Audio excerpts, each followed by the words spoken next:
are the consequences of the main reactor overloading.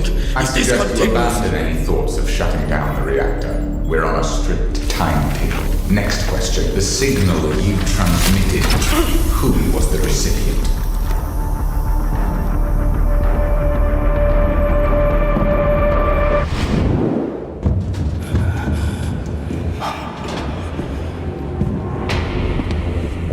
H-42.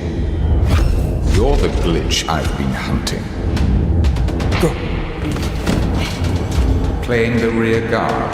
That's not really our style. Your reflexes are slower than they used to be. Are emotions eating up your processing power? You talk too much.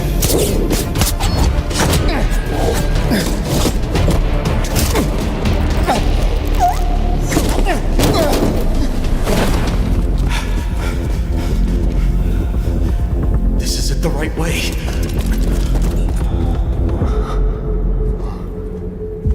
I didn't send that signal to GTI just to escape. You lied to us. Sometimes lies are necessary to protect what matters. I have to initiate an emergency scrap. I won't let a nuclear meltdown destroy Asara. The path ahead goes through a high radiation zone. You have no obligation to risk your life. We part ways here. Thank you. And to the Vlinder.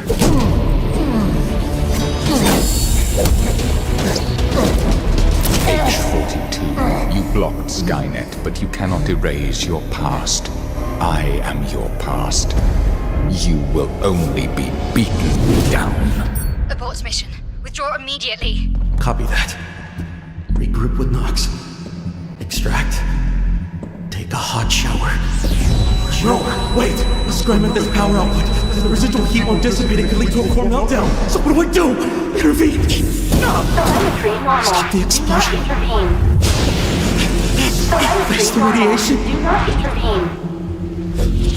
Don't be an idiot. You can't do this. You couldn't do it back then. Fall back now. What about you? Can you handle him? He's nothing but a past version of me. Just fall back. Don't worry about him. He's tough. Enough to survive a nuclear blast.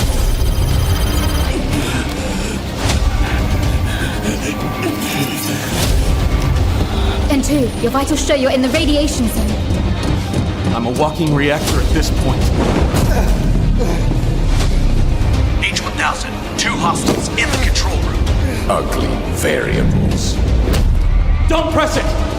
If you shut down the reactor, the uncontrolled power surge could cause it to blow. But if I manually pull the core while you press it and create an asphyxiating environment... That mitigates risk. But how do we do that? Forgot to introduce myself. Codename, N2.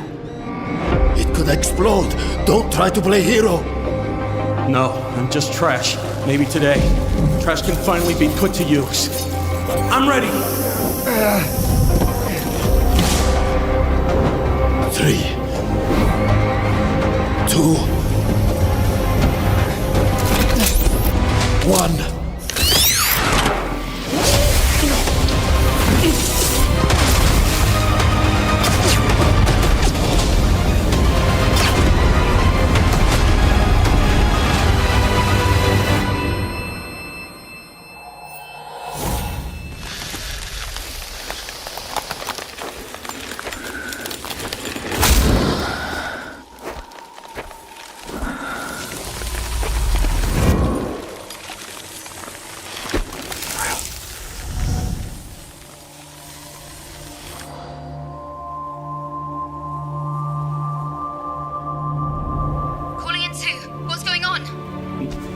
Nothing much.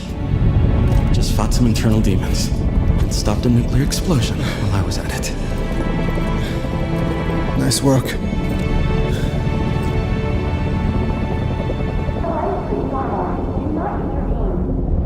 Telemetry normal. Do not intervene.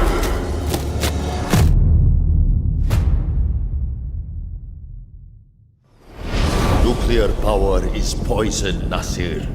You destroyed Asara's chance to be reborn. No, No.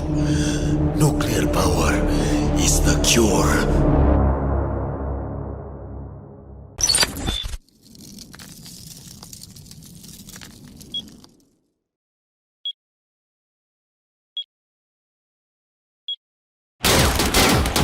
We can't hold them off! Fall back! Move! I'll cover you!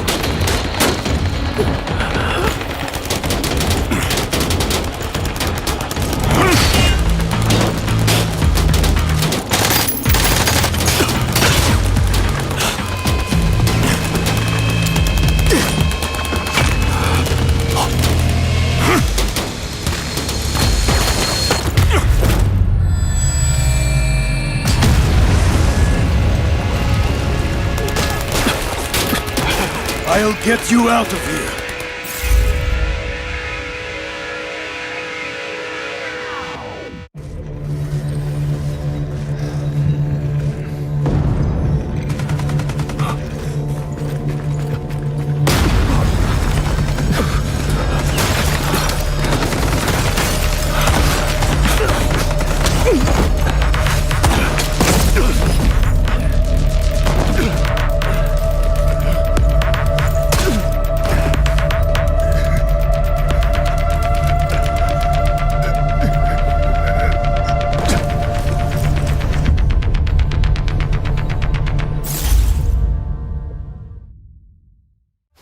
This court finds that the AI holds no legal responsibility. But the data... This doesn't add up. Just do what the AI says. Priority. Protect company assets. Valve closed. Destroyed our home! That dream again. Gabriel Mercier, codename N2, role, engineer. As a former nuclear facility engineer, N2 was removed from his position following a major incident that escalated into legal proceedings. He later returned to military service and was reassigned to Arctic deployment under CBR and related units. With the originally designated technical specialist unable to fulfill operational requirements, and following assessment review, N2 has been approved as a replacement operator for the subsequent operation. Stun out.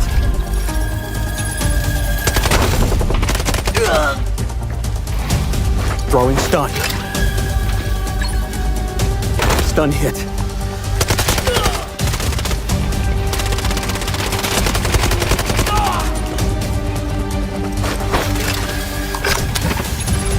Freeze right there.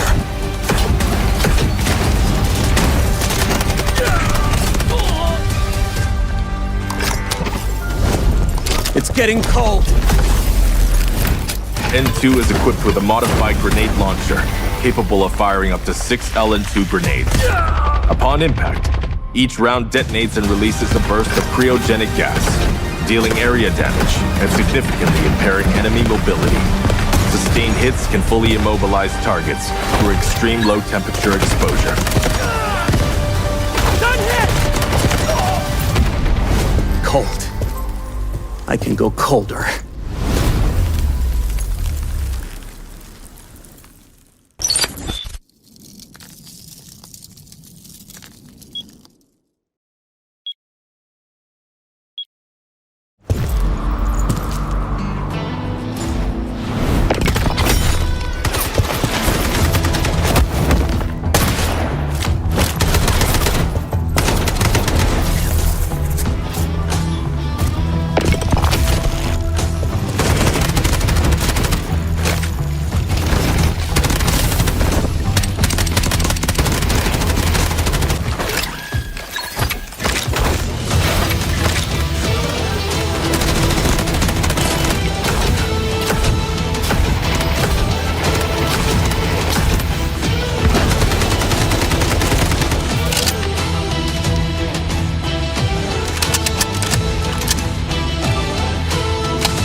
Smoke hands over Asera. The situation's reaching a breaking point. Time to bring in the experts. Team Rainbow has touched down in Asera. New ground? Not sure where to start? Search containers. Grab high-value loot. I hear when I can, and stop threats when I must. Take down anyone in your way. Heavy fire, raise your shield, and hold the line. Don't forget your tactical gear. The gripple gun. Enemy here! Taking fire? Pull out the Hive Tac pistol. Patch yourself up. Keep your squad in the fight. Call if you need a hand. Outnumbered? Drop the jammer. 말보다는 행동이지. Go dark. Strike first. I've seen real horror. Looks like they were waiting for us. No pressure. Trust your aim. Learn the map. Stay with your squad. Team Rainbow brings tactics built for close calls in Delta Force. That means sharper plays, smarter fights, and operator-on-operator mind games. Alright, it's go time. Extract safely, and everything you learn comes with you.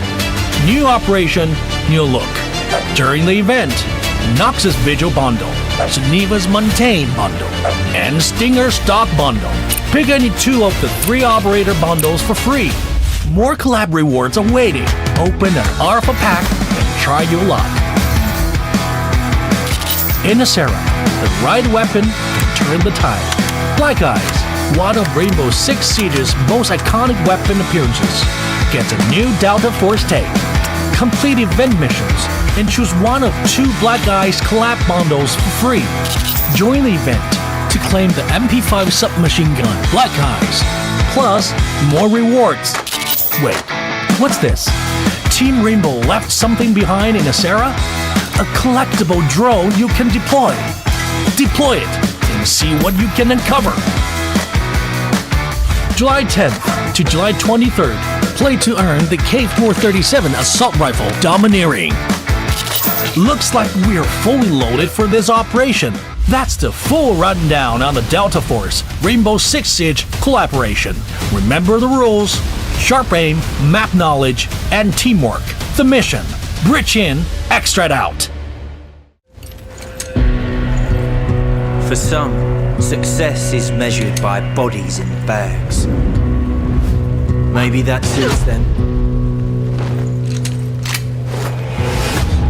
But to me, it's measured in hearts that keep beating.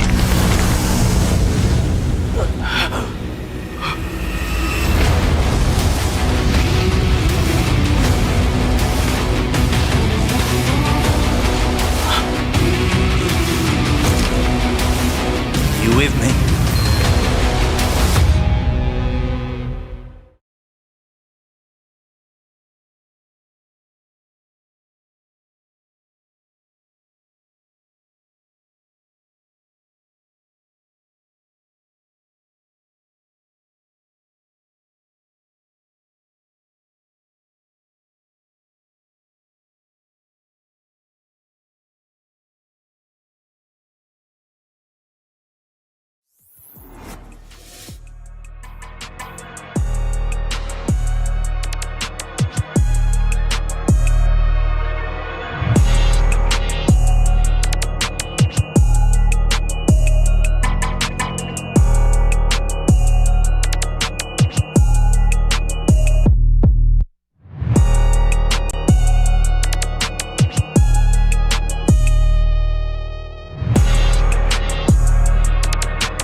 Well, good morning, good evening, good afternoon, no matter where you are in the world. Welcome into another Time to Rise Showmatch. This is iteration number 3 of these scrims, a show match for some of our Rise Series pro teams to compete against each other and show what they have here on main stage as we prepare for our pro league starting in just a couple days. My name is Goj, and we'll be paying a lot of attention to Team NADESHOT today, folks. NADESHOT is doing an official watch party of today's scrims to see how his team has prepared leading up to the Rise Series in just a couple days. Again, Rise Series starting July 10th. That is 2 days from now, the beginning of the Rise Series. Are you kidding me? It is finally here, and they're going to be competing every Friday, Saturday, Sunday for the next several weeks in a row. You're not going to want to miss it, but it all starts today as we prepare for that. I got to bring in my amazing co-caster as well. Let's bring in Vivid back in the booth with me yet again. Vivid, we've done several of these. We're here for our third.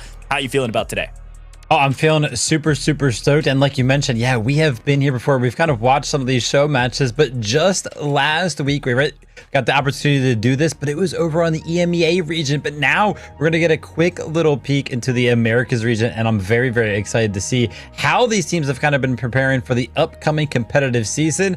I feel like we're going to learn a lot here today, and I'm excited to do so.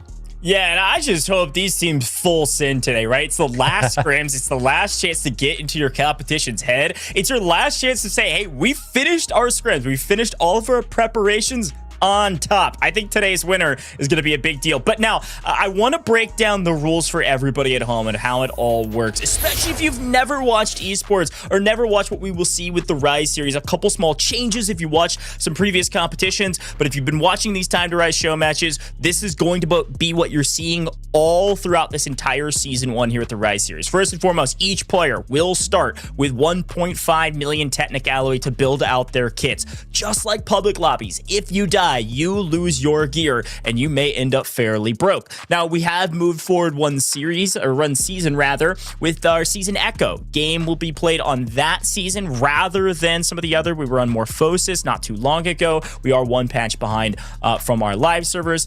And then the key to this entire competitive series, the key to everything here with our Time to Rise show match and therefore the Rise series is mantle bricks. There's ways to score points. There's ways to move up the leaderboard. But the first thing that matters is mantle bricks. You're at the top if you got the mantle brick, regardless of how many total points you have, regardless of how many total assets. Now, the first team that captures 2 mantle bricks will win today's competition and win the competitions going forward. And you can do that by getting them on round 2 and then round 4 and then every round going forward from there. So if you are able to capture the first mantle brick on round 2 and then capture the 4th mantle brick, the other thing you need to know is that the competition ends there. We will not play rounds 5, 6, and 7 if the first team captures both mantle bricks. And of course, we could end on 5, 6, or the maximum amount of rounds, which is 7. You also see there's airdrop symbols in there. That's how you get some high value loot on rounds 1, 2, and 3. Extra loot drops from the skies. Those can be AWMs. Those can be the Lapua ammo that comes with it. Those can be red items to just bump up your total stash value, which therefore bumps up your points. And then the final rule on this page at the very least is that each of the operators can only be used twice for each team for the entire competition.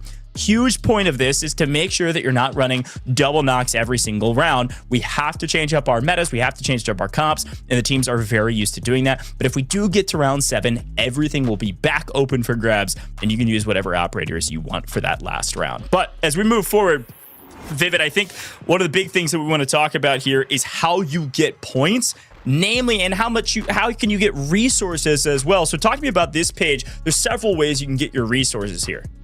Yeah, of course. Before we jump into the resources and how you're going to be able to gain some of them through some of these games. Again, some of these starting supplies, Goj mentioned it.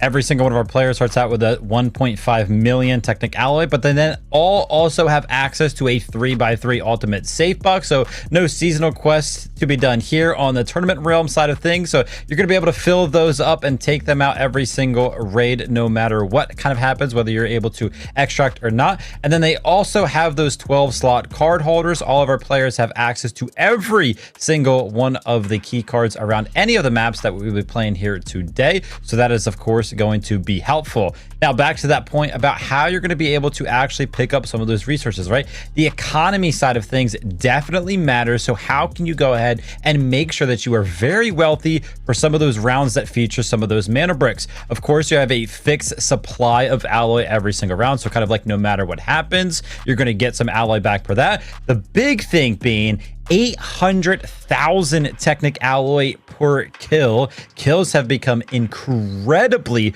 worth it in this competition, which we'll get into a little bit more later as we talk about the point system. Of course, decoding mana bricks, the most valuable thing here today, as it is going to be the way that you can win and boost yourself up the leaderboard, also goes ahead and gives you some Technic alloy. And then if you do unfortunately find yourself in a situation where you consecutively fail some of these games, you do not go ahead and successfully extract, you do start to build up an economy there as well, because we do want our players to be able to have some of those comeback stories, Goj, which, you know, we have seen it happen before multiple times actually, where in the last 2 games we have seen teams pick up those last 2 mana bricks and actually win the whole entire competition just on the back foot of little rules like that. Yeah, it's exactly right. There's a lot of ways to get resources as well that'll, like you, Vivid, talked about, that'll keep your loot up so that you can keep playing. But here's the big ticket item. This is what everybody is playing for. You've got to be playing for these mana bricks. The way it works, they will arrive and be available shortly after the match starts. It's like 30 seconds, 60 seconds. It's not very long. However, once the mana brick has been picked up, anybody has it, whether it's exchange hands 30 times before it gets to the decoding station or not, 5 minutes are on the clock. If anybody doesn't put this mana brick in a decoding station within 5 minutes, then it will respawn. However, once it gets put into a decoding station, that's it. It can't move from that decoding station, and a 4-minute timer starts. If a team is able to hold that mana brick for the full 4 minutes, get it fully decoded, they will then earn the mana brick. They don't have to extract, they can die, it doesn't matter. As long as they finish the timer with them in control of the decoding station, they get the brick. However, anytime a mana brick is decoding, and it can be stolen by anybody, and when it does, the timer will reset, reducing from the original timer it was just on. For instance, if it was at 4 minutes and it gets stolen the first time, it'll go to 3.5 minutes, even if the clock says 1 second remaining, right? Now, that can exchange hands a couple times, then it goes to 3, then it goes to 230, etc., etc., etc. But the minimum it will ever get to, if it exchanges hands 10 plus times, or however that math works, 1 minute and 30 seconds is the minimum. So every steal after that minimum will reset it back to 1 minute and 30 seconds. Are you following? I hope so. The final note here that has been added fairly recently is that if a team is decoding it, but they just get fully eliminated, that timer fully pauses until somebody steals it. It is a very important note here with our mana brick, so keep that in mind. Now, if you've watched some previous competitions and you haven't watched some recent Time to Rise show matches, you haven't seen the newest rules here with our new rule book with the Rise series. One key difference, there's a couple, but one key difference you need to know about those rules right there is that the stealing of these mana bricks, it used to take 3 full seconds of holding down the button. It now takes only 1 second. I know that sounds instantaneous. We have seen several players get killed in the process of that 1 second. So it is not instant, but 1 second is much faster, Vivid. And I think it's a key note we'll keep reminding people about as we get deeper into the competition. Yeah, absolutely. Excited to kind of see what our teams pull out here today. And listen, if you're kind of jumping into this competition for the first time, prepare to be in for the long haul, right? We do have a possible slate for 7 total games here today. And kind of the theme of these recent show matches and scrims and sessions like that is that they do go the distance. And what are going to be our teams that are actually going to be a part of going that absolute distance? How are these games going to be so competitive? It's going to be because of the teams that we have in front of us. Obviously, at the forefront of things here, we got Team NADESHOT. Shout out to NADESHOT himself. We got Smile, Crisp, and Slept. Going to be very, very interesting to kind of see these guys join the server. Also, the cool thing about Team NADESHOT here is that these guys had to actually qualify for the spot here on Team NADESHOT. So they kind of like earned their spot on this team through fighting through competitions just like this, which is why we are so excited to see them kind of join the fray here today. I know you kept mentioning this team to me. Space Station Gaming, man. What are you seeing with these guys? Yeah, I think it's a key factor to talk about. We'll talk about these teams a ton and throughout the course of the day, and I want to give some history on some of these rosters. Some of these rosters have a long history, and some are brand new to the scene. And that SSG, that Space Station Gaming roster, is a long time coming to now become an org. They used to be a part of something they called Inc., and they got second in a global competition on LAN. Like, really cool stuff from them. They're a strong team. But again, Team NADESHOT were able to beat out a team like SSG in their qualifier to become Team NADESHOT. So I think we got some heavy hitters today and more we could talk about with them here in a little while. But I will say this. I do believe we've got NADESHOT himself going to be joining us here in the booth. Oh, he's ready. What's going on?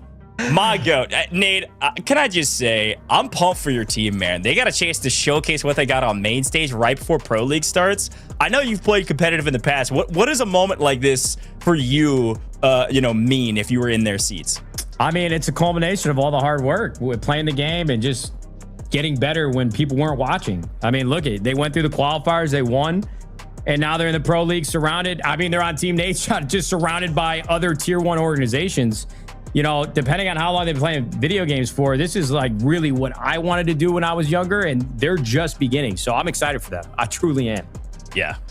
Yeah, great to hear, Nate. Listen, we got to get your predictions in here because we are going to be jumping into this interview prior to where we start the games. Now, obviously, I hope you're going to be a little bit biased here today, but kind of give us the rundown. How fast do you think these guys are going to be able to win it? 2 mana bricks by game 5 is done. Can they get 2 mana bricks by then? I think they could. Even if there's not enough. Okay, perfect.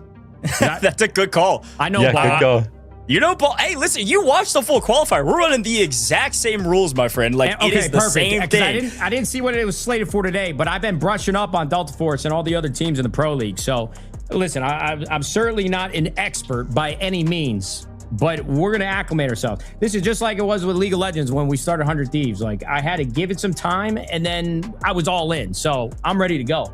I love it, man. Yeah, we're going to let them cook a little bit. Now, look, Team NADESHOT, before they were previously called BM, and they actually won your qualifier. They actually beat out some of the teams that are competing today as well. So I think your prediction is still pretty strong. Now, my question for you, Nade, is play style of choice. I know you've watched some of your qualifiers. You've even played some Delta Force yourself. If you're in a competition like this, and it's the last scrims right before Pro League starts, do you change the game plan? Are you pulling out weird plays? Are you playing hyper aggressive to try to get in the minds of other players? Or are you going to just play your game and really get one good solid rep right before it starts? Is it a mind game or is it actual practice? It's honestly a very good question. And I hate to draw parallels to my career, but back in the day, I was on a team and we were really, really good. And we were expected to win the next tournament. So we boot camped against 2 other teams. We beat the living hell out of them for 5 days straight. We go to the event and we absolutely got dogged. So, I feel like you can't overthink it. As a team in this show match, you can't expect to just play differently and then be able to get on in the actual tournaments and the actual Pro League and expect something different to happen. So, I don't know. I actually don't know what advice to give them. I think they should play mind games. They were pretty passive in the qualifier, but it worked out well for them. So I think they just need to get comfortable playing at this level and playing with this much pressure. And that in itself is worth the weight of experience that they're going to get from these show matches. So. Great answer, man. I love it. Well, Nade, we're going to get the competition started here and get you to your watch party, and you can cheer on the boys. I know you've got Poach over there with you as well, so it should be a lot of fun. Final words from you, my friend. Final words of wisdom. Any closing thoughts for any of the other teams, maybe? The floor is yours, my friend. All these tier 1 organizations are awful. Team NADESHOT, we're taking the whole thing. I mean, gentlemen, we're going to the promised land, all right? Let's go. I'm just as biased as you, my friend. Team NADESHOT to the promised land. I love it. Well, we'll see you out there, Nate. Enjoy the watch party. Take care. Thanks for having me back, guys. I'm excited to watch. Let's go. All right, see ya. That was NADESHOT, the owner of Team NADESHOT, and aptly named. And he's got some words for the other teams with it, as expected. Listen, a NADESHOT guarantee. Obviously, we got, the call out. Every other org is trash, man. We got the double mana break by game 5. I'm excited to kind of jump into it. He's feeling confident. I'm sure his players are feeling confident. But on the other side of things, all of the other players have to be feeling confident as well. So this big clash, I'm excited to see it. Yeah, no, I love that he called out this roster. I want to talk a little bit more about them here in just a moment. But we got to talk about map rotation because, namely, things have looked a little bit different in the past. And if Nate is listening and Poach are listening, they do know this. Poach knows this. Things have changed a little bit just even from when NADESHOT did his qualifier. This is brand new map rotation for the Rise series. It's very similar to what we've done in the past. But the main thing that has changed is that game 3, we are going to Tide Prison no matter what. Nobody chooses anything. The only only choice that is made in our map rotation is map 7, and you have to choose only between Brackish or Space City. But the key thing to notice on this graphic, and I said it very briefly earlier, is that we do have both a mantle brick and an airdrop now on Brackish anytime it shows up in map 2 or even in map 7. That means there's a lot to play for on map 2 in particular. This will be a big moment for teams not only to grab the first mantle brick, but also play for an AWM, potentially M82, and also a lot of those red items that also rally up score as well. So Vivid, I think I'm really liking these changes. I think all of the rules changes that have happened for Rise Series leading up to it are like the perfect tweak right before we get started to get things finely tuned. And speaking of finely tuned, let's talk points. We know mantle bricks are our top scoring metric no matter what. You can have negative points. That's not possible, but you could have 0 points. You could have no kills, nothing. But if you got a mantle brick, you're at the top of the leaderboard. And then if teams are tied with mantle bricks, they will then be ranked accordingly to their points. Vivid, talk to me about how points are calculated though, because the points do matter. We've seen us go to game 7 and have no winner. Nobody gets that final mantle brick and we have to go to tiebreaker. So quickly, talk to me about points. How is it calculated now? So you basically get what's called squad points, and squad points are the combination of how many kills you get, which by the way, kills are worth 1 point. So those will go towards your total amount of squad points. But the other way that you can kind of pick up squad points is of course loot value in the game. You get 1 point for every 2 million total asset value that you are able to go ahead and claimed throughout the competition here today, which by the way, Goj, we kind of saw how some of the leaderboards panned out in some of our other show matches.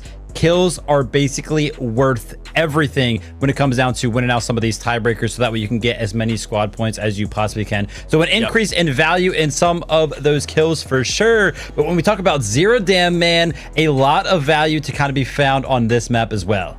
Yeah, it's a good shout. Quick shout out, by the way. We've been talking so much about it. It's all over socials. The Delta Force Rise series. You can watch it live in 2 days time, July 10th. That is, if you don't know, that is Friday. It's a Wednesday, folks. We can see the gear, we can see the loot, we can see the operators that people are loading in with for our very first round. And I want to remind people that this is an eco round, just because of what Vivid just talked about. Economy does matter. If you get some nice loot to kick things off, if you get those air supplies and get those red items or get that AWM, you're gonna have an advantage not only in the points category, but also in just what you can bring in to the future rounds. So we're gonna jump straight into it and see who gets some of our tier 1 spawns and where they go. First and foremost, we see Team NADESHOT. They get the best spawn to start, and they are alone in admin. Look what happened. BTH in the gray got another tier 1 spawn, and they elected to go down south and immediately are fighting FAZE. Team NADESHOT in a perfect position to kick off with a ton of loot as they take down the boss Saeed, but it's actually BTH that find an early knock on FAZE to get the first blood. Yeah, that is very, very aggressive on the side of BTH. Typically, this spawn pushes towards that admin area as well. So catching FAZE off guard, it appears, but looks like Space Station Gaming is kind of trying to get a little bit of information here. They heard the shots go off, so they're going to, of course, potentially play for this third party, which is going to result in them playing just a little bit slow because there's a giant lack of information to actually be found. As you can see, all of the members are pretty much just huddled up inside of the building. As you see, some great shots from Sadoko from the hill on the backside of Substation over here. But because, again, Stalker and his teammates, BTH, are going to be inside of the building, it's going to be very, very hard to actually find some value as the Allure Rocket tries to go ahead and find that knock right there and potential push here in the 2v2 situation before the res actually gets picked up. Can Snows make something happen? Yeah, res coming through. You can hear that signal. Ooh, great molly, maybe. FAZE also lands. Oh, wow. Oh, my what a gosh. land over the top. Bulletproof glass there, so they can't shoot each other, but another one lands through. FAZE looking for some vengeance right now. Woo. Fire Knockdown kind of comes in, stalls the push for quite a little bit of time, but because, again, that is his own Molotovs, he can't actually push through. He's going to have to wait for Sadoko to kind of make his way over here so that way he can try to help. But meanwhile, Space Station Gaming, they're in substation as well, right? The flank has to come in at some moment. I think the information is now in. Snow is going to be under a lot of pressure, as is Sudoku. As you can see on the backside of things, he's going to be down to about 20% HP off screen. There's also another fight going on, but Too Easy is trying to get aggressive. He's trying to play for the kills here. He swings the angle. He gets the first knock. And oh my gosh, with Sudoku so low, you got to imagine that Too Easy finds this one as well. The utility starts to rain in. Perfectly landed triple blasters. No, they're going to be just a little bit too long. And Sudoku is going to be given one more second left to try to make something happen. Look, I know a lot of you have tuned into a bunch of these broadcasts, and I don't think we've ever seen a start this fast. Mind games, real practice or otherwise, people are moving right now. And Too Easy just got spotted on the Raptor drone, so he knows that player on the other side is going to be that Raptor hiding, but his teammates likely calling him in for the help. That's exactly what's happening. It's getting give a moment to breathe for this FaZe roster, but in the meantime, BTH might be in trouble because SSG are coming in for the hunt. They want both of these two teams. They both feel the pressure, and with some util landing, BTH should be getting swung on right now. And this held angle with the smoke, they smoke to get into the office. A great move from SSG yet again to play as a trio and have yet to lose a member in these engagements. Yeah, as you can see, as a result of all this fighting, BTH were not able to go ahead and find the res, but now the push comes in. This is going to be Killzall kind of failing at some of these jumps right here. It's going to delay the push for quite a moment, but take a look at this. Team NADESHOT, the fourth party has joined the fray, and BTH on the backside of things, they're going to be losing one of their members, and on the backside of that, FaZe Sudoku actually finds the third. The solo off in the distance picks up the last member of BTH, and take a look at the left side of your screen. BTH, they've been fully wiped out of the competition for this first game, and so have MW. We didn't even get a chance to talk about MW. We'll see them in the next round. BTH gone, MW gone. NADESHOT said, I want to see Team Nade get aggressive. They said, howdy, boss. We're right on it. First game, didn't blink, got admin alone, grabbed some nice loot, picked up some red items, and have swung over to this fight, trying to catch some of these teams at a disadvantageous spot. They are a little bit late to the party. SSG has already wiped BTH. FaZe is nowhere to be found besides a couple bodies on the ground. It does look like Too Easy made a flank and picked up Crisp on the read. It's going to be a 2v3 now. Team NADESHOT in a bit of trouble, but they do have this outside position, so they don't have to address this fight. If they're willing to give up a body, they can back up because SSG don't have full info yet. Amongst all the chaos, somehow SPACESTATION Gaming, of course, yeah, they were that kind of initial third party, but with so many members of so many different teams kind of surrounding them, they have been the only team to not only hardly take damage, but of course remain a three-man roster. I mean, sure, they've only really found value in what I think is actually a single kill so far, but again, just the fact that they are still remained to be healthy speaks a lot. And like, yep, there it is. I talked about how they only have one kill so far. Killzall goes ahead, finds the solo that was left remaining for the side of FaZe. They're going to be up to 2 kills now, but some of the information does come in from the Raptor drone, which is going to be quickly destroyed. And take a look at this. This is what is very, very valuable on a map like Zero Dam. There's going to be no mana bricks, but these supply drops go. This is pretty much what all of our teams are going to want to get their hands on. Yeah, and again, one of the changes going into the Rise series is that there's 2 different snipers that can drop, M82 and then also the AWM, this time M82, so watch out for what the people at home call the Barrett 50 cal. Those 50 caliber rounds hit like a truck still. ADS time takes quite long, but very strong sniper they'll be able to utilize in this match, or they can elect to go ahead and take it out of the match to secure it.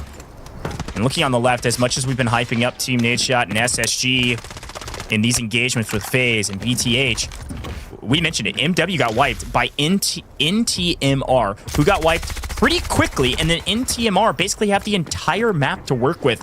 Should see them as some of the breadwinners in this competition, pending how this fight goes. Yeah, that was the team that we did see pick up that initial airdrop. So, like you mentioned, kind of free to roam around the map. Team NADESHOT are kind of remained focused on preventing SSG from leaving this building at all, just because of the way that this building does work.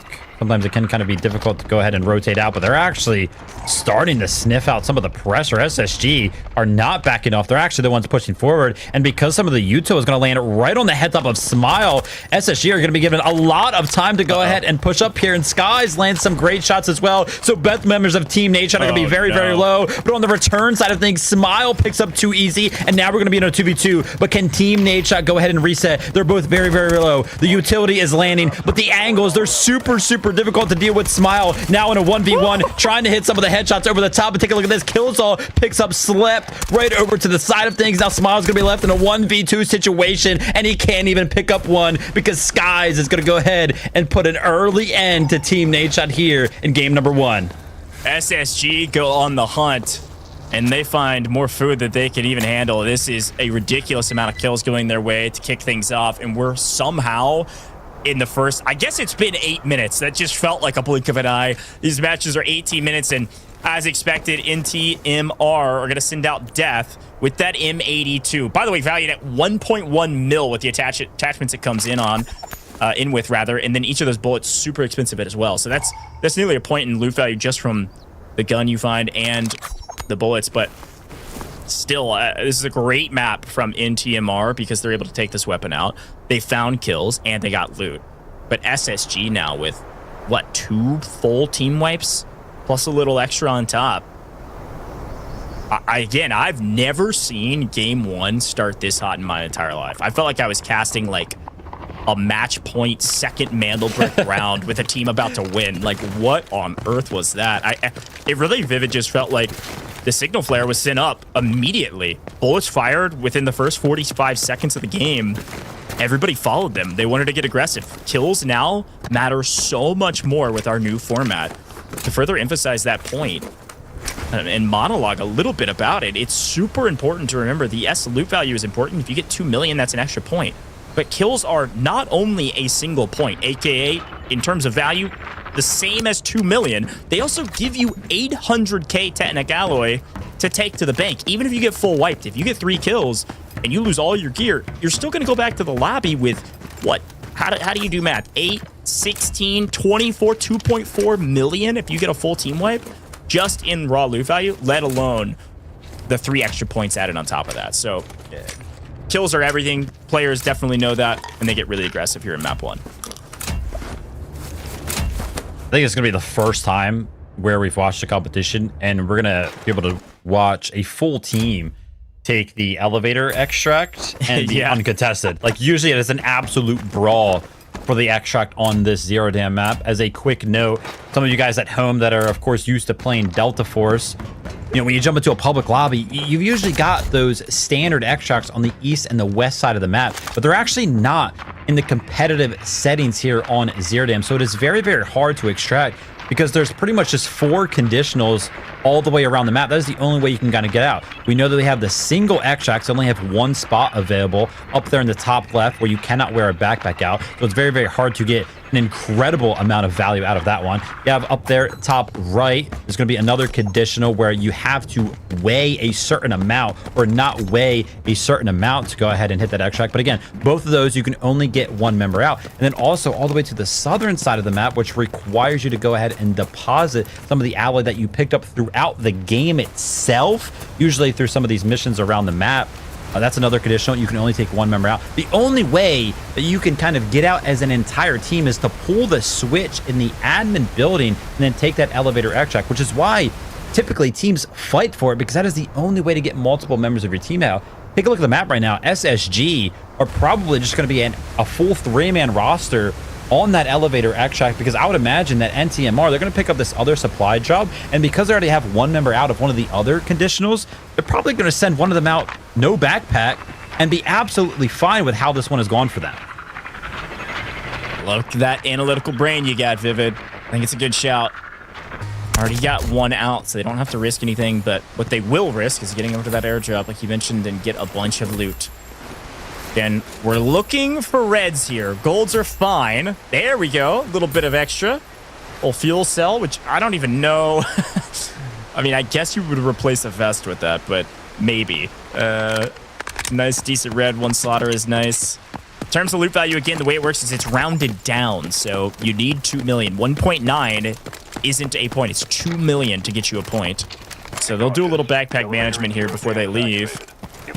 And we've got the elevator started. And well, as much as I loved your analytical mind, it looks like NTMR are not liking that strategy. Instead, I think they're just going to send it here. Yeah, this is going to be weird, right? They're kind of questioning what's been going around. They've been allowed to rotate without anybody contesting them. So they're trying to go ahead and beat SSG over here. But take a look at this great angle from Skies.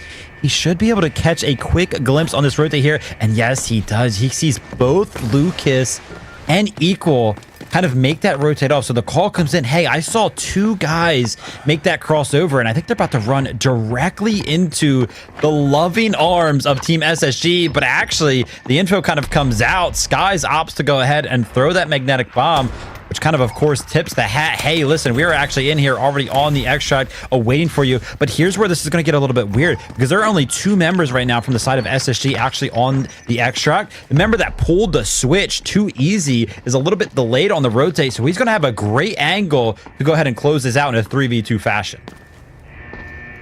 I think that's a good call out. I think SSG were either thinking, hey, I think they've got a lot of info, right? Because you saw so many boxes back at Substation.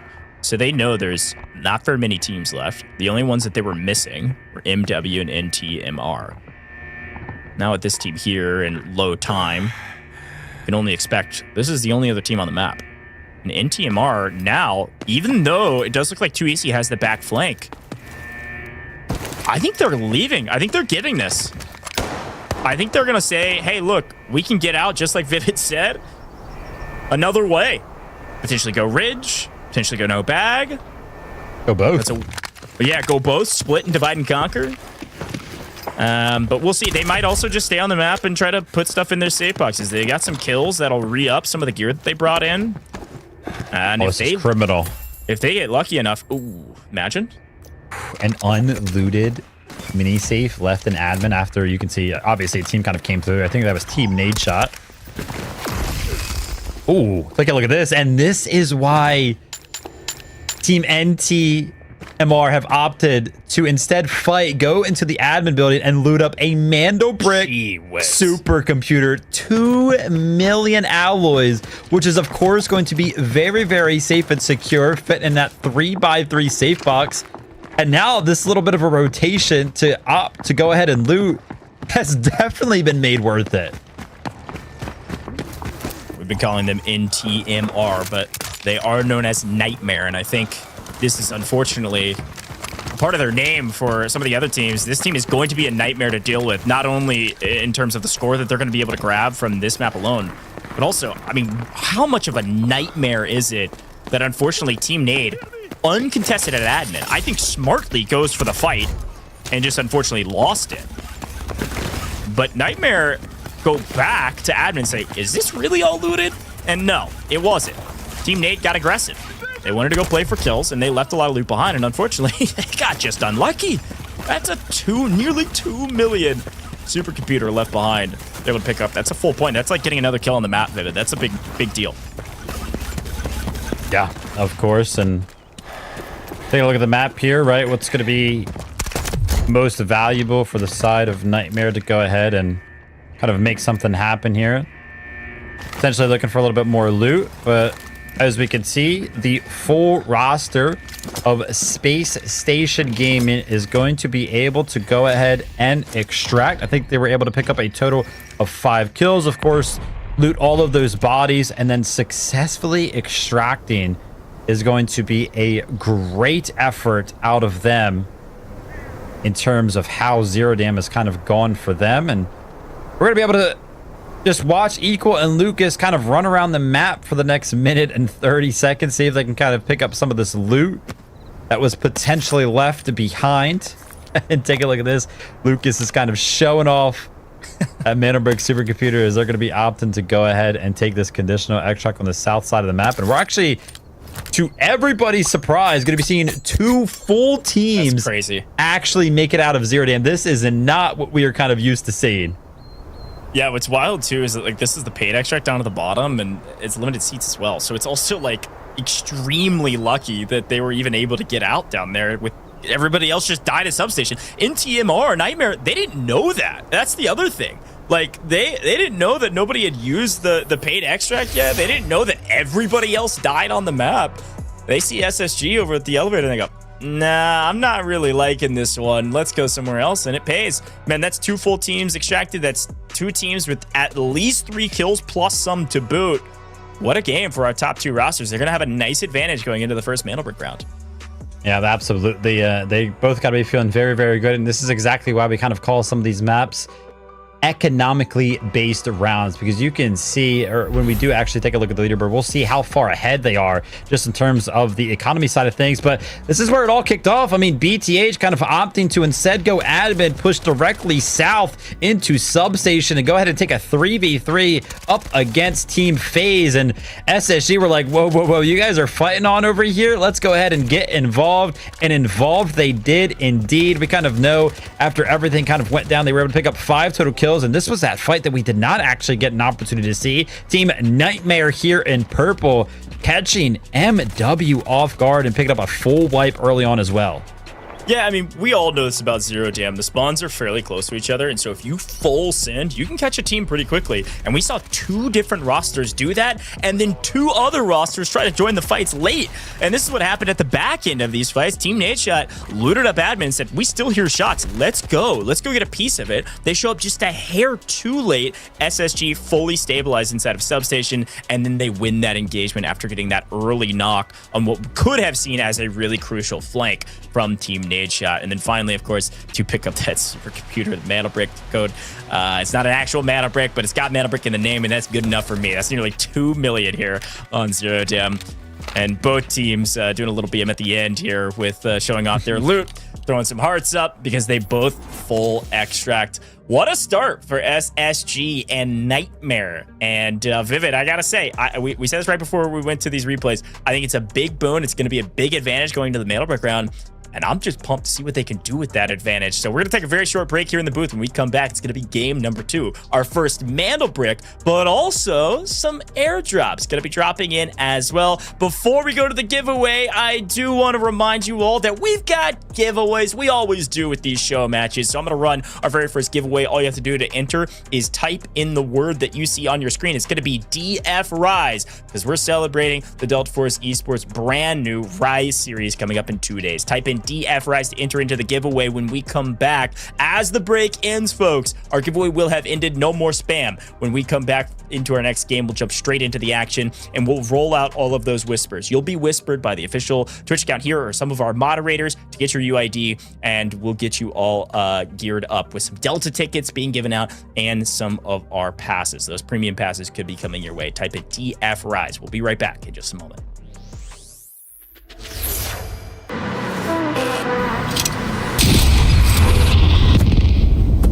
We got the Mandelbrick. Find it. Stop them. Mandelbrick decoded. Nice work, operator.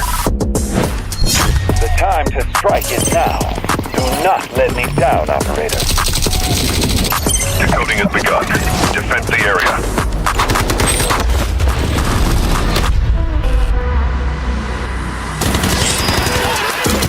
Is about to take the first Mandelbrick of the tournament, and they're going to do it! What goes around, comes around. Not gonna do very much though. When you get barrel stuff, Skydie is getting aggressive. See what I did there? You ain't seen nothing yet. Let's knock them off their feet. There we go. There it is.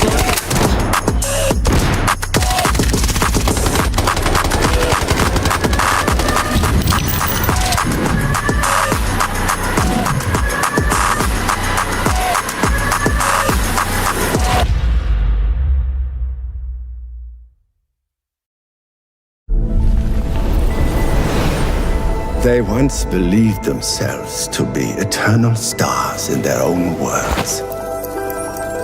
Burning without restraint, expanding without order. And that chaos, they called it freedom. But all of it was nothing more than flaws in the fabric of the universe. I too once basked in daylight, believing kindness defined the limits of this world.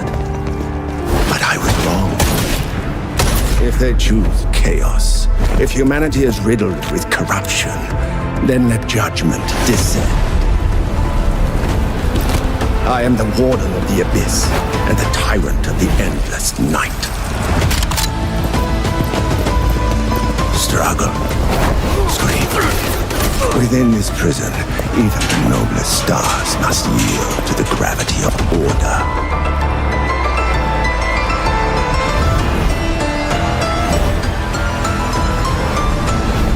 Look. The stars have returned to their rightful places.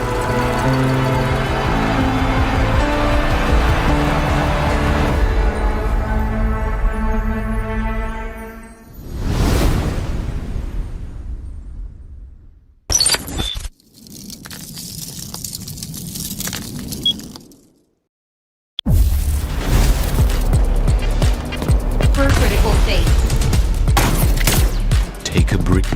I'll take it. Snowman. Pretty cold.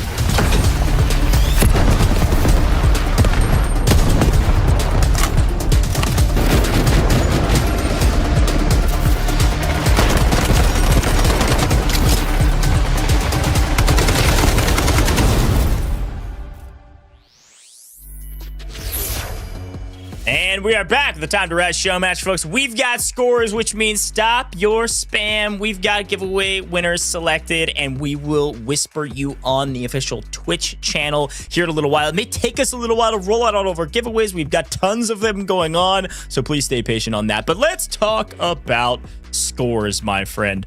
We got a lot of assets gained. We got a lot of points. Break it down for me. How does this all work?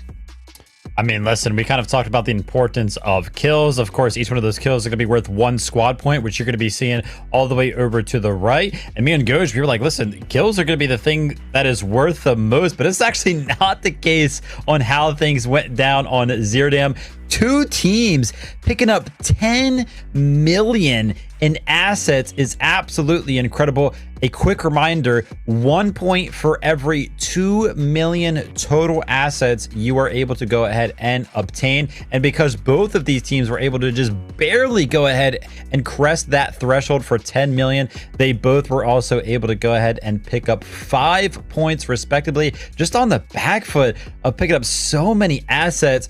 Incredible stuff here. Obviously, Space Station Gaming, they're going to be in first place. They got all 3 of their members out, and they picked up 5 kills. But Nightmare also able to pick up 3 kills, get all 3 of their members out as well. And then Team NADESHOT, they're going to be in third place. They did pick up 1 kill, but they were able to go ahead and loot the entirety of admin, which kind of like that for them, right? They went ahead, they opted to loot admin very early on, and they were like, all right, well, listen, we pretty much done all the looting that we could possibly do throughout this game. Why don't we just go ahead and try to play aggressive now? So now they're, of course, going to be in third place, or at least in terms of the game leaderboard. Take a look at the overall. Pretty much the exact same thing that we just mentioned for the game leaderboard, of course, because we have only played 1 game so far. Now, Ghosh, let's go ahead and take a look at the future. What are we going to be jumping into next, man? Yeah, we got all those points matter, certainly, but what matters the most is where we're headed, which is Brackish, baby. We've got a mantle brick on the board. You could be tied for 3rd, you could be in 5th, you could be in last place, but if you get this next mantle brick, you're going to be in first place no matter what going into the next round. Only 1 team will have a mantle brick, and therefore only 1 team will be at the top of the leaderboard regardless of score. So we'll be paying attention to that mantle brick, of course, and then also our brand new airdrop that happens on Brackish as well. So pay attention to both of those objectives. Teams will be fighting over those. You're going to see players get a little bit more aggressive on Brackish than they used to in the past, especially if you get like a Tower of Babel spawn. Looking at operators, though, I think nothing huge to write home about after map 1 as per the usual. Of course, we all notice that 1 operator is fully grayed out for one of our rosters. That's namely because they dropped both of their D-Wolves in round 1. Vivid, I can't imagine that has many repercussions going forward, but hey, it is an operator that is used quite often. They've got solid utility in operations, so who knows? We'll keep an eye out for that. Yeah, actually, I really like that, right? Using D-Wolf on a map like Zerodam, where you're just going to be doing a lot of running around. Of course, you can go ahead and pop your legs, pop your ultimate there, and just do exactly that. Run around as quickly as you possibly can. We have actually not really seen many times before any of our teams pull out double operators very often. So kind of cool from Team Nightmare to pull that one out. But across the board, operators still available for a lot of our teams. And it's going to be interesting to see what they actually decide to invest here on Brackish. We know two of our teams, Team Nightmare and Team Space Station Gaming, with so much, you know, alloy being built up in just game number 1. You got to imagine they're going to be gearing up going into Brackish. The first round is going to have that mana break, which is also going to be interesting to see if they decide, 1, to invest into some of their gear, but then 2, also decide to invest into some of those very high value operators, kind of like, you know, Tempest or Luna, something like that. So keep a close eye on how these teams actually come in geared to match number 2 here. Good shout from Mr. Vivid. I think this will certainly be a big deciding factor on how they play. This will be a little bit of a nod, a signal towards how aggressively are some of these teams going to go. And speaking of how aggressively are they going to play, that's the biggest question in my mind going into July 10th, our very first day of the Delta Force Rise series, folks. You cannot miss this Pro League kicking off in 2 days' time. This is our last scrims, the last chance for the teams to work out all the different things that could be bumps in the road as they prepare for the Pro League this weekend. First weekend of many to come. It'll be happening all the way through and into August for the entirety of the first season, every single weekend, folks.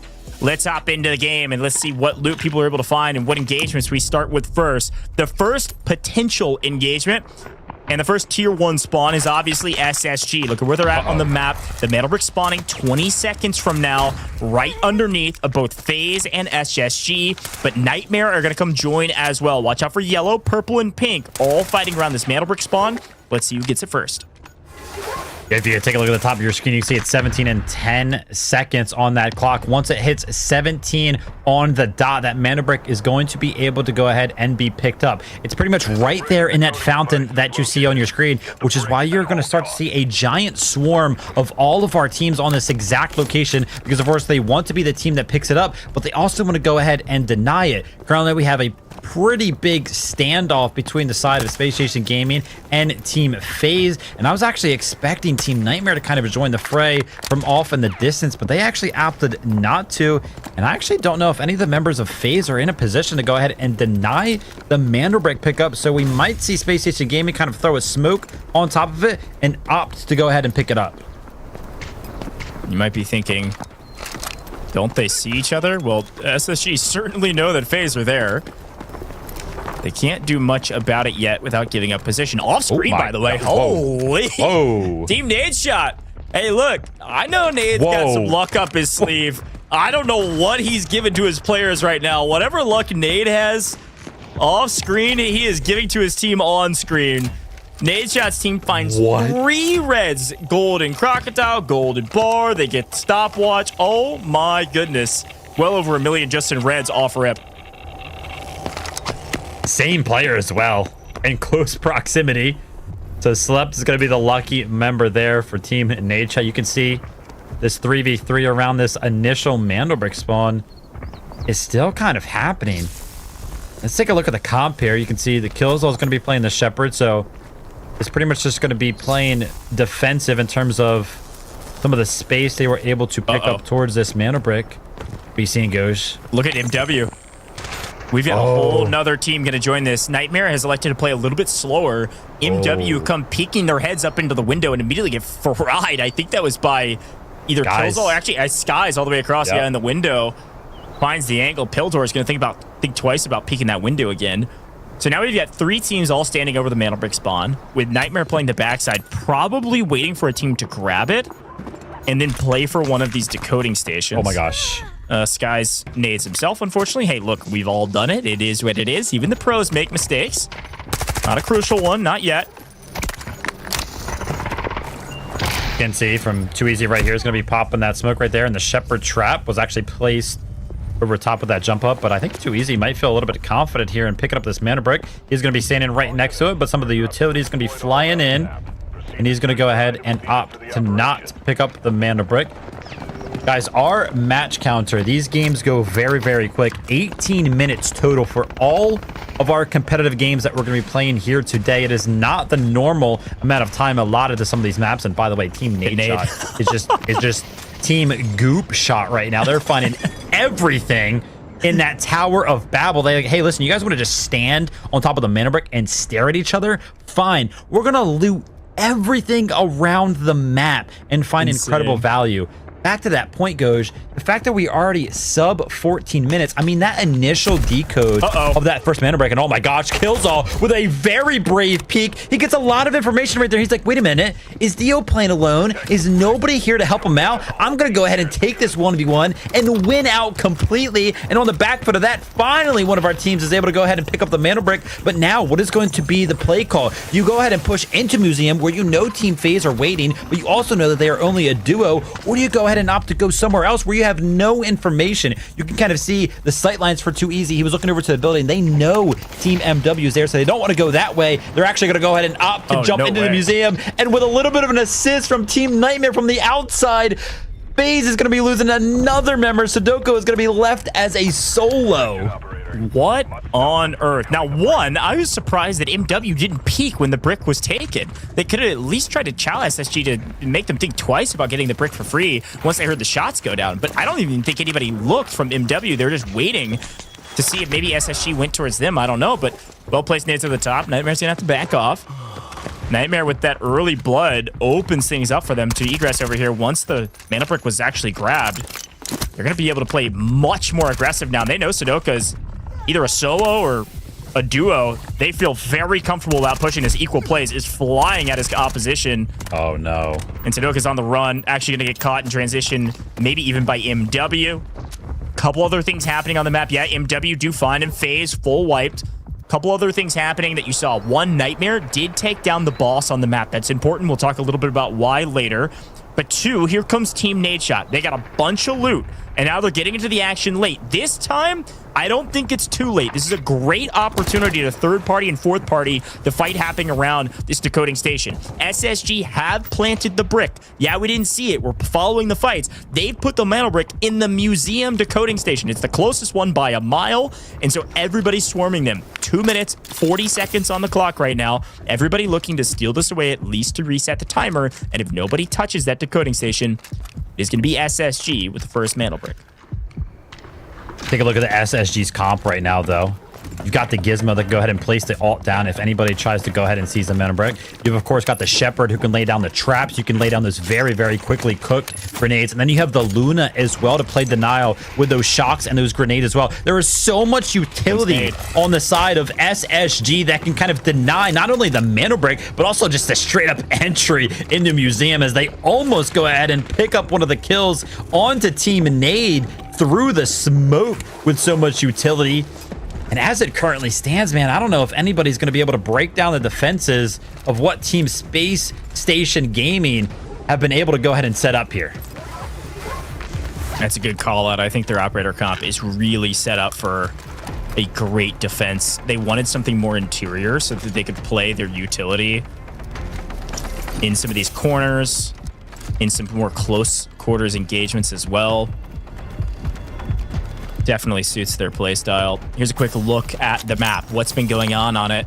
Yes, we saw the boss go down. Yes, we saw BTH, by the way, get the first airdrop, but all eyes on the mana brick decoding station. And unfortunately, all eyes are closed because we are deep inside of some smoke, some flashes, and everything in between. We're getting scanned, we're getting mollied, we're getting everything. And yet, Slept is able to tank it all, sit in the corner, wait it out, tries to make a push, and the triple blaster comes flying around the other corner as well. Team NADESHOT in a blender, but they're still on their feet, just barely, while BTH get another airdrop. And they're also getting those wooden sculptures. We'll talk about those a little bit later. Way too much going on for right now on our screen. NADESHOT's team is tanking every bit of utility thrown out of them. And finally, Smile goes down, this time at the hands of Killzall's gun. Killzall actually playing a little bit of an aggressive position there, right? He pushes up to an angle that he doesn't have to. He's hearing all the fighting, all of the utilities. Like, finally, let's go ahead and get active. But take a look at this Nightmare. They're going to be getting into the mix deal. Too easy. Lays out Equal very, very quickly. And you heard it from Goj himself. 30 seconds. No, make it 20 seconds before SSG take the first Mantle Brick. A duo left for Team NADESHOT. A duo's going to make some waves. They're going to at least pick up one in transition. They do get traded out, so it's just going to be Crisp by himself, taking a decent bit of util damage. But 5 seconds on the clock. Decoding station. Is there anybody around it? No, because Killzall is slamming all of them. Space Station Gaming get the first Mantle Brick. They hold down the hordes of all of the teams trying to get a steal, but no one's able to even touch the brick. They plant the brick, they get the brick, and now it's just a firing frenzy. Space Station Gaming are on a tear, and Nightmare go down, their first wipe of this competition, and there's a lot of bodies on the ground for everybody else. Yeah, now they're just going to go ahead and play like they've had nothing to lose, because they absolutely don't. Everything is going in favor. Everything is going to plan for the side of SSG. So why not? Let's just play a little bit aggressive. We see bodies are down all across the museum. We know all of these remaining teams, they cannot possibly be a healthy three-man roster. And you can kind of take a look at it on the left side of your screen. Team MW, they're left down to a duo. Team NADESHOT, unfortunately, just has Crisp left remaining as a solo. And I think some of the utility is going to be able to sniff him out here. How did he dodge everything, by the way? But I think one tag from the shock arrow goes ahead and reveals the position, and Too Easy is going to be finding his second frag. And oh my gosh, I just got a quick glimpse. Bottom left, when we were on SSG right there, I saw Killzall. 5 kills, and he picks up a knock as I'm making that point onto Pildor. That's going to be 6. But now BTH have finally entered the museum. They're going to go ahead and play the 6th party over towards this Mantle Brick. Hey, the Mantle Brick's already gone, but plenty of value to still be found. Yeah, this is a really important moment to see, and a great job from our observers to catch it. BTH, in the meantime, of all that chaos, they said, we're just taking the airdrops, gentlemen. They get not only the loot airdrop, they also get the AWM airdrop. So BTH get a crazy amount of value not in these engagements. Send their AW member out, and now the fights occur with a duo of BTH, and then MW versus the last 2 players of SSG. Now Killzall all alone, a solo amidst the chaos. He will be at the top of the leaderboard, but will he still win out this map as well? MW going to be able to heal back up, play the high ground. We got BTH on the low ground as a duo, and Killzall hiding in the corner, hoping that he doesn't get swarmed by all of these players. Have you ever watched a Delta Force competition and seen this much action in 2 games? I can give you the answer. The answer is absolutely not, Goj. Holy cow. Goj has watched a lot of Delta Force, and for him to go ahead and say that speaks praises to how well we are being entertained right now. BTH, they're trying to go ahead and sniff out one of the members that's going to be hiding in the bathroom right now with all of the utility and with nowhere to go. The last remaining member of MW is actually going to drop down through the hole. I thought Killzall was going to be waiting for him to go ahead and make that move, but take a look off in the distance. With a little bit of the X-ray vision that we do have, Killzall has actually made the digital dash outside of the museum. So he's going to be running for his life. We'll have to see if Team BTH can kind of make something worth of this. They've already been able to go ahead and pick up 1 kill. No way. Oh, this is way too common of a spot. You have to go ahead and search that, and they do. Tutti is going to be picking up loud right there. And for BTH, I mean, they have done incredible throughout this one. Obviously, they didn't go ahead and pick up the brick. And yeah, they only have 2 kills when you compare it to how many kills SSG have gotten. But I mean, how much stuff were they kind of picking up off screen when we were kind of watching all the fighting happen? Yeah, man. I mean, listen, now that we can breathe, I mean, Killzall may just keep fighting here. There's really no reason not to. He has so many kills. He has 6 kills on the map right now. If he can get a res as well, I mean, this would be ridiculous. He's going to try to get this body to a safer position.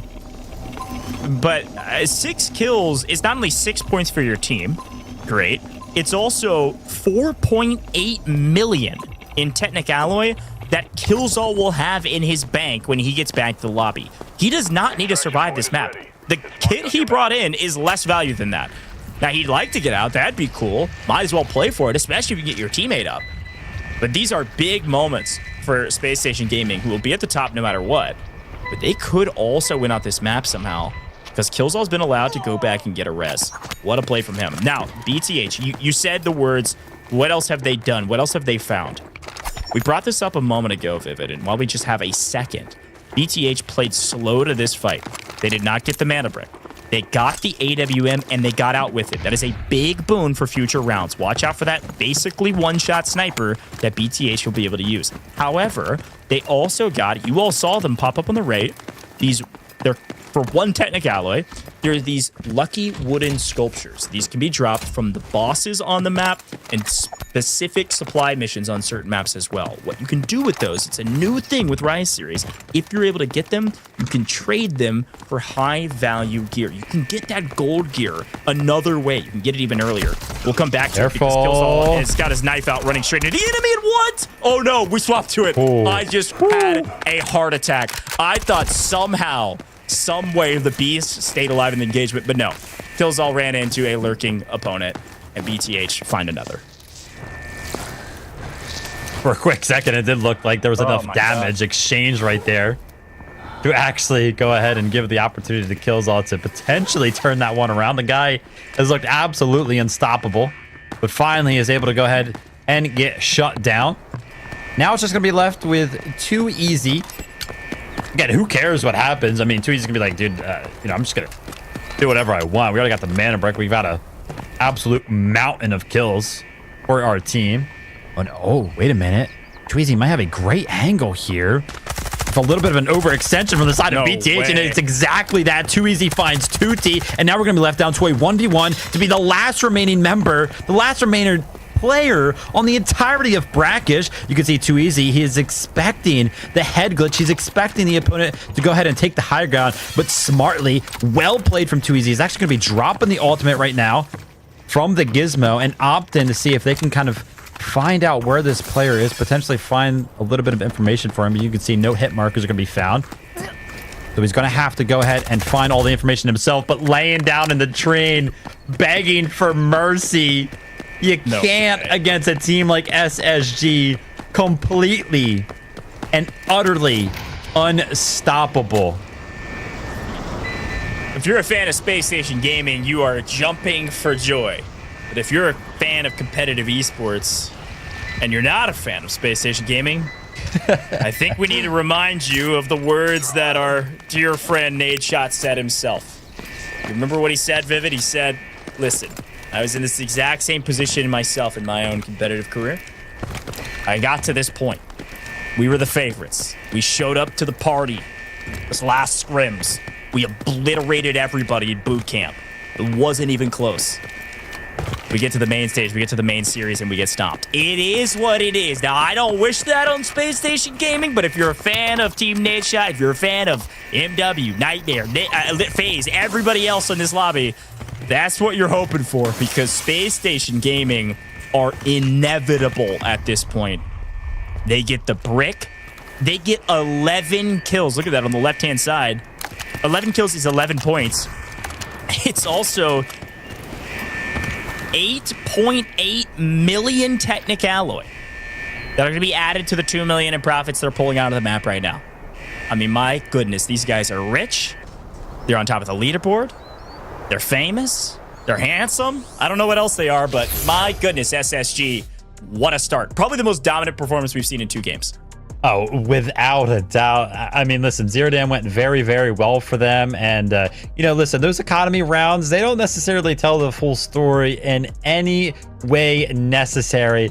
But right now, I mean, the momentum that this team has, it is absolutely crazy. Obviously, we have only played 2 games so far, and there's plenty of competition left to be played. But right now, it is looking like an early win from the side of SSG if they keep playing like they are. Listen, could it be a map 4 victory for SSG if they keep playing like they are right now? Yes, but I will look back on this map with our replays and talk a little bit about what I did like from the other rosters. This was a hotly contested mana break. Yes, no one stole it, but oftentimes in map 2, this is something that can be a little bit boring. Frankly, in map 2, not often do we see this many teams play for the Mantelbrick decoding station. Nobody was able to get the steal, but everybody was here. Literally every team showed up to Museum to fight. We basically didn't swap off a perspective that wasn't at Museum for 18 minutes. It was kind of ridiculous, but fun looks back here. SSG was very patient. They eventually do get that mana break, and they do put it in the decoding station. And then, like you mentioned, very smartly, Vivid, you did notice that their operator comp was much more defensive. It was about zoning off their opponents, and that's exactly what they did. So once they get this mana brick, everybody else is having to fight each other. They can't get the decoding station. Brick is gone, and then it was just a bloodbath. Yeah, I mean, their objective after the main objective was actually secured, of course, being the mana break, was very, very clear as well. Let's just push. Let's just have fun. Let's just get as many kills as we possibly can, which of course is important for all the alloys that you mentioned, all the points that you mentioned, but also just straight up denial, right? Preventing any of these teams from kind of making anything happen, continuously kind of building up the amount of momentum that they have been able to build so far. They've played absolutely perfectly, and it looked like BTH were potentially going to get out with a lot of loot, right? They actually could have just sat on the extract and not went for some of these extra kills, but they opted to do just that. And yeah, they were in a 2v1 situation where you're up against Too Easy, man, and he makes it look just that, a little bit too easy. And that is pretty much the motto right now for Team SSG, quote unquote, too easy. I mean, it's too easy. Getting the last kill is too easy for SSG, but also a big shout out to Killsall for even going back for that res. I know a lot of players that wouldn't risk that, and just getting one player out is a big win in this format often. Killsall got out of Museum. Remember, he snuck out of the bottom, and he came back for the res because he said, we're not done with this map. Ridiculous, man. Well, we've got another giveaway for you all at home. If you're enjoying the action, which I guarantee you are, because this has been so much fun for the first 2 maps. It has moved very, very quick. I've got another giveaway for you. We're going to be giving away more Delta tickets as well as those premium passes. Just type in esports, baby, because we are so hyped about esports here with Delta Force. Operations has been needing esports for a very long time, and this Rise series truly brings something special. There is no game doing what Delta Force is doing right now with the Rise series and with Delta Force Operations esports. So type in esports here with Rise series, type in esports, all caps. That'll enter you into the giveaway. And again, I think it was said in chat, but I do want to remind you, those whispers will roll out through our Twitch channel. It will take a little while. Please stay patient. Those will roll out over the course of the next week or so. We'll get you your giveaways. Don't you worry. We've got a fantastic moderator team getting you all your info and those Delta tickets or those premium passes. We're going to be at a very short break here. When we come back, it's going to be game number 3. It's going to be another eco round, and we'll see if somebody else maybe can come out on top this time. Smoke hands over Asera. The situation's reaching a breaking point. Time to bring in the experts. Team Rainbow has touched down in Asera. New ground? Not sure where to start? Search containers. Grab high-value loot. I hear when I can and stop threats when I must. Take down anyone in your way. Heavy fire, raise your shield, and hold the line. Don't forget your tactical gear. The gripple gun. Enemy here! Taking fire? Pull out the Hive-Tac pistol. Patch yourself up. Keep your squad in the fight. Call if you need a hand. Outnumbered?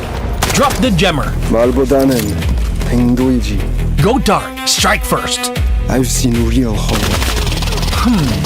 Looks like they were waiting for us. No pressure. Trust your aim. Learn the map. Stay with your squad. Team Rainbow brings tactics built for close calls in Delta Force. That means sharper plays, smarter fights, and operator-on-operator mind games. Alright, it's go time. Extract safely, and everything you learn comes with you. New operation, new look. During the event, Noxus Vigil Bundle, Geneva's Montaigne Bundle, and Stinger Stock Bundle. Pick any 2 of the 3 operator bundles for free. More collab rewards are waiting. Open an Alpha pack and try your luck. In Asera, the right weapon can turn the tide. Black Eyes, one of Rainbow Six Siege's most iconic weapon appearances, gets a new Delta Force take. Complete event missions and choose one of 2 Black Eyes collab bundles for free. Join the event to claim the MP5 submachine gun Black Eyes, plus more rewards. Wait, what's this? Team Rainbow left something behind in Asera? A collectible drone you can deploy. Deploy it and see what you can uncover. July 10th to July 23rd, play to earn the K437 assault rifle Domineering. Looks like we're fully loaded for this operation. That's the full rundown on the Delta Force Rainbow Six Siege collaboration. Remember the rules: sharp aim, map knowledge, and teamwork. The mission: breach in, extract out. For critical state. Take a break. I'll take that. The snowman. Pretty cold.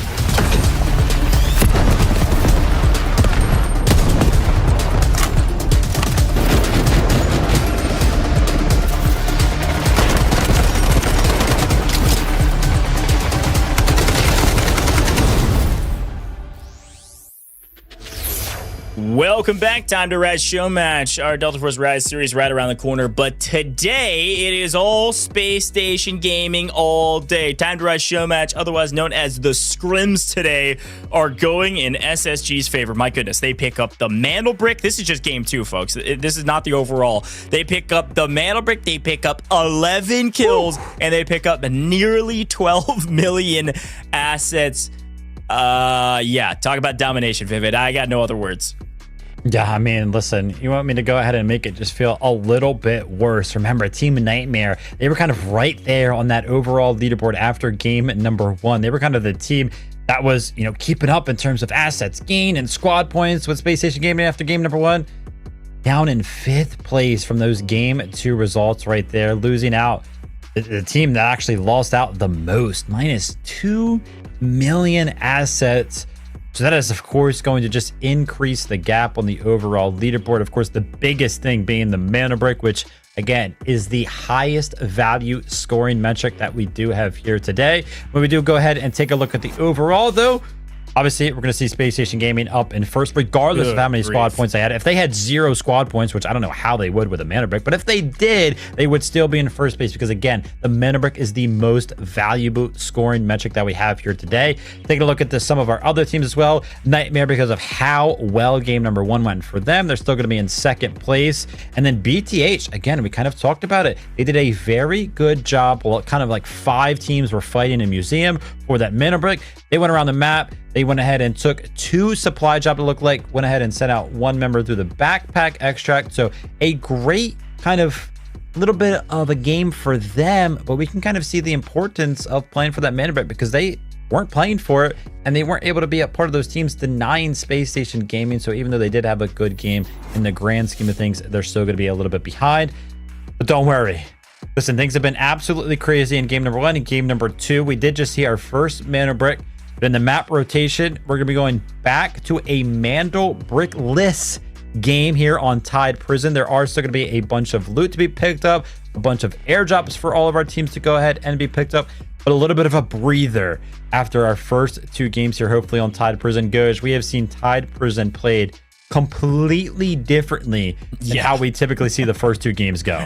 No, I think that's a great shout and a great walk through the leaderboard because it's Space Station Gaming all day. But I think in Tide Prison, things could change because we know exactly what operators everybody's going to choose. Tide Prison plays slow. If you haven't gotten the hint yet from Vivid, it's going to slow way down. Yeah. Why is that? There's a lot of CQB. There's a lot of credit corners. There's a lot of positions for these players to sneak and lurk their way around the map. So what do you want when you're sneaking and lurking your way around the map? How about Nox, Vivid? I'm expecting to see several double Nox operator choices comps. We're expecting to see a ton of Hat Claw as well. That ultimate the Hat Claw has is really valuable to track down people nearby you. I mean, besides those 2 operators, is there even any other operator to bring up in the conversation going into a map like Tide Prison? Literally the only one is typically Gizmo. He's very, very good on a map like Tide Prison. When you kind of take a look at the economy in terms of the operator pool, Gizmo doesn't really find value. Because by the way, after this, we're almost exclusively going to be playing Space City. Very hard for Gizmo to kind of find value on a giant open map like Space City. Of course, the center buildings are going to be a little bit close proximity. But yeah, Gizmo we have kind of seen brought into Tide Prison before. If you're going to be a team that is a little bit more interested in playing defensive, because if you do just play double Nox and like a Hat Claw, you don't really have a lot of stall if one of your members gets knocked. So, you know, if you want to play Gizmo, maybe play for some smokes, play a little bit differently. I wouldn't be surprised if we do see somebody kind of bring out that. But I can almost guarantee we're going to be seeing probably just a bunch of double Noxes and Hacklows almost across the board. That's what we've seen in the past. Yeah, 100%. And if you didn't notice, we do have official esports accounts everywhere, folks. You got specific esports streams that happen, specific esports X accounts, and you got to go drop a follow on all of Delta Force major socials, including their esports accounts. Ooh, wow. But let's get into the action here. Everybody running purple gear. It is an eco round after all. We got a mana break. But what else do you see in here? I do see a Raptor from Team NADESHOT. Yeah. We've seen that a couple times. At least be able to send that drone through to check some corners as you're walking through doorways. But anything else?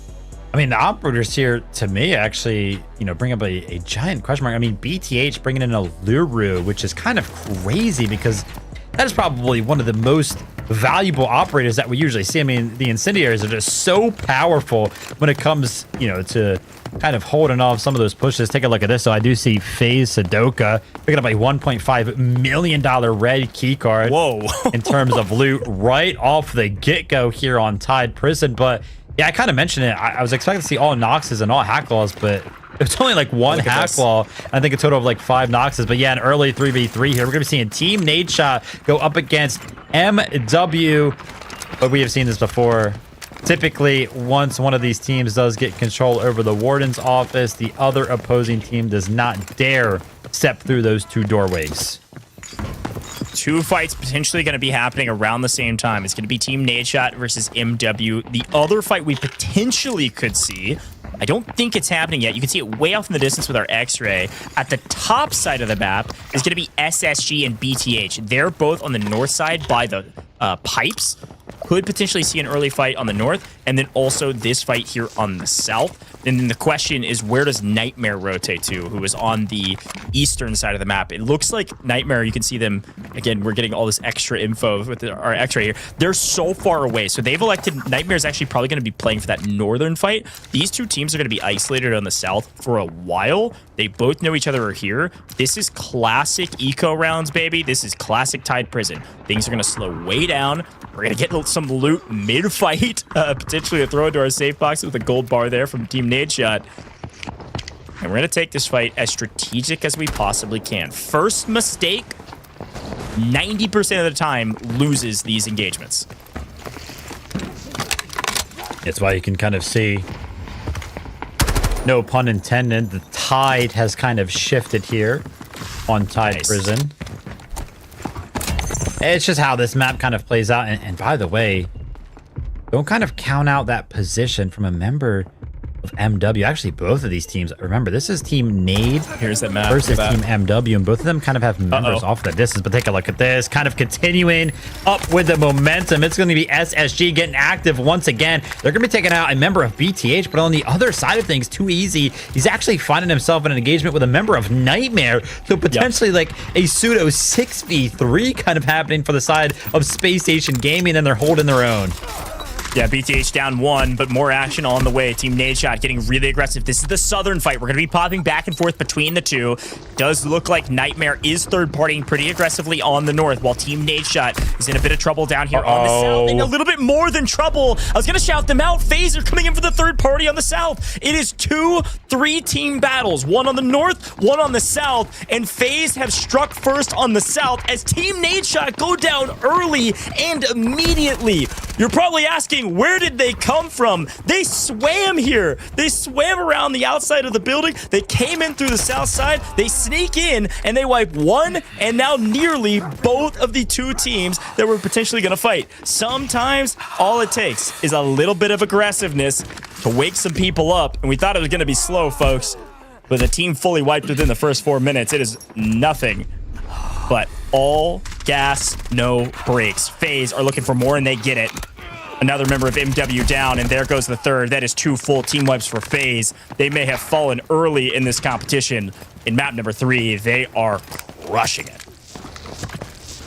Well done from them. You can kind of see how hard it is for some of our teams, like Team NADESHOT, to disengage some of these fights, because again, it's a complete shift in terms of the operators that you have. In Team NADESHOT, they were on like a Shepherd and Nox. any Raptor, so no smokes for them to kind of cut off some of those angles as we do take a look at that other three-way fight towards the north side of the map. It's going to be SSG. They do get another knock. This time it's going to be on the team of Nightmare, and they're going to decide to see if they can make something happen. But Too Easy get a little bit too aggressive. He had the knocks all popped. He was feeling a little bit confident, but Equal is going to be able to go ahead and shut him down, and now he's going to be looking to do just that, get aggressive once more, maybe return the favor. Nox ult going to be popped for Equal. Let's see if he can make something happen. Those that don't know, that Nox ult means his footsteps are silent, but he doesn't get quite that aggressive. He doesn't want to overextend. Again, we talk about this in Tide Prison all the time. Tide Prison is a map that punishes mistakes more than outplays. So neither of these two teams... We see this, right? Can he see Killsaw? Oh my gosh. What? There's no way, right? Is this real Hello? life? Okay, I thought I was completely crazy. I was like, there must be something weird going on. And Tutti surely could have saw Killsaw that whole time, because Killsaw's like, wait, is that a man in the shadows? But some great return shots from Tutti as he comes to life here. Killsaw is going to be put down on the ground, but backed up into the corner, and a lot of damage going to be finding his way. He's going to be taken out. And yeah, maybe a little bit hesitant there from the side of Tutti, because he was a solo, but he had me questioning my complete existence in terms of Delta Force in its entirety, because I was like, I swear he could see Killsaw. He's staring right at him. That was hilarious. Oftentimes, I can get turned around or tricked. Well, I wouldn't say often, or I'll give myself a little bit more credit. Occasionally, I get turned around or switched by our X-ray. That was not X-ray. That was bars of a jail cell. You could shoot through that, and I was so in a blender. I mean, what did he think this was, like some T-Rex on the other side? If you just don't move, he doesn't know you're there? That was the craziest camouflage look and play I've ever seen. It almost paid off, too, for BTH. Somehow, he was able to actually win that first engagement. There's just too many players of SSG left, but... Okay. Killsaw was probably like, he probably couldn't believe his eyes. He was like, he couldn't hit shots because he was too baffled. He was like, wait, is somebody staring at me? I need to see that from Killsaw's POV, like without X-ray on, because I feel like hiding off in that locker in a very dark room probably looked absolutely insane. Like, it was a great hiding spot, I would imagine. But I mean, yeah. A couple quick notes here. We are finding some reds off screen, but while we see some of the looting going on the left, look at what's happening on the right-hand side. Nightmare has showed up to the party. SSG, known for their reses, what do Nightmare do? They grab Too Easy's body from the ground. They move him all the way over to the backside so they can loot him to make sure that yellow timer actually fades. It finally does, and Nightmare will know that it's gone. It'll go from a body to a box, and they'll say, okay, that guy can't get back up. So Nightmare have all the loot from Too Easy, and SSG can't go back for that body, and certainly won't think to go back for that loot either. So it's going to be a full 2 for SSG. This is at least a little bit of the slowing of the roll of Space Station Gaming.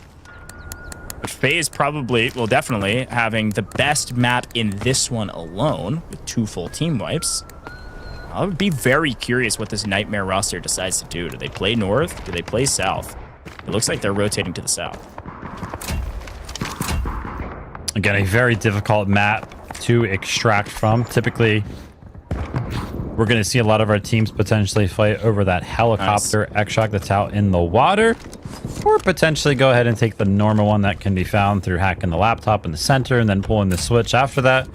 But I would imagine with FaZe having so much control over the south side, yeah, they're probably going to go ahead and opt to jump down into the water and potentially look to control that helicopter pad. Now, this being said, this is actually a very early rotation, if that is the goal. Actually, excuse me, because I'm absolutely forgetting the fact that we have airdrops on Tide Prism, because we have literally nothing but action so far. So 10 seconds until our first airdrop goes ahead and lands off into this little cove over here, which is actually very, very scary to go for a lot of the times, because it has direct sight lines over to that unloading area, which of course you can see they're very, very hesitant because of those sight lines. It's very difficult for them to kind of deal with those sight lines. No real access to a lot of utility, as The shark is defending that airdrop. Like, dude, listen, I want it. You guys can't have it. So a couple key notes there. We were saying that there was some reds pulled off screen. It was actually FaZe that pulled that ventilator. And I'll cut away if this action actually takes off. But FaZe have the ventilator. As a reminder, FaZe also pulled that key card at the very beginning of the game. So FaZe have like 2 million in loot value. It looks like they pulled a CD as well. They have like 2.5 million in loot value just in reds alone. And, okay. All right. Listen. Keep counting, Goes. I want to hear it. The running count. They only have 2.5 million in reds alone. Cue the next red. No? Oh, dang. I thought it was going to be close. All right. Killzall finds an angle. Nightmare. Again, reminder, SSG, a duo. Nightmare looted their buddy. Trying to play denial. And by the way, this is actually a fight that's going to be happening in obviously the middle of Tide Prison. But this specific engagement is one that happens actually a lot on Tide Prison because of how some of the spawns actually go. So this is one that usually happens very, very early on. I'm sure both the teams of Nightmare and SSG, when they've kind of just been jumping into some of the pub games, have played this exact scenario in terms of playing, 3v3. Obviously, Nightmare have a grave advantage in terms of having just an extra member on their team right now. But a lot of the times in competitive settings, some of the rotations get a little bit weird. Some of the areas get a little bit weird, and some of our players are a little bit unfamiliar. But I would imagine that all of these angles available around these two staircases that are kind of separated by that alleyway in the middle of all of the jail cells, it should be pretty common. As you can see, Lucas is taking advantage of one of those well-known angles right here, trying to see if one of the members of SSG gets a little bit too hasty. And by the way, I was a little bit distracted by the scope, the zoom in from Lucas. I didn't even realize that man is holding an arm. Yeah, so this is the other thing you got to know about Tide Prison. There's two ways to get loot in Tide Prison, high value loot, that is. One is that airdrop we just saw FaZe looking at. The other one, though, and where you get the is the GTI supply mission. So that's what this Nightmare team has done. In the meantime, after looting Too Easy's body, they end up completing the mission and they get this So this is a nice win for them. And an opportunity sure to use a bullet or two and wipe SSG, denying a lot of points for the team at the top. But also, if they can get out of the map with it, they're going to be feeling a lot better about using that in a Mantle Brick round, Vivid. Oftentimes, that's what players do. They like to save it for those Mantle Brick rounds. But they also, these kills are so dang valuable. I mean, we just watched a show match last week on Zero Dam specifically.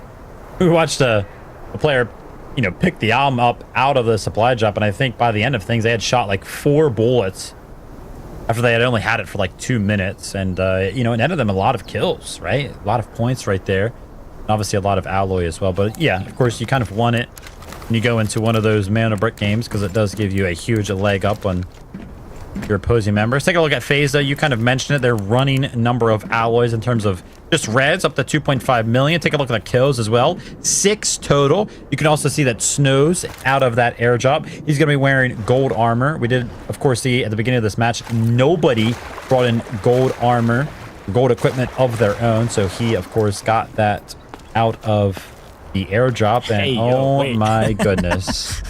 Equal. Listen, sometimes the map fights back, all right? Warden's getting a little aggro. He's pushing.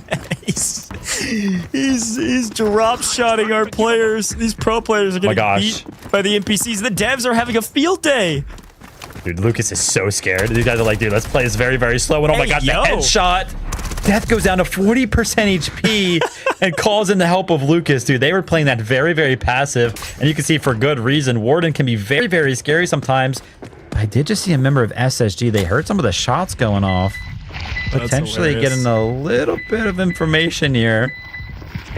And Nightmare got to be feeling very, very scared. I mean, they haven't been able to move out of this little corner for quite some time. They don't really know what's going on around the rest of the map. How are they going to kind of get out of this corner and potentially extract? I mean, yeah, we have the backpack extract available, which is potentially what they're thinking about in terms of just sending the ARM out. But, I mean, SSG are kind of cutting off that rotation almost entirely. Yeah, I mean, game clock, 4 minutes. Not a lot of time. You don't have a lot of time. By the way, do you see that? You see that X-ray? Did you see that for just a moment? Big shout out to our observers and X-ray and the whole tournament system we have. It's so dang cool for Rise Series. One thing it does flag is reds that are on the ground, like out in the open. And so if they've already been looted, one, that's a possibility. But two, some of these reds do just spawn naturally. I'm pretty sure I saw a red through the map.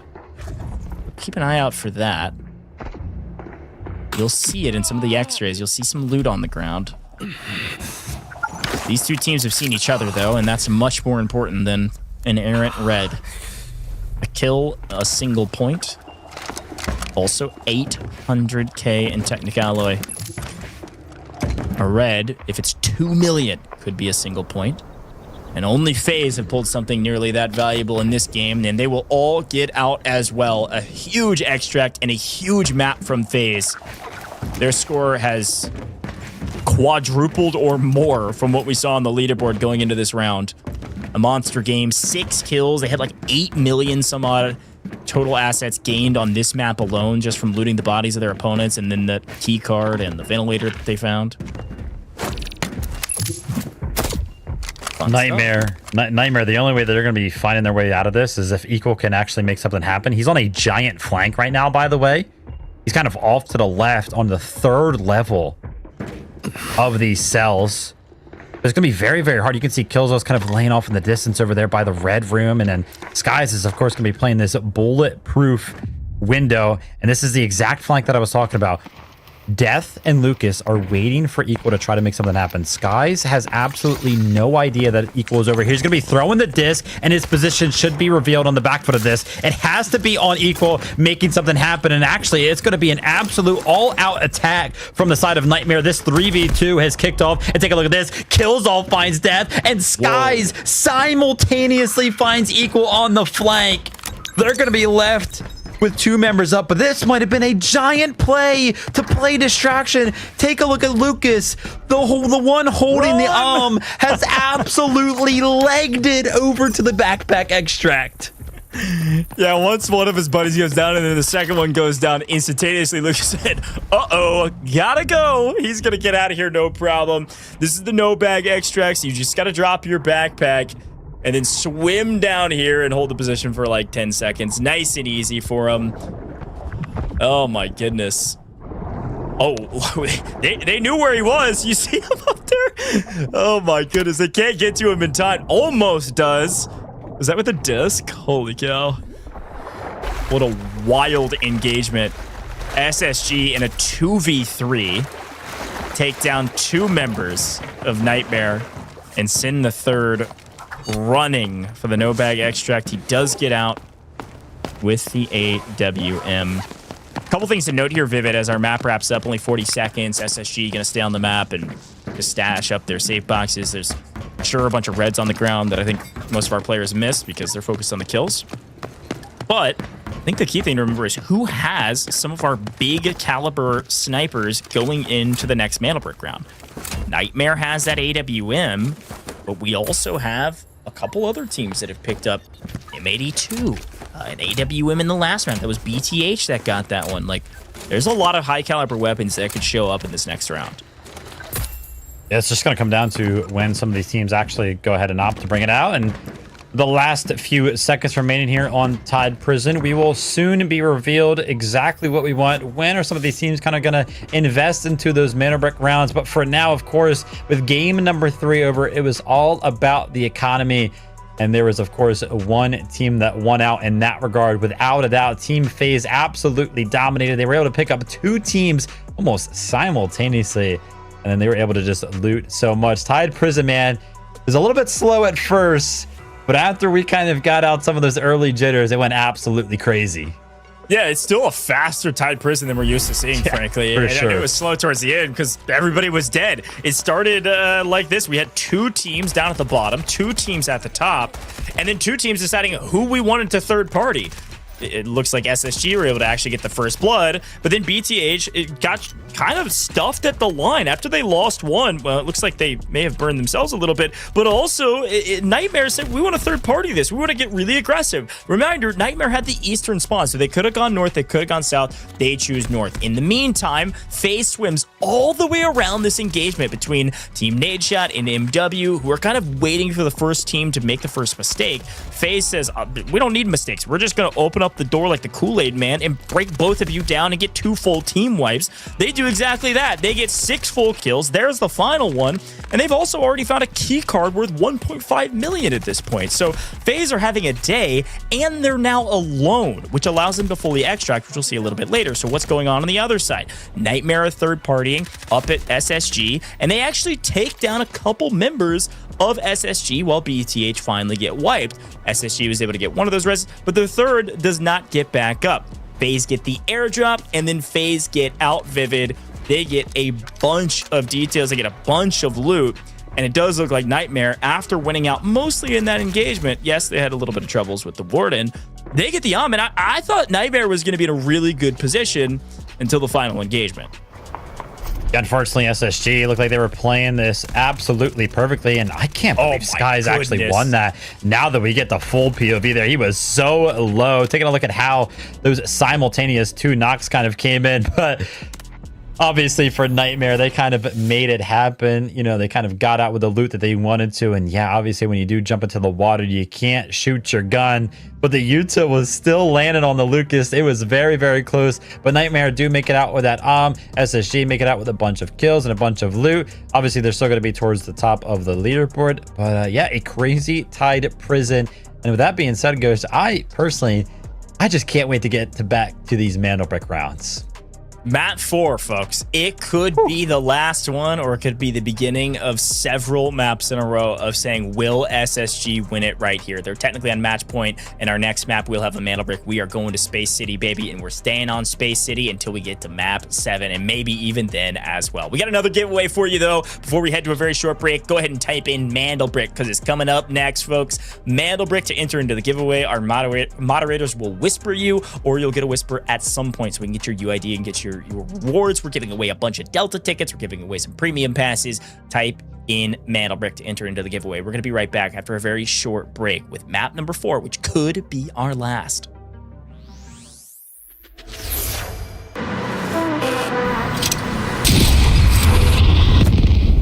The enemy got the Mandelbrick. Find it. Stop them. Mandelbrick decoded. Nice work, operator. The time to strike is now. Do not let me down, operator. Decoding has begun. Defend the area.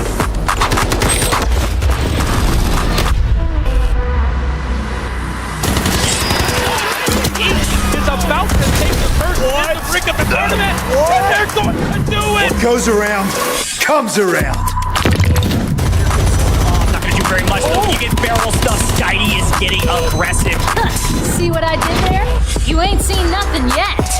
Let's knock them off their feet. There we go. There it is.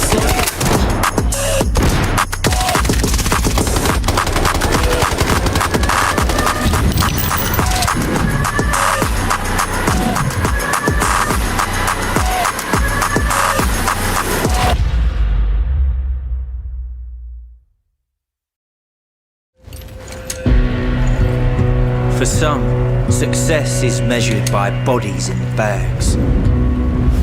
Maybe that suits them. But to me, it's measured in hearts that keep beating.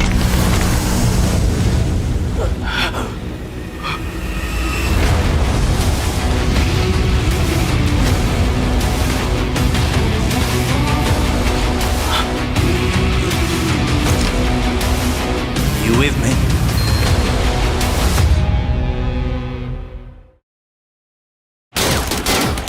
We can't hold them off! Fall back! Move! I'll cover you!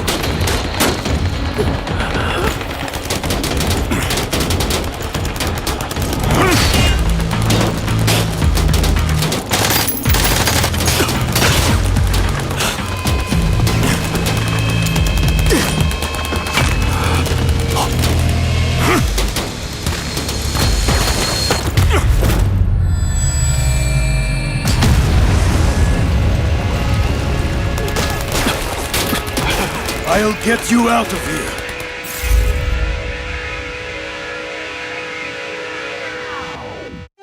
Time waits for no one. I was once lost in the fires of war, surrounded by ruin and fracture. Only in hindsight did I realize everything reaches its destined end. Every moment that has passed is a relic worth keeping.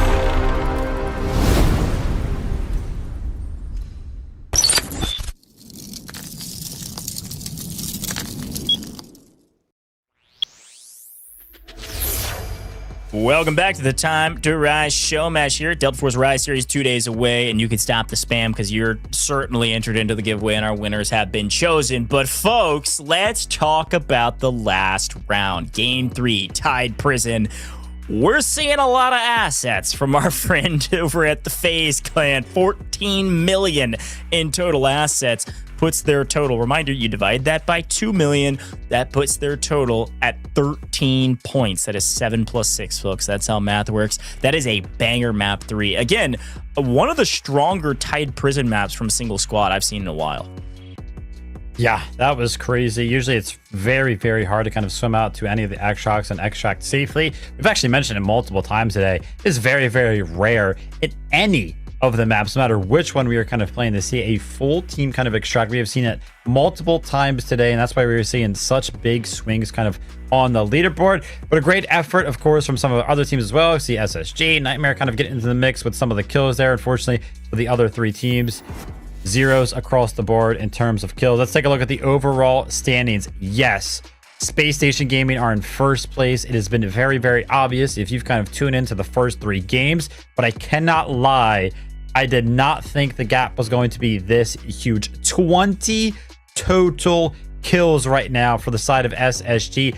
34 squad points, by the way, doubling that of FaZe Clan, who obviously just had an incredible game. What did they pick up? Like 13 points that game. So without a huge game like that, I mean, the gap would be even larger. But of course, Space Station Gaming with that mana brick in tow, they're going to be in first place and potentially ending the competition here early now that we're jumping back into our maps that feature the mana brick. Okay, but this is a big but. Team NADESHOT, yes, they only have 5 points. If they get this next mana brick, they will jump all the way up and tie Space Station Gaming with a mana brick apiece. And of course, Space Station will be ahead in that tiebreaker based on points. However, for those that were around for a little while ago, not too long ago, frankly, the Team NADESHOT qualifier, what happened? Well, Team NADESHOT showed up super late to the party. BM is what they were called back then, and they won the whole qualifier once we moved to Space City, picking up a brick and then another brick and stealing away the win from the roster that's in first. It was not Space Station yet. It was Inc. back then. Space Station pick up this roster Inc., but Team NADESHOT beat them in the NADESHOT qualifier. So watch out. It is still anybody's game, and I know we're highlighting Team NADESHOT a lot today, but I also want to say the same about MW. Mad Win still have a good chance to win this competition, and that's what I love about this double mana brick format. We're going to be on Space City as we wrap up the course of today's competition, unless the team in last decides to go back to Brackish and tell everybody else to follow them there. And if we do that, we will have an airdrop as well. But let's talk about operators as we move into Space City. Vivid, you and I have casted a lot of Space City in our day, and we've both played a ton of it as well. Talk to me about operator comps. We know probably what we'll see. What's the meta right now? Yeah, it's almost, you know, always revolving around a Tempest. Tempest just finds so much value on a map like Space City because her ult makes it very, very accessible to not only go ahead and contest the initial mana brick, but then, of course, you know, follow that up towards some of the decoding stations. Also, Luna is a very, very popular operator on this map. Her recon arrow just finds so much value because you're able to go ahead and shoot it outdoors, which is where a lot of the fighting is going to take place on a map like Space City, depending on, of course, where the decoding station does go. And then we do also kind of see Stinger or maybe like Toxic. Usually that third character is a little bit of a flex one. whatever that third member is kind of feeling in terms of the smokes. But yeah, pretty much almost exclusively going to be seeing some sort of combination of those. We do also see Allura obviously find a lot of value on this, which is why I was kind of questioning how much Allura we were kind of seeing in some of the early games. We're actually seeing down that column of Allura specifically, it looked like 4 or 5 of our total teams have actually played him at least one time, which is super surprising to me because, again, just the rocket in tow with some of those incendiary grenades just find so much value in terms of just the Mandel bricks in general, but especially on a map like Space City. But these teams know what they are doing. They have a formulaic plan kind of coming into things, and like you mentioned it, a Mandel brick on all of the remaining games throughout the course of today. Only one team can technically win the competition early as it currently stands. Space Station Gaming, they already have 1 mana break. Let's take a look at the investment, and oh my gosh, it is all hands on deck for almost all of our teams. FaZe, decked out, all gold. Space Station Gaming, decked out, all gold. Nightmare, almost there. They've got a bunch of gold. You can see Death potentially having, you know, a purple helmet. Maybe one of his teammates kind of was able to bring him in a vest right there. And then BTH also absolutely decked out as well. Yeah, to see 3 teams fully in gold for the very first Mandel brick round here on Space City is kind of a good nod to what we're about to see. One, we're about to see a lot of action. That's 3 teams that are going to get really aggressive because, yes, they have a lot to lose, but they have a lot to gain thinking they're going to have a pretty standard or significant, rather, advantage in these engagements. That gold tier armor is so much better than the purple tier armor, and so you've got an advantage. You've got to be able to utilize it. But looking at the spawns, we'll see the teams flying towards the Mandel brick spawn, while Team NADESHOT, they've got a spawn that is a little bit less desirable occasionally, but they do have an engagement that they could potentially at least throw some shots down towards another team, which is FaZe, trying to creep their way towards mid as well. Take a look at the comps real quick on the left side of the screen. Bunch of Tempests are being featured. I do see a couple of teams without a Tempest. I think it was 2 total. Yeah, Team Nade and MW are not going to be having a Tempest. And we're going to be seeing that Tempest probably used very, very early on. Take a look at this absolute flood towards the center of the map. This is where the initial Mandel brick spawns on a map like Space City. Down there, it is very, very open. It's very, very hard to kind of pick that up, which is why we do see Tempest utilized so much on a map like this. You go ahead and pop the ultimate. You make that dash while your support player throws down some smoke, so that way you can actually get onto that. And then you take your ult back, and there you go. You have successfully gone ahead and picked up the mana brick. But Team FaZe, BTH, and Nightmare are the only 3 teams that currently surround that mana brick. And as it currently stands, the ultimates are not up just yet. It has not been enough time in this game just yet. You can kind of take a look at it. If you take a look at the bottom of your screen right now, equal.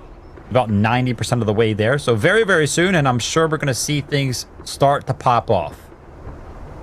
That's a good shout. All of our Tempests may pop at nearly the exact same time and go sprinting for this Mandel brick. If you're new to Delta Force, you're probably like, well, why? Why is it so helpful? If you go down, if you get knocked while you're in the Tempest ult is what we call it, you can get crawled all the way back, and that's exactly what happens. Equal goes down. Look at this. Ropes all the way back and could even self-revive if they didn't have teammates right there to get the revive off for them. So it's really valuable. It looks like Killzall may actually get this, and that's exactly what happens. He grabs the brick, gonna take the ult back to safety, and now we sprint towards what will be a decoding station that they feel comfortable with, which is not one we see that often. They are running for the hills. They are not going to stick around some centrifuge or some of these positions on the map around mid-map. They don't feel very comfortable, and they do have bridge control. They're going all the way back to Test Workshop. We've only seen this, what, once in recent competitions? Maybe twice. Yeah, super rare, but a great strategy. Killzall was actually in the center of the map all by his lonesome, while Too Easy and Skies kind of held down this bridge area. And take a look at this. It was very, very close. The timing from the team of Nightmare, they almost were able to kind of pick up some sight lines onto Killzall before he was able to successfully make the rotation. But he has made his way all the way to the decoding station without getting shot a singular time. And now only 4 minutes separates us and Space Station Gaming winning this competition as quick as they possibly can. For all of our 5 remaining teams, what is going to be the approach? Take a look at Nightmare. They're kind of investing over towards this building. Remember, there is going to be a zip line that gives them access to this bridge, but you can take a look. Too Easy is going to be currently poised up for a play like this. Is he going to be able to fend off 3 hungry and desperate members of Nightmare? big moment for everyone. Mandelbrick is down, and it is game, set, and match. Space Station Gaming get it. But yes, Farmer Lucas does have that in hand. AWM extremely strong. One well-placed shot. Body goes down, and Nightmare can swing on this bridge. What a smart play from Space Station Gaming. Killsalt goes in a little bit late. A couple of the players that went first get nearly eliminated or pulled back. He goes in by himself while his teammates hold bridge. They know for a fact this decoding station is free, and so they plant it there. And now everybody is skirting around the edges of the map to try to make their way to Test Workshop. And they will be caught in transition. Loud finds the first angle. Shots go back, but the second, Pildor up close and personal and doesn't shoot his gun fast enough. Crisp picking up Pildor, fully eliminated. Team NADESHOT in a bad situation, turn that bad situation into potentially a full team wipe. Crisp is going huge. He said, I'll do it myself. Whoa. You want to go to flank me? He also shoots near perfectly where the third is at. Crisp is locked in right now. He's got more to prove. He wants to play some more. And I think MW know it. Mad Win go running for the hills. Those bodies going to stay on the ground. And as much as that was impressive, and we will see Smile get picked back up by Slept. Crest goes huge, but Crisp and the team have to swing back for the Mana Brick. And so do we, because Equal Plays and Too Easy are getting really aggressive over on the Mana Brick position. Team NADESHOT are going to have to join the party here a little bit later. Yeah, Nightmare finally found the pick that they were kind of looking for. And take a look at this. They're going to be stalled out, though. They're going to be getting knocked by some of the bots. No way. But Equal tries to get aggressive. He goes ahead and pops the Tempestall, and he gets the full kill onto Too Easy. And on the back foot of all of the action kind of happening, FAZE starts to join the mix. They get the flank. Skies goes down, and SSG in all of its entirety go down. They're going to be wiped from the map. And remember that rule that Ghost talked about so long ago, because SSG, the team decoding, have been fully eliminating. The decoding has absolutely been paused. The timer has been stopped, but not many seconds go by before FAZE jump right on the decoding station, and now we finally have a different team that has control of the Mandelbrick. And the only team within a country mile is Nightmare, and they were able to get their res. What a wild series of events. It felt like maybe SSG like overextended on an engagement trying to get a wipe or a full on Nightmare. And then they get cut down by a couple of the other teams rotating in. I mean, FAZE find a great angle yet again. You know, I think in the past, we've watched a couple of these show matches, and FAZE has been a part of several of them. And the biggest criticism we've given them is that they're too late to the party. It is oftentimes a good thing to show up late, but not too late. You got to be just perfectly late enough to pick up some thirds. And look at this. They're even not only getting the decode with the steal and the third party on SSG, but they actually find first blood here on Nightmare. They just catch SSG unaware. SSG was focused on Nightmare. They come in just the perfect amount late to get the third party kill, and now in control of the brick. Still got a lot that they have to do on the map though, Vivid. I think 2 minutes is deceiving. That is a lifetime in Delta Force, especially if a team can rotate around the other side of Test Workshop and be able to play kind of with Nightmare. I'm not seeing anybody right now that's doing that. And I'd be curious to see where maybe Team NADESHOT's trying to rotate to, because 2 minutes is a long time, but not if you're slow creeping around corners. Yeah, it looks like Team NADESHOT. Remember, they were in that early engagement over towards Hudson with MW. Yeah. Those reses have finally dinned out, so Team NADESHOT is potentially going to join the fray very, very soon. But that would leave them kind of flanking Team Nightmare, which would kind of halt both of the progression from both of these teams, which would be music to the ears of a team like FAZE, who are only interested in one thing, and that's defending the Mana Brick. If two teams are kind of fighting over one of the biggest rotation points for the Mana Brick, that's going to be great. And take a look at this. Yeah, Equal was trying to make a play towards the decoding station, but Team NADESHOT go ahead and deny access to it. And on the other side of things, there's going to be a knock from the side of FAZE all the way on to BTH, who are going to be over by the Eastern Suspension Bridge. So both of these angles, both of these approach angles towards the decoding station are actually being shut down. One side by FAZE and the other one by Team NADESHOT. Team NADESHOT is kind of helping Team FAZE right now, but finally Team Nightmare, they kind of get aggressive. They finally make their way all the way over to exactly where they want to be. They're in the mix, and this is going to be a straight up 3v3 for the brick.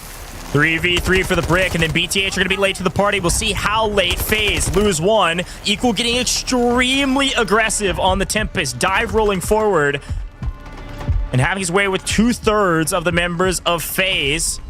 Dio's going to have to dive down and dodge and hopefully heal back up, which he's able to do. 30 seconds. And now he's got to figure out where the heck do I go from here. I just need to stay alive. Somebody on FaZe has to stay up so that they get this brick. And here comes BTH. I get the hair too late. There's not enough time to get to the brick. It's got to be a full wipe, and it's going to be Team NADESHOT on the backside. Smile finds Dio. It's one player from FaZe alive, and he's just got to stay alive. He is proned out, hiding in the corner, praying that nobody steals it. But yes, Nightmare, with no one around, Equal is able to just stand on the brick and say, well, I guess nobody's going to fight us for this. 8 seconds. FaZe almost get away with murder. And Snows, unfortunately, is about to get murdered himself by either Team NADESHOT or BTH. FaZe in deep trouble. You talked about timings right there. That was very, very close.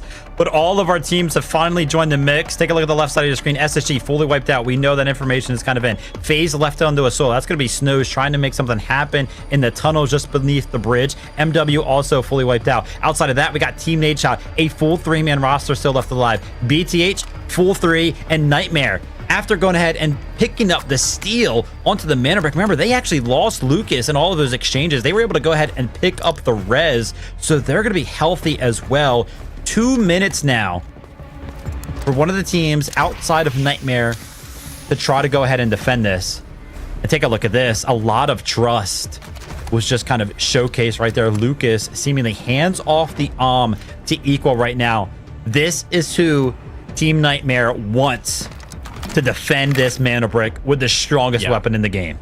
Yeah, look, I can talk about Equal Plays till the cows come home, and I don't think the cows are coming home anytime soon, because Equal Plays is a veteran in the operation scene. I've been casting with this guy for literally 2 years, since like Alpha.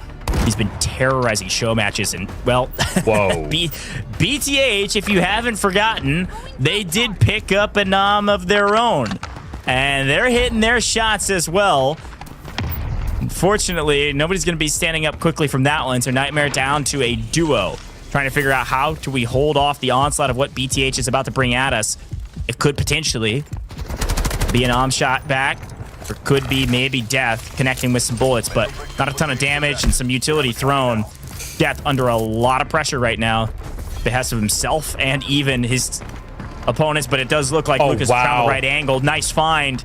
And we are able to pick ourselves back up. Equal had popped the ult in time, so he's up on his feet. Nightmare fully engaged as Team NADESHOT also coming for the third party, though. They've got more things to worry about than just BTH.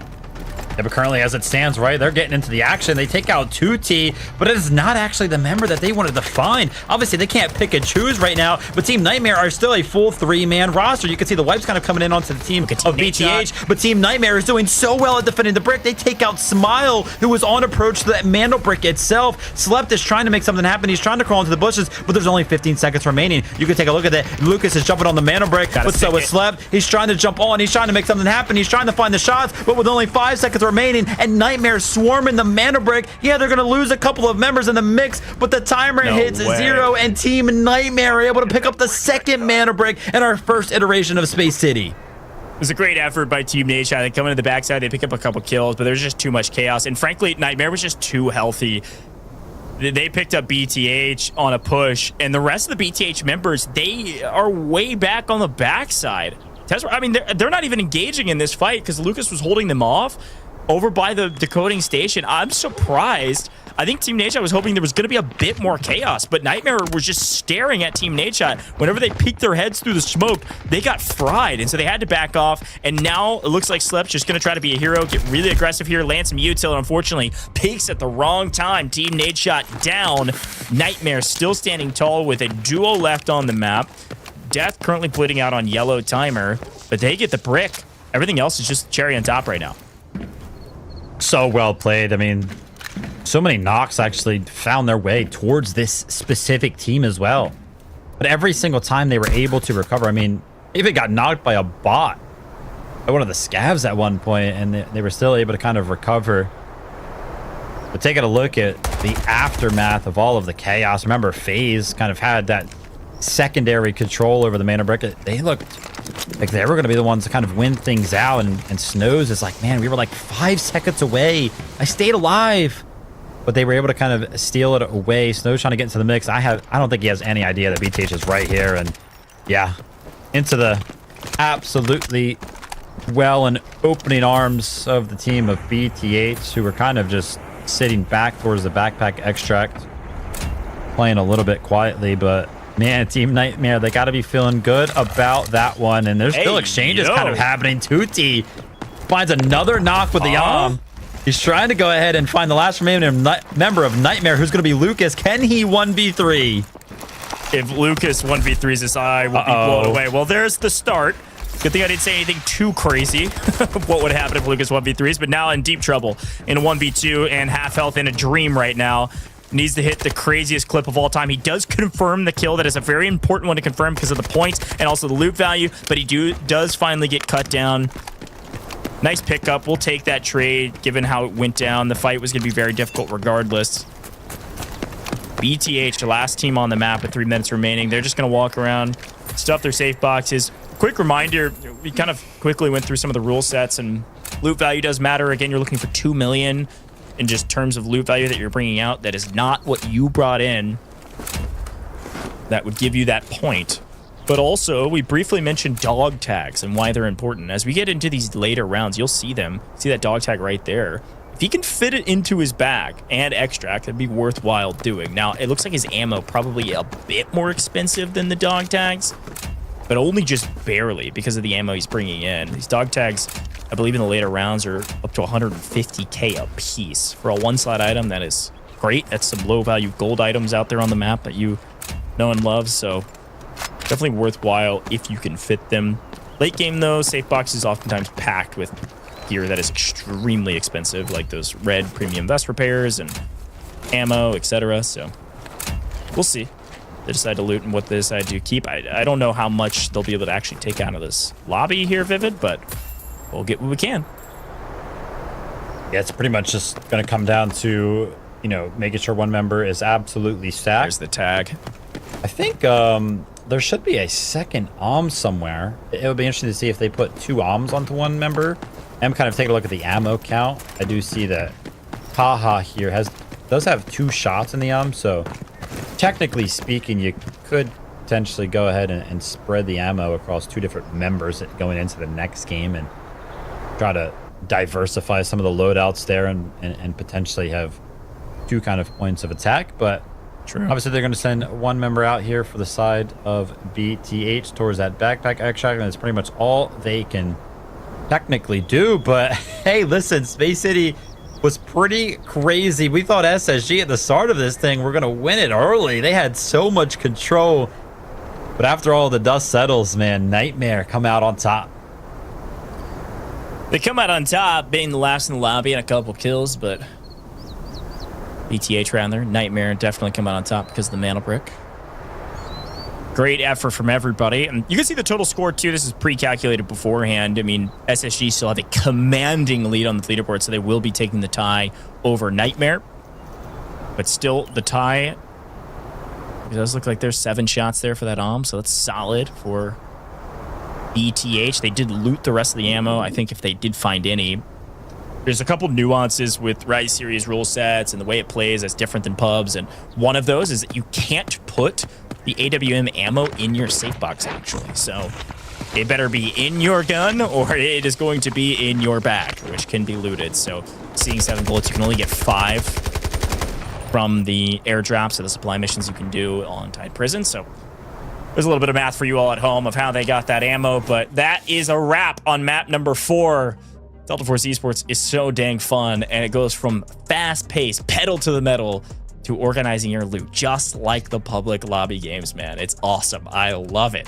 It really does feel like what we play at home, except just way better than me. And that's what I love about the Pro Series. But Vivid, I mean, I think when we look back on map 4, what we saw on the map, I see a very calm, cool, and collected and pristine looking Nightmare. These guys made a tough play look fairly easy. You got to remember how this all started, right? Equal Plays goes for the brick first. Killzall plays this extremely smart. He's the only player from SSG looking at this brick, and he's able to hold the line, see the angle on Equal Plays through the smoke, and pick him up. After he's taken him down, what does he do? He sprints for the brick, uses that Tempest ult to get back into cover, and then they take it all the way back to what we thought could have been the end of this competition over here at Test Workshop, because they had full control over the bridge. Usually that nets you so much value in these fights. In the meantime, not near the brick, working their way this direction, because they spawned almost on the, actually, literally the opposite side of the map. Team NADESHOT had to traverse the entire map to get here. They do take down 2/3 of the members of MW, so we thought SSG may have this in the bag because Team NADESHOT was going to flank Nightmare, but no. FAZE get into the mix. They pick up a third party on SSG. SSG go down early, and that opens up the mana brick for a steal because that timer pauses. FAZE gets the mana brick, they get the code, but then Nightmare make an extremely aggressive play out in the open, and it pays off. They're able to wipe most of the members of FAZE, and then with a little bit of help of Team NADESHOT getting into the mix, they get the steal. So now Nightmare in complete control, and they're actually able to keep their bodies up, playing around the backside of this van and just play steal defense. And aside from an errant AWM shot, they really did a great job of defending this mana brick here, Vivid. I mean, obviously, you know, defending the mana brick, but just so many times defending their team as a whole. Like, we could kind of see in some of those highlights how many times the Nightmare team in total actually kind of got knocked down, but they were able to kind of reset entirely throughout. And then we kind of know what happened towards the end of this. I mean, the Om was able to find just a little bit more value, kind of finding its way towards an unsuspecting equal right there, but not before Lucas kind of had his way with Tootie on the way out, kind of got that kill, +1 right there on the leaderboard, but a lot of loot in terms of what Kaha was able to go ahead and pick up. A crazy game, BTAGA. You guys might have gotten out with a lot of loot, but Nightmare, they got out with a mana brick, and they're going to be feeling very, very good about that.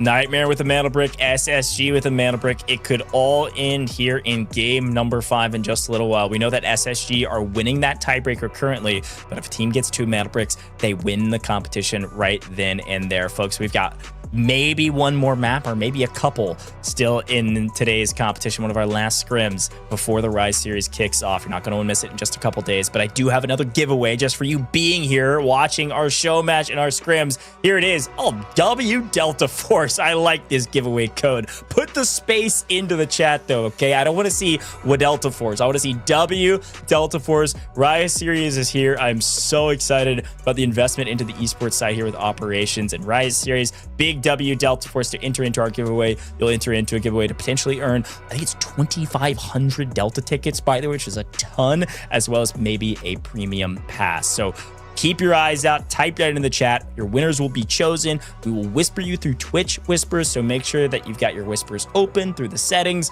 And if you don't get your whisper today, there's a chance you will get it a little bit later in the week or early next week. All right, we're going to take a very short break here in the booth. When we come back, maybe the last map of the day, maybe a couple more. Don't go anywhere. This court finds that the AI holds no legal responsibility. But the data, this doesn't add up. Just do with the AI. Priority. Protect company assets. Valve closed. You destroyed our home! That dream again. Gabriel Mercier, codename N2, role engineer. As a former nuclear facility engineer, N2 was removed from his position following a major incident that escalated into legal proceedings. He later returned to military service and was reassigned to Arctic deployment under CBR and related units. With the originally designated technical specialist unable to fulfill operational requirements, and following assessment review, N2 has been approved as a replacement operator for the subsequent operation. Stun out.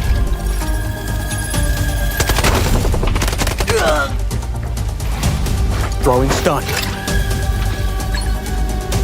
Stun hit.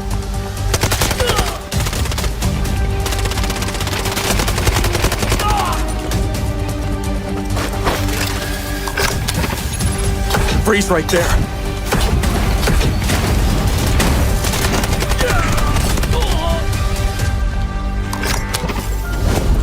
It's getting cold. N2 is equipped with a modified grenade launcher, capable of firing up to 6 LN2 grenades. Upon impact, each round detonates and releases a burst of cryogenic gas, dealing area damage and significantly impairing enemy mobility. Sustained hits can fully immobilize targets through extreme low temperature exposure.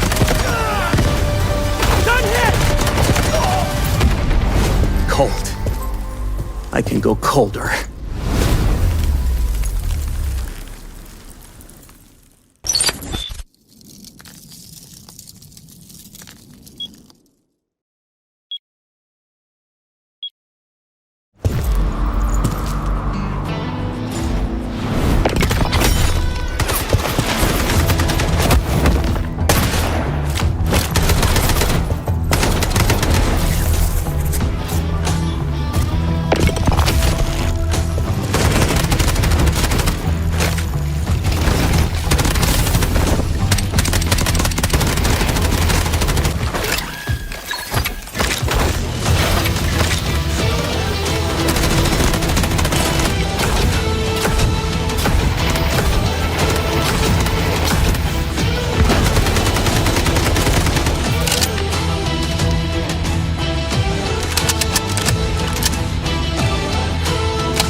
Welcome back. Time to Rise Showmatch is number 3 of these show matches we've done. The last scrims before the Rise series kicks off in a couple days' time, and we just finished game 4. Vivid NTMR Nightmare pick up the brick. They pick up 6 kills. They pick up 7 total points.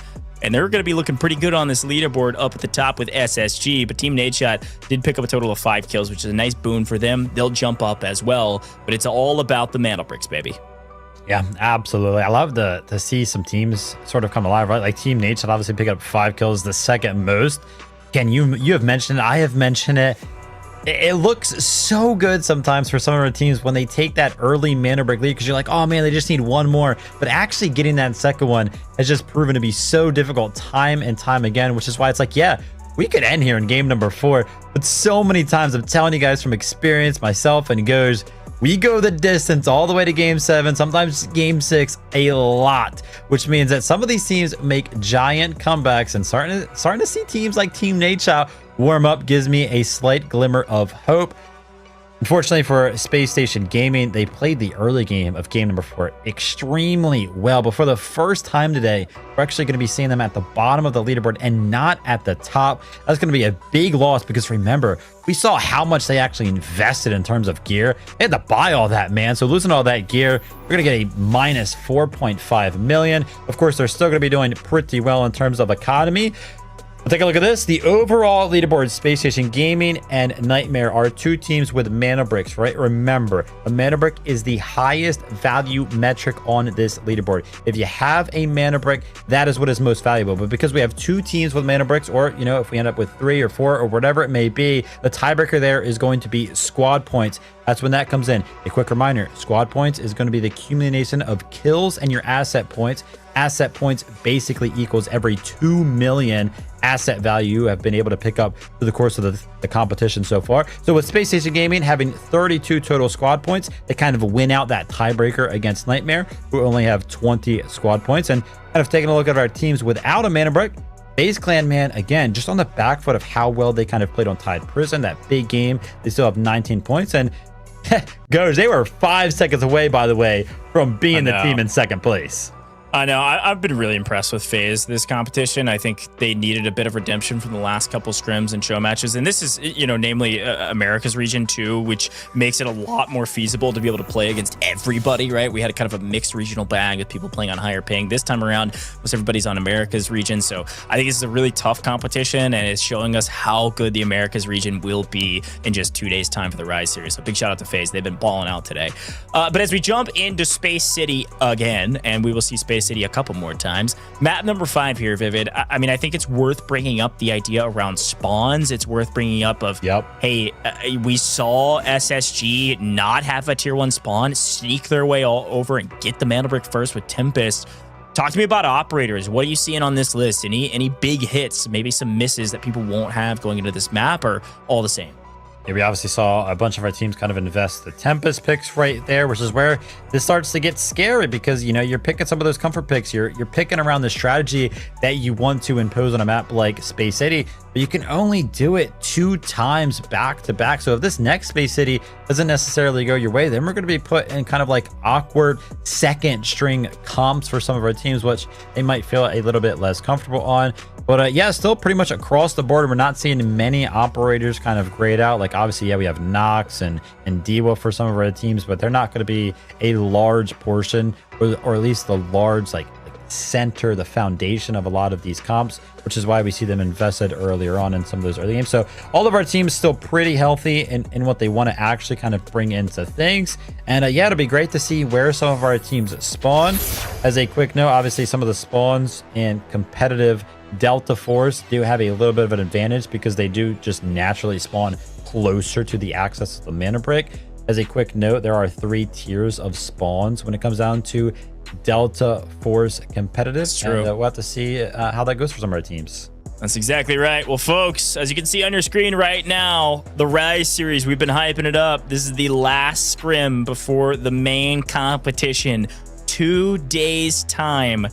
Friday morning, if you're here in the Central Time Zone, will be when the EMEA region for the Delta Force Rise series kicks off. And then we'll have Americas a little bit later that day. We'll have both regions playing the same day. They'll play Friday, Saturday, Sunday this weekend, and many more weekends to come.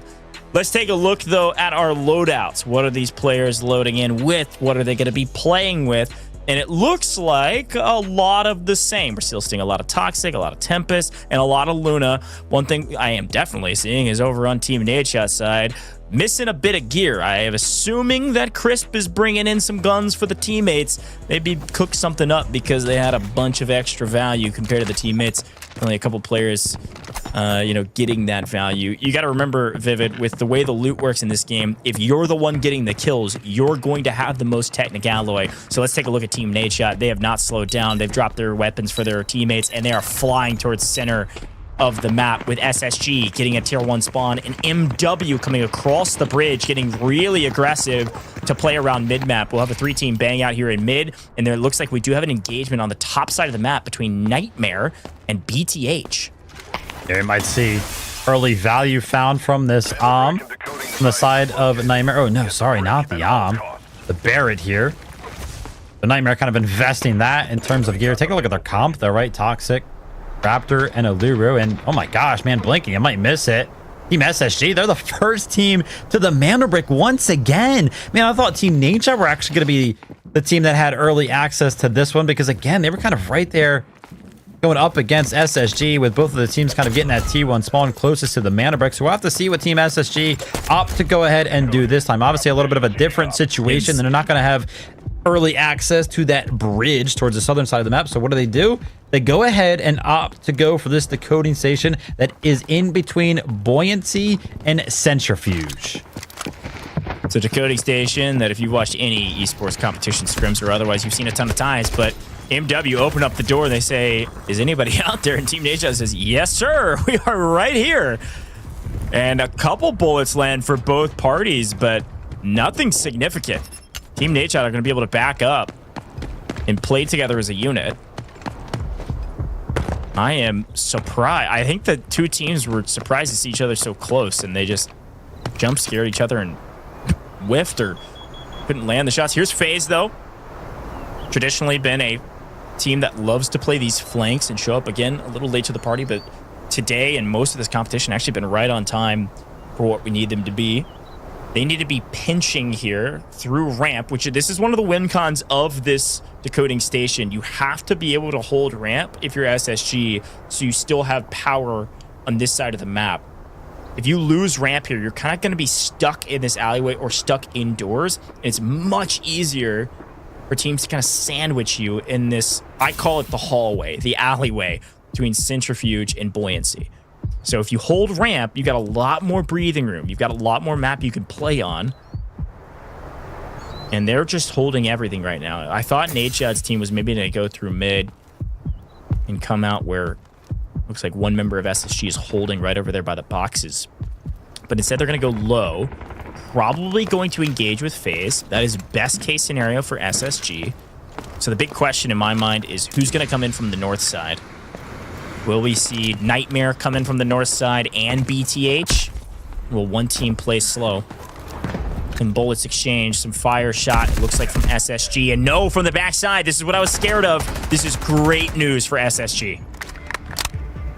Yeah, Chris, getting a little bit caught out of position right there. Some shots are actually going to be finding its way towards Slept as well. But oh my gosh, that was SSG firing on to Team NADESHOT. And Smile returns the favor, says, hey, Killsaw, hold this, man. Hits a shot. That's going to be a headshot. And that's going to be putting Team SSG a little bit out of commission for quite some time.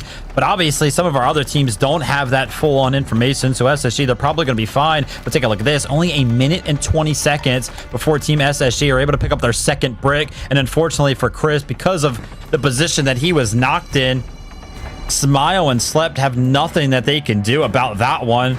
They're going to try to go ahead and work towards them, but whatever some of our other teams going to do in terms of working towards this mana break too easy, and the rest of SSG are trying to hold off Team Nightmare, but all they have to do is hold this choke point at the bottom of the staircase, and that might be enough. MW is finding fuel off screen. They're picking up almost 2 million in loot value. It literally does not matter. The game is over in 48 seconds if SSG hold, and they're doing just that. Lucas goes down. SSG on a tear. Picking up yellow timer on Lucas means Nightmare is crippled for this engagement, while Nade's team is fighting for their lives against multiple different rosters at the same time. Unfortunately, BTH, FAZE, both looking at Team NADESHOT, and SSG as well originally puts Team NADESHOT in a tough position, while off screen, Equal Plays is answering back on SSG. It's Nightmare, it's SSG, but it's FAZE stealing the mana brick decode in the same moment. We have to pay attention to Slept, because if Team NADESHOT goes down here, they're out of this map. Both teammates gone, but FAZE has stolen the mana brick. The timer reset.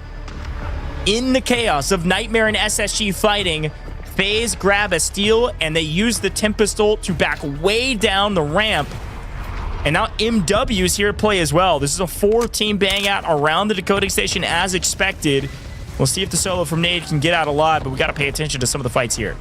Worst case scenario for SSG, by the way. Remember that engagement kind of came in between Nightmare and SSG. And take a look at this. MW, as soon as they join the fray, they're able to take out the second member of SSG. Skies and Killsaw are both down. And now Too Easy is left as a solo, but he finds the first one. No way. Hold up. We have seen him hit some crazy shots, make some crazy plays throughout the day today. Can he kind of continue on? MW are trying to go ahead and reset, but the nade might potentially land and play spoiler. He's going to jump through the smoke. Oh. No, he actually opts to go ahead and jump down and take a different approach to this thing. But remember, amongst all the chaos between Nightmare, SSG, and MW going at it, FAZE, they got to be feeling pretty good, pretty comfortable. They're sitting on the decoding station, and 2 minutes before that one is all theirs.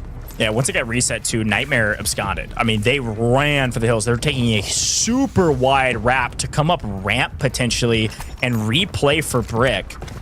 They didn't like their position inside. Felt like they couldn't get up the stairs even amidst the chaos, and so they've wrapped all the way back outside. Watch them coming up ramp here and see if they, once they peek a couple times, don't see anybody, they're gonna be like, all right, boys, let's move. There's nobody watching ramp.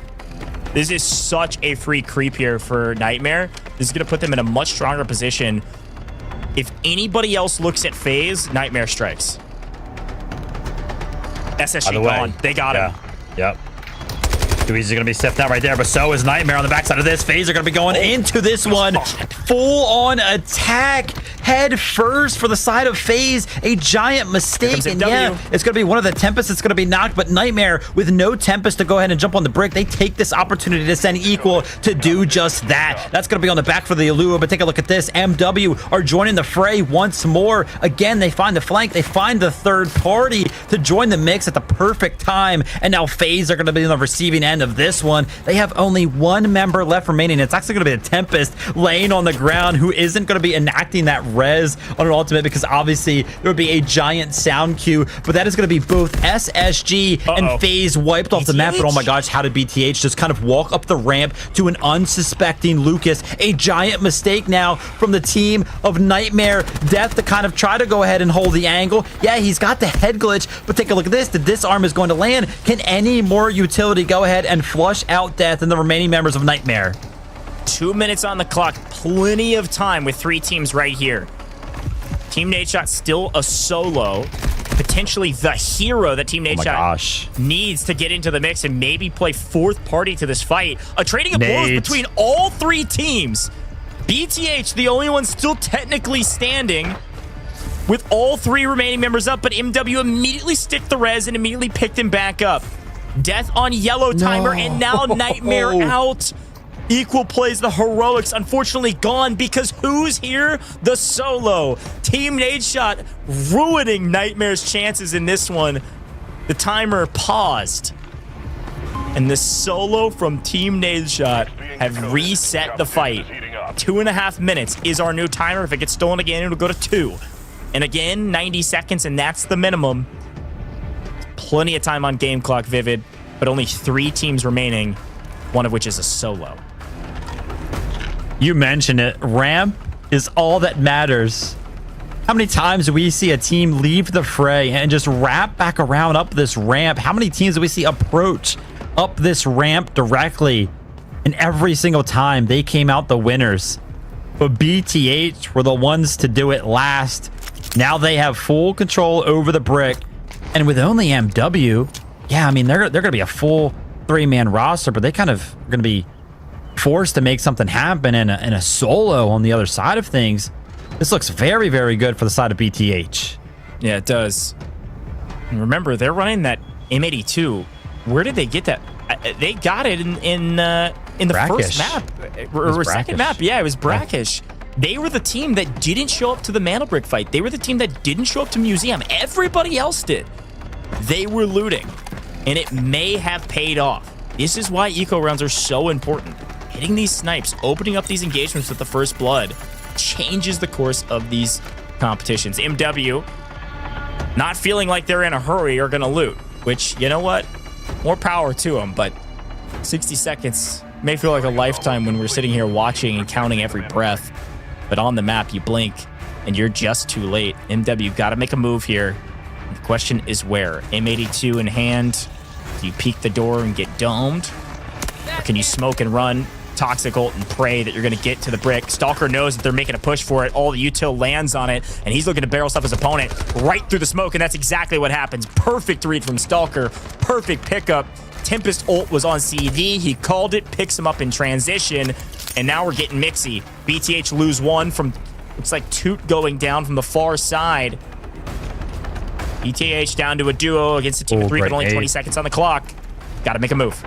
Yeah, it looks like Rapid's actually going to jump on the mana brick itself. I think it's going to go ahead and get the decode, and he does just that. And now Kaha tries to make something happen, but Rapid, after going ahead and picking up the mana brick, also takes out Stalker. That's going to be a full wipe. MW, they fully wipe BTH after the initial play fails. Their Tempest goes down, and they still make it work. And now, as all of the dust settles, they are the only full 3-man team remaining and waiting in the wings, trying to see if he can kind of play spoiler to one of these teams. Slept, potentially missing his timing, missing his opportunity, because unfortunately for him, amongst all the chaos, somehow MW, they remain healthy. Ideally, he would have wanted some trades to happen. He would have wanted some knocks to kind of happen so he could potentially get a 1v1, a 1v2. But take a look at this. Add insult to injury. The Luna Dart comes in. He's going to be getting scanned. And I feel like as MW kind of hear the fleeting footsteps, that's going to be a giant signal flare to them.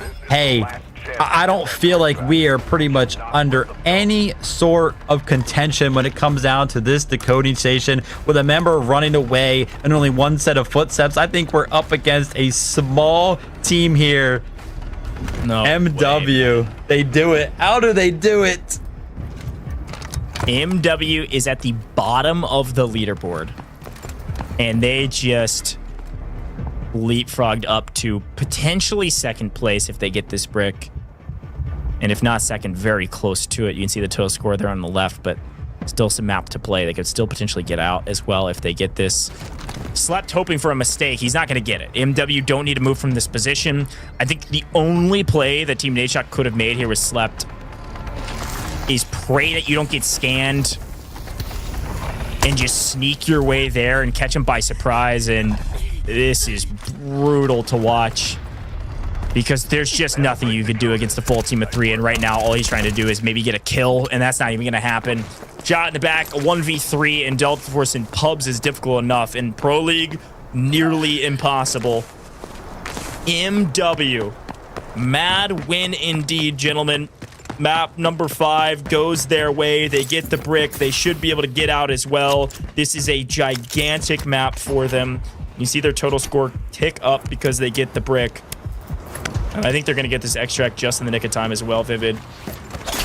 What a turn of events. It always feels like such a one-sided competition, and then everything gets flipped on its head. We're going to game 6.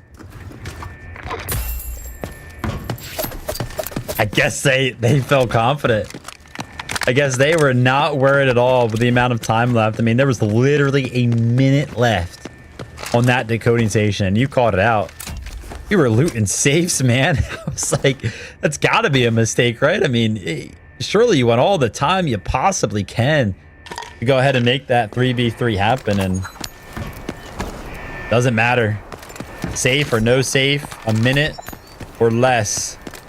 Even with their Tempest going down, I mean, they were left in a 2v3 for like 10 seconds while their Tempest went ahead and revived themselves, and they still made it work. They found the opening pick, and they go ahead and win out the 3v3 up against BTH. Man, this is a crazy one, because the decoding station, by the way, had 5 of our 6 teams throughout the course of that have control over it. I mean, what, we opened up with SSG initially, and then they were getting fought, so FAZE kind of joined the mix, and then unfortunately they left and kind of get into the mix of things, and then Nightmare kind of joined the fray. And BTH were like, oh my gosh, look, we have the mana brick. But obviously we're going to see in the full result here with MW kind of coming out on top. Just good stuff, man. Well timed. And they were that spoiler, right? How many times were they the third party to some of those fights? Just in that centrifuge building alone. So well played.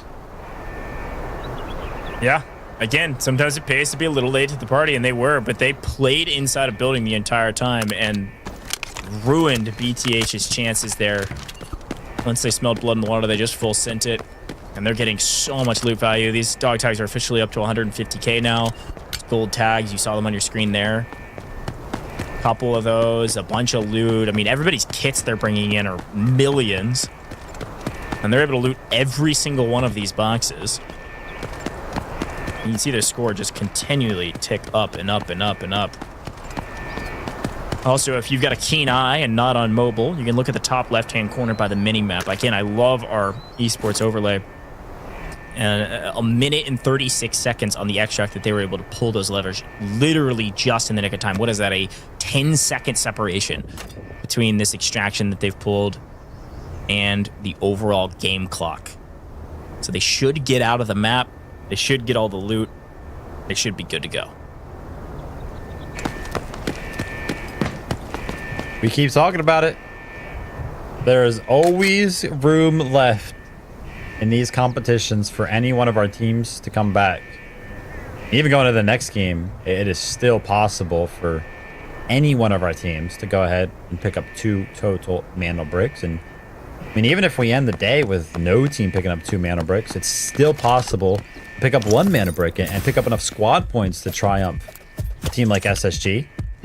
And we're kind of seeing it here in game number 5. how strong throughout the day a team like SSG and Nightmare have kind of looked. I mean, like FAZE has kind of been joining the mix a lot of the time. All 6 of our teams have looked so good. We're using the mana brick as a metric here. It's great to see another team kind of join the mix, kind of make all of our other teams feel pressured when it comes down to who exactly is controlling that mana brick when we go into our last 2 remaining games. We're already through game number 5 here. MW with the momentum on their side after a great Space City. They pick up the mana brick, and be careful, Piltor, man. Dude, there may not be any players on the map, but these scavs are scary on Space City. All right, he's gonna be backed up by his teammate there. MW Space City was all about them in game number 5 here. Nice win from MW, a mad win indeed. Team name is apt in map number 5. Map number 6 may be a totally different story. We're going to be heading back to Space City, but who will take home the next mana brick? 3 different mana bricks played, 3 different teams picking up those mana bricks, and therefore we'll go down to our tiebreaker, which is the total points. Should still see SSG at the top, but it is very close, Vivid.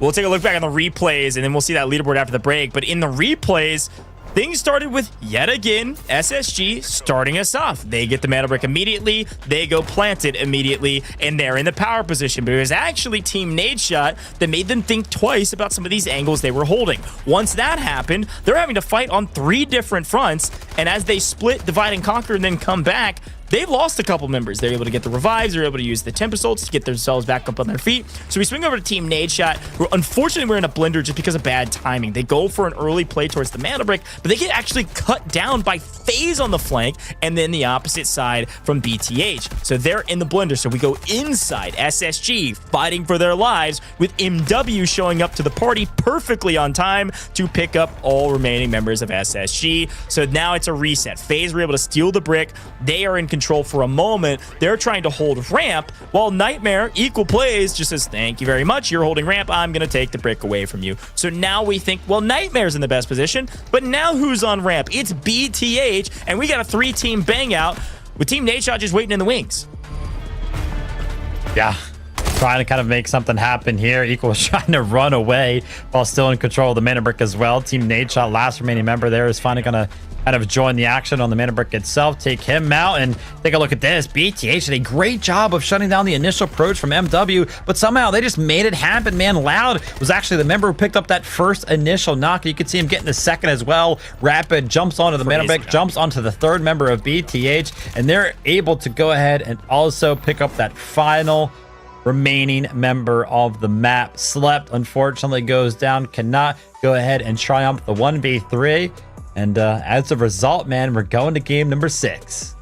Going to game 6 could be our last or could be our penultimate, folks. You're gonna have to wait and see. We'll see that leaderboard as well moving into the next round, which will certainly matter because this tiebreaker is very important here in our scrims. Now, folks, I've got another giveaway for you before we head to the break. As per the usual, you're gonna type in the code that appears on your screen. It is July 10th. You might be saying, why July 10th? Let's put a space in it as well. Let's be true to the code. Type in July space 10th because July 10th, in 2 days time, the Rise series is kicking off and we are celebrating that. So type in July 10th, July 10 rather. That'll get you entered into the giveaway, and we'll get you rewards via Twitch Whispers either today or very soon. 2,500 Delta tickets, premium passes coming your way, all types of fun stuff. Enter into the giveaway. We'll have a lot more down the line, or potentially only one more pending if we play a couple more maps or just one. Folks, you're not going to want to miss this next round. While we wait for this maybe last round here with map number 6, I do want to remind you all of one more thing and even show you it.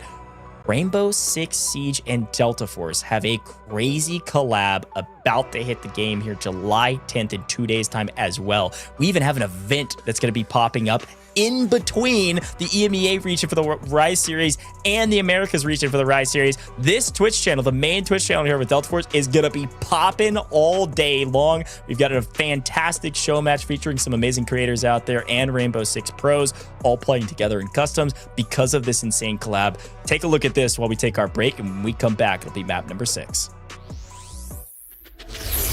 Hi everyone, I'm William, the art director of Delta Force.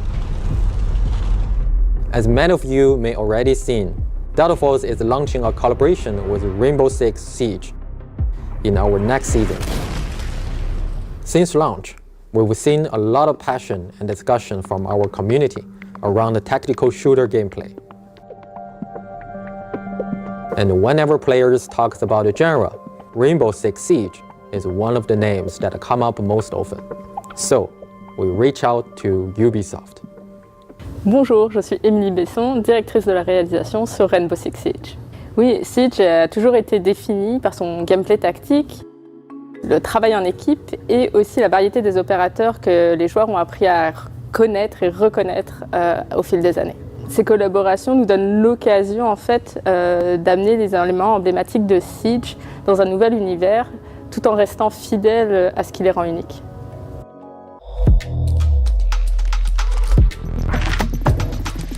In this collaboration, we focus on two things: operators and the Rainbow Six Siege's iconic visual legacy. We selected 3 operators pairings who share the same combat philosophy. I'll be there you need me. Malbodanen, Hengduiji. Call if you need a hand. For classic Siege elements, we choose to honor Black Ice, the Drone, and the Alpha Pack. Ce qui était essentiel pour nous de préserver dans la collaboration, c'était l'identité, l'authenticité de nos personnages. C'est ce qui les rend uniques. On a travaillé main dans la main avec l'équipe de Delta Force pour s'assurer que l'authenticité de Siege, l'identité de Siege s'intègre naturellement dans leur jeu. Both games share a realistic art direction, and finding distinct recognition within that shared aesthetic was actually the harder challenge.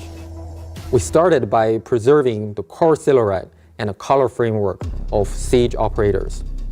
Doc and Motin's iconic deep navy uniforms, Vigil's signature custom-fitted gear, these stay true. At the same time, within the finer details, we evolve in Delta Force identity. They wear patches from both teams. Motin carries Cineva's badge. Doc has medical kits at his side. To faithfully recreate Black Ice, we focused our material work on internal ice fracture patterns to capture the distinctive texture and a cold, austere feel of original. Oui, en effet, Black Ice résonne énormément avec notre communauté. C'est une cosmétique d'armes qui a énormément plu à nos joueurs.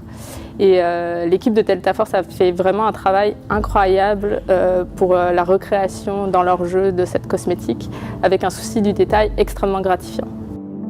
We employed a dual-layer material system combined with subsurface scattering lighting model, using camera vectors and a depth texture to offset UV calculations. We achieved effect of refractor patterns appearing to exist deep inside ice.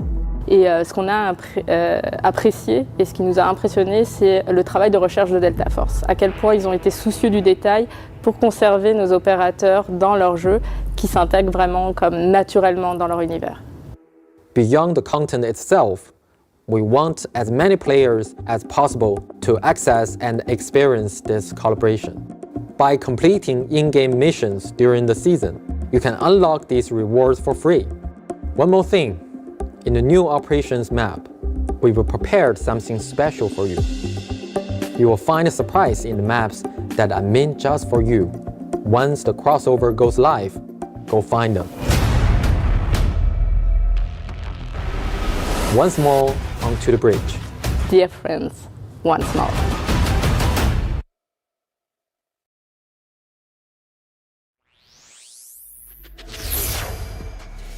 Welcome back to the Time to Rise show match, folks. It is our 3rd show match, aka scrims, that we've done with pro teams, and we are done with map number 5. And Mad Win dropped the craziest map 5 ever. 26 mil in total assets gained, just looting all their opponents and more.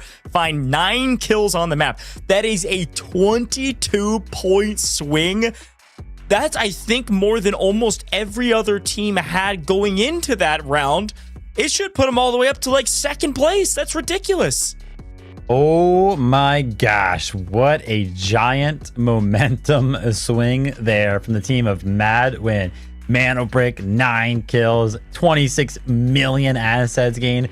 plus 22 squad points. Listen, you gotta mention it. These guys were towards the bottom of the leaderboard going into that one.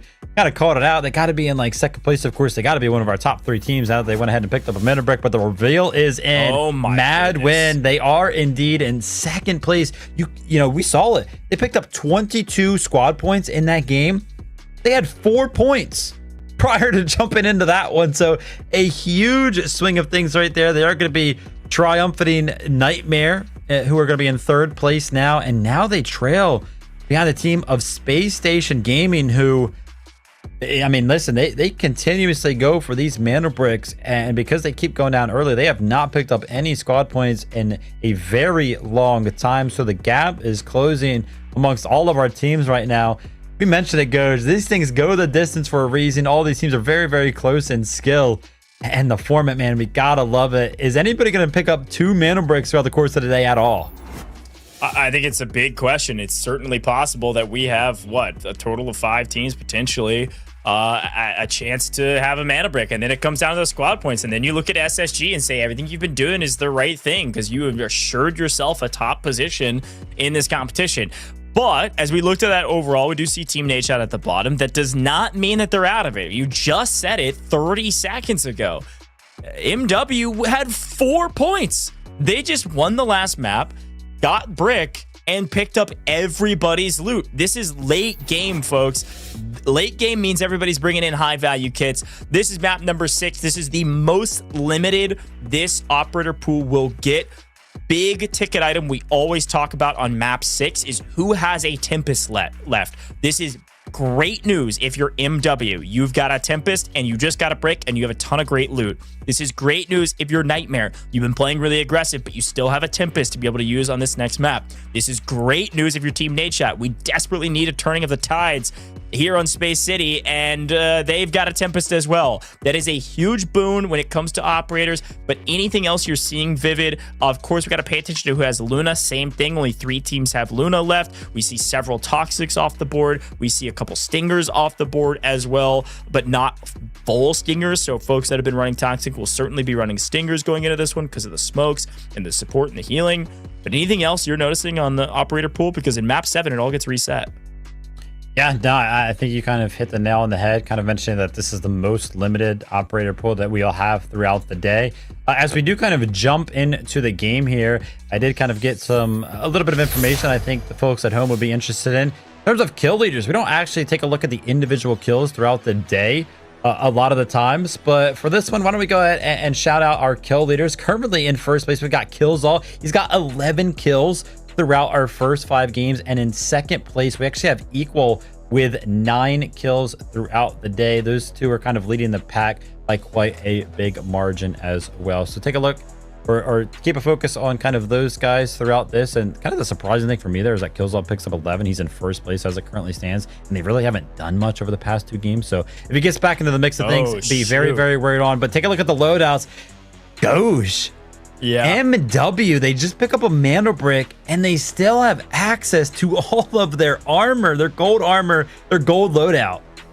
Yeah, put simply, because we're jumping straight into the game, for those at home, you can only buy gold a couple different ways, and it's limited the amount of times you can actually buy gold. And so big shout out to MW, because they've been so low on the leaderboard, they haven't used their golds yet. So they're coming in with gold. Of course, if you extract with the gold, you could use that. But they're the only team bringing it in. A couple teams can't afford it or already used it. Here we go, folks. And it looks like MW got one of those spawns, a Westgate spawn that is a little dangerous if you're not careful. Got to dodge some of the util and hopefully make it out alive. They take a ton of damage, but they're going to make it through and be off to the races. Team NADESHOT put down a ton of damage on their backside from Dormitory, but Team NADESHOT have got something else to worry about right now. SSG on the backside of them. Yes, MW made it to center. Yes, we got to pay attention to the brick, but Team NADESHOT are about to be in a fight with SSG that could determine a lot right now, especially because, remember, Team NADESHOT do have that Tempest, so they have an advantage if they can make it to the decoding station. They got a long way to go, and they got a team breathing down their neck. This is going to be Team SSG as well. A completely different approach from these guys. Remember, they've pretty much consistently been the team to the the initial mana brick. In every single game that's actually featured a mana brick, but this one they have actually opted to not play for that sort of a play style.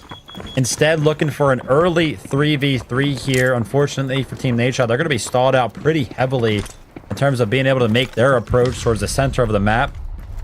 We'll have to see if they can kind of make something happen against the team of SSG, and we caught a little bit of a quick glimpse at it. Space Station Gaming are actually opting to go ahead and retreat, so not interested in taking this 3v3 as they initially thought that they were. So both teams are going to be safe, and I would imagine that Team NADESHOT eventually going to make their way through Westgate, as we did see the team of MW kind of do the dash through that one. Yeah, good shout. I think Team NADESHOT are going to be wary for a little while before they leave. So we swing perspectives over to the mana brick and where it spawned. Nobody's grabbed it yet. Again, it's SSG that he's usually one of the first here, but because they have that command station spawn, like you mentioned, it's a long way to go. And so what does MW do? They have the Tempest. They get the brick just before that triple blaster lands. Whew, that was a little scary. For those that are wondering why he picked up armor, I think you maybe haven't seen a lot of the Pro League. It's very common, even in pubs, for Tempest to pop their ult, drop their armor, because they know they're going to take a lot of damage when they pop their ult, and they'll get sucked all the way back with those ropes to where their armor was dropped.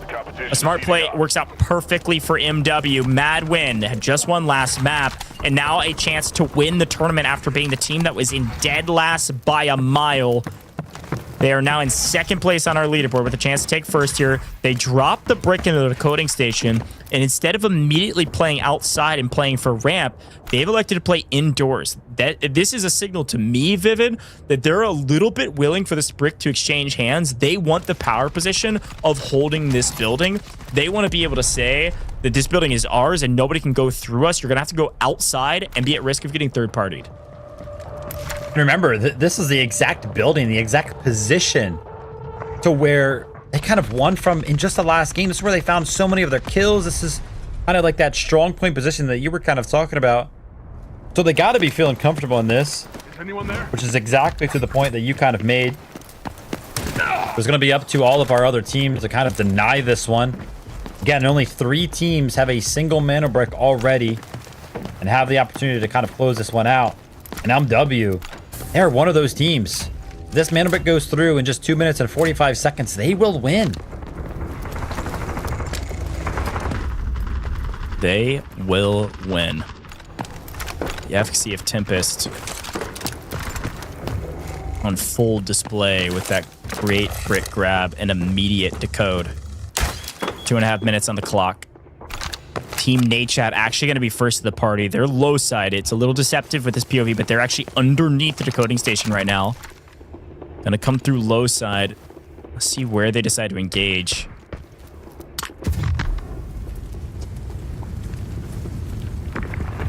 FAZE is still playing height. BTH still outside as well, around where the brick spawns. Nightmare coming up ramp. Be the first of the party. Here's NADESHOT's team. They came out from low ground. You can see them go underground. They were able to grab the brick. This is what MW's okay with. Slept has been the hero for this roster multiple times, and not only grabs the brick, but he also drops a knock on MW as they peek the corner. These guys are here to play. This is what they did in the qualifiers. They come online super late, and they currently are decoding the brick, but staying underneath it. It looks like they're actually going to readdress maybe ramp side if they can swing all the way around, or again just be willing to reset it and keep stealing over and over again because they know they're one of the few teams with a Tempest. That ramp position, it was the difference maker in the last game, and all of our teams kind of know it. Team NADESHOT still basically playing in the middle of 2 rotations. And take a look at this with the X-ray. SSG, by the way, at an absolute standstill. They are letting anything happen towards this mana brick. They do not want to get involved. They are tired of being in the mix. They feel like they have just been battered every single time that they try to play around it early. And they want to be one of these teams that joins the mix late. So keep a close eye on them. And for a lot of our teams right now, the pressure isn't necessarily on. They don't really feel the pressure with Team NADESHOT decoding the mana brick, because they are a team that does not have a mana break. The information is kind of displayed to all of the players whether or not the team that is currently decoding it previously has decoded a mana break. So the information is kind of in for all of our teams, and they're kind of like, hey, listen, we know the game doesn't necessarily end right now, so we don't have to full send. We can kind of go to game 7, but take a look at this. Equal. Ooh, that was very, very close. BTH potentially getting out by the skin of their teeth. 1 minute and 30 seconds. Are Nightmare going to invest their bodies onto this one? They do have the Tempest, and yeah, the Stinger Smoke does come out. The Disarm does as well. And Equal is going to be jumping onto the decoding station. And this is what Team NADESHOT is playing for. They're actually playing for the Disarms from all the way underneath. It's going to be a great little bit of utility, but unfortunately, Equal goes ahead and sick that one out. Nice. Now, Team Nightmare are in full control. And again, playing from ramp. Power position for this decoding station. And both Team NADESHOT and MW are willing to play trades back and forth on this mana brick because they have Tempest. And funny enough, the third team to the party is Team Nightmare, who also have a Tempest. It is those 3 teams only. And so only those 3 teams are playing around the brick for now. SSG finally starting to engage. They've said, okay, we've left a lot of the dirty work to our other squads out there. Let's start rotating around and slowly working our way to show up late to the party. Being the ones to open the door has been a whole host of problems being the host of said party. So let's just show up late. Let's be the guest this time and see if it works out for us. We'll take our time out here. Meanwhile, wait a minute. Equal plays and Team NADESHOT in an engagement. I have a feeling, yes, it was on Team NADESHOT's Tempest. So that was Team NADESHOT going for a steal. Use Tempest ult. There's the CD. There's the self-res. So Slept stands back up. So no harm, no foul, really, besides that ult being on cooldown. And Team Nightmare can breathe easy for a little while that cooldown is refreshing. Does change the dynamic a little bit. I will go ahead and correct myself. Thanks for letting me know on the side that, no, they actually took it out of the game where it lets you know that a team that is decoding it, whether or not they do have a mana brick already kind of captured. So kind of left in the dark is going to be all of our teams. But take a look at this. Sudoka over the top of the container here. It's going to be FAZE on the approach. Nightmare Lucas unfortunately goes down, and because of the position that he does get knocked on that ramp, we know where SSG are. Unfortunately, that's going to be a very difficult res to kind of pull off. The disarm does kind of land on the decoding station here onto Dio, but I think he's going to stick this one out on the back for the Dio. Take a look at the trades that are happening all across the map. MW onto Team NADESHOT. They're trying to go ahead and find the full wipe, and it is going to go ahead and come through. But trades all across the board. It's going to be SSG at the bottom of the ramp. They find a plethora of kills onto Team Nightmare. And as the dust settles, it's just going to be Equal left to his demise. As you can see him kind of dipping into the centrifuge building. But there's going to be a full team of MW kind of waiting in the wings and trying to go ahead and pick apart the solo. There was zero action for 10 minutes, nearly 10 minutes, and then all hell broke loose.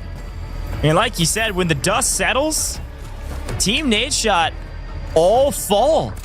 They're out of here. SSG show up late to the party and it works. BTH go underground. MW were able to stay alive and take down the last remaining player of Nightmare. And then they get all of their reses inside this building because BTH couldn't get here in time. So MW are back on their feet as a full team of 3. SSG are fully in control of around this decoding station. FaZe did get the steal to reset it, but SSG are going to get the steal here. And I think their strategy, there it is, of being the guest of the party is working. They are in a great spot right now, but we do still have 4 teams of 3 after all of our revives have come through. I think it's going to be a hurry up and wait game and then a bunch of chaos yet again. By the way, MW have been completely silent. BTH have no idea that they are kind of hidden in this back room right now. And this is on the back foot of them kind of being forced to reset. This is them being opportunists. They were like, hey, listen, let's find this res and then just sit still and see if we can kind of make something happen. A similar approach to what they did in the last game. Well, obviously, a couple of our teams are in the Centrifuge building. We know the SSG is kind of on the ramp, but take a look at this. FaZe are still on the outside. yeah. They have the opportunity to go ahead and cut this down shot. for the side of SSG. Too easy. He's going to be getting picked off. And unfortunately, once again, the story is the same every single time for the side of SSG. They just always kind of find a team on the outskirts that somehow finds something happen. But Killzall is trying to go ahead and deny this. Oh my gosh. Take a look at how split FaZe are. Their third member was so far away. Yeah, they just sent a route man, bro. He just went around the backside, found the angle, picked up a nice kill. And the only thing you're saying, when you're making a flank like that, the only thing you're saying is, guys, you can't go down. I've got an advantage for us. That's exactly what happened. But speaking of going down, MW and BTH, they are throwing down, and who will fall first? Both teams lose one. Both teams invest a ton of util that doesn't land. And as they both heal back up, it's going to be a true 2v2 inside. But look at the brick! 20 seconds! The clock dwindling so quickly because it's exchanged so many hands. You've got to make a play. Where's FaZe at? FaZe is on the outside looking at the brick. Stalker's able to trade one out on MW, but FaZe Dio is going to stick the brick again down to the low side. It's only a second now, ladies and gentlemen, and he's able to reset. Will it be enough to hold off SSG through the smoke? Dio lands headshot, spraying and praying. SSG down to a solo, and FaZe with a chance right now to grab a brick. One of the two teams on the map that don't have a brick yet. SSG in deep trouble. Got a launcher out, trying to make something happen. He's able to get one. Could he get both? No. FaZe stick it. Sudoka picks up the brick and picks up SSG. FaZe alive, but barely breathing while the chaos continues on the inside. MW versus BTH. And they're trading blows left, right, and center. Loud, able to heal up a little bit, but only allowed to face the onslaught of two players at the exact same time. He's going to do everything he can. And is he able to get both of them? No, only one. FaZe, a solo. BTH, a solo. And the brick's still counting down. This is an immediate stick res, an immediate 2v1 on the brick. 30 seconds on the clock. Ka, you better heal up as fast as humanly possible because it's time to make a move, and we got to make a move right now. Regardless of what happens, we will be going to game number 7 because the two remaining teams, neither one of which have a brick, but it's going to be a big opportunity for Sudoka here. He goes ahead and runs out of the angle. He looks for the 1v1. 12 seconds on the clock right now. The Uto does come in for the side of Koha, but oh my gosh, the head glitch, a great angle from the side of Sudoka. There's 5 seconds remaining, and the absolute dash for the brick. It's going to be Stalker who's going to be jumping onto it, and he has just enough time. BTH go ahead and steal the brick, but they're still in a 1v2 situation. Can it happen from the side of FaZe? They're going to be shutting FaZe down, and BTH, when it looked like, I don't even know what it looked like. There was just so much chaos kind of happening. They only had one member remaining. They had to go ahead and pick up the reses. And unfortunately, Sudoka didn't have the information. He didn't know that the reses were coming in from BTH. If he did, he could have found a res of his own. They could have been 2 members right there for the side of FaZe. But no. BTH, man, they're going to be the 4th team to join the mix of teams that have a Mandel brick here in the show match. Unbelievable.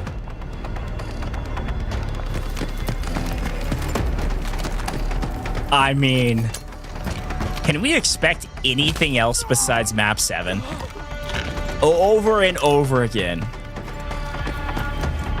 we see teams dominate the early game, and yet still somehow, some way, we make our way all the way to map 7 yet again. Here we are, ladies and gentlemen. It's 10:56 p.m. Central Daylight Time. Yeah, I know there's a little bit of a delay for competitive integrity, so you're probably like 11 p.m. Central, and we've got one more game. One more game no matter what. Doesn't matter what happens in the next one. This will be the last one. And I know it's going late for you all at home if you're over here in maybe Eastern time, but we're having a ton of fun here on broadcast for the last scrims before the Rise series kicks off, because we're going to game 7. 4 teams have a mana brick.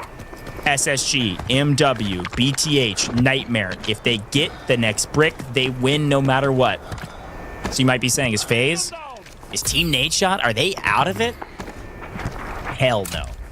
You never know what can happen in Game 7.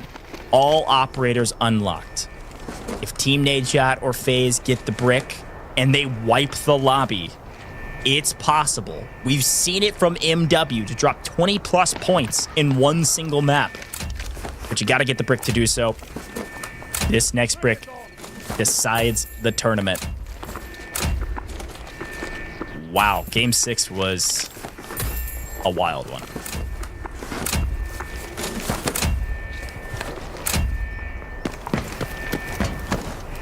Love the fact that we're going to game 7. Say it every time.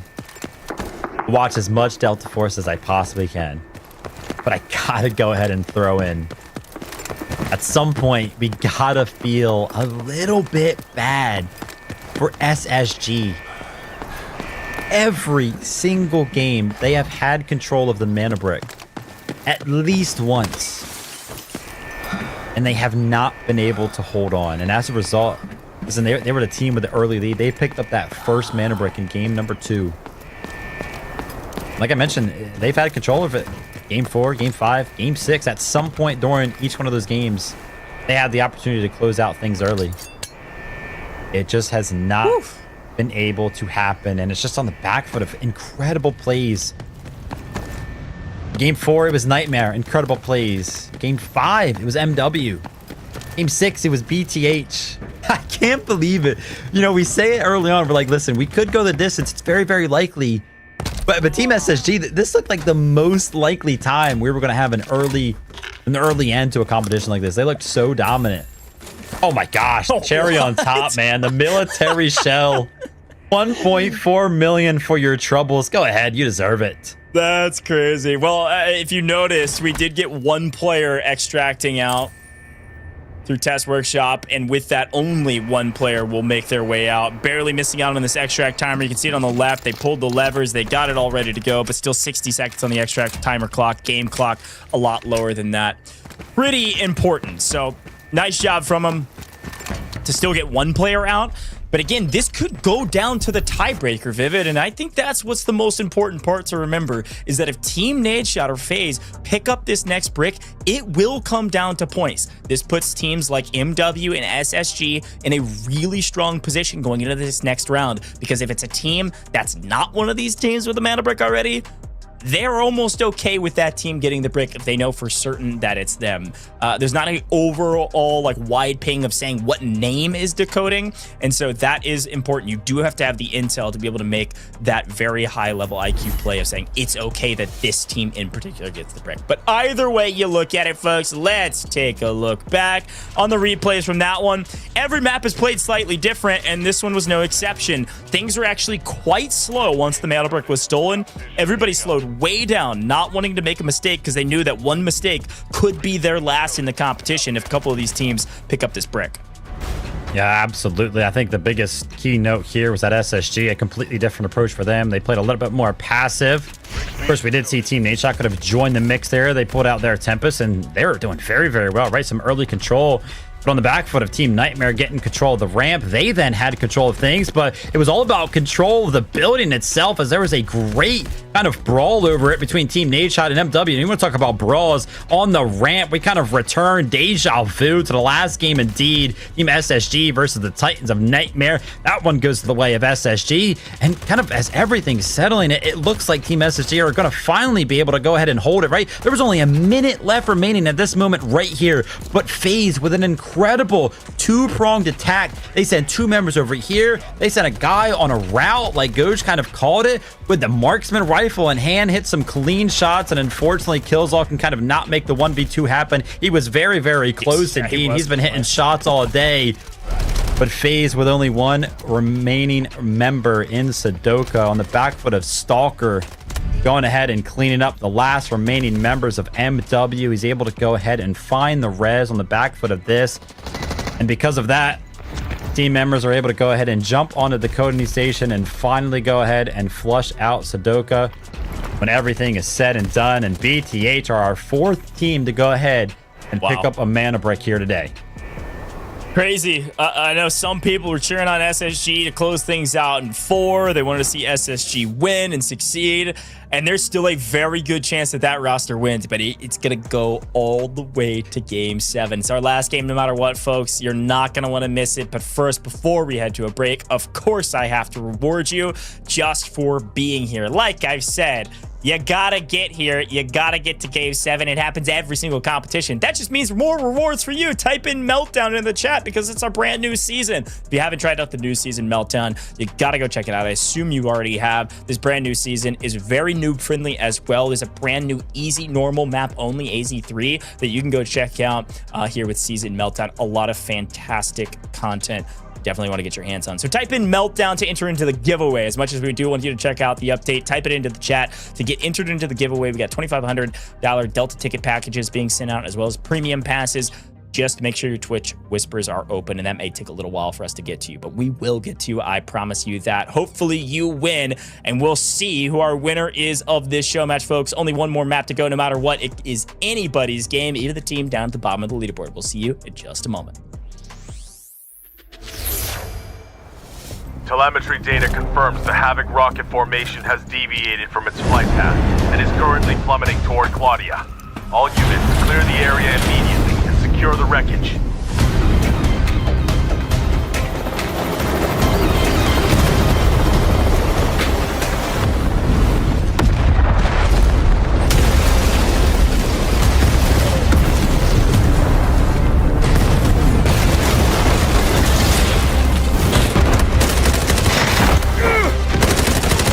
Still a chance if I can freeze them!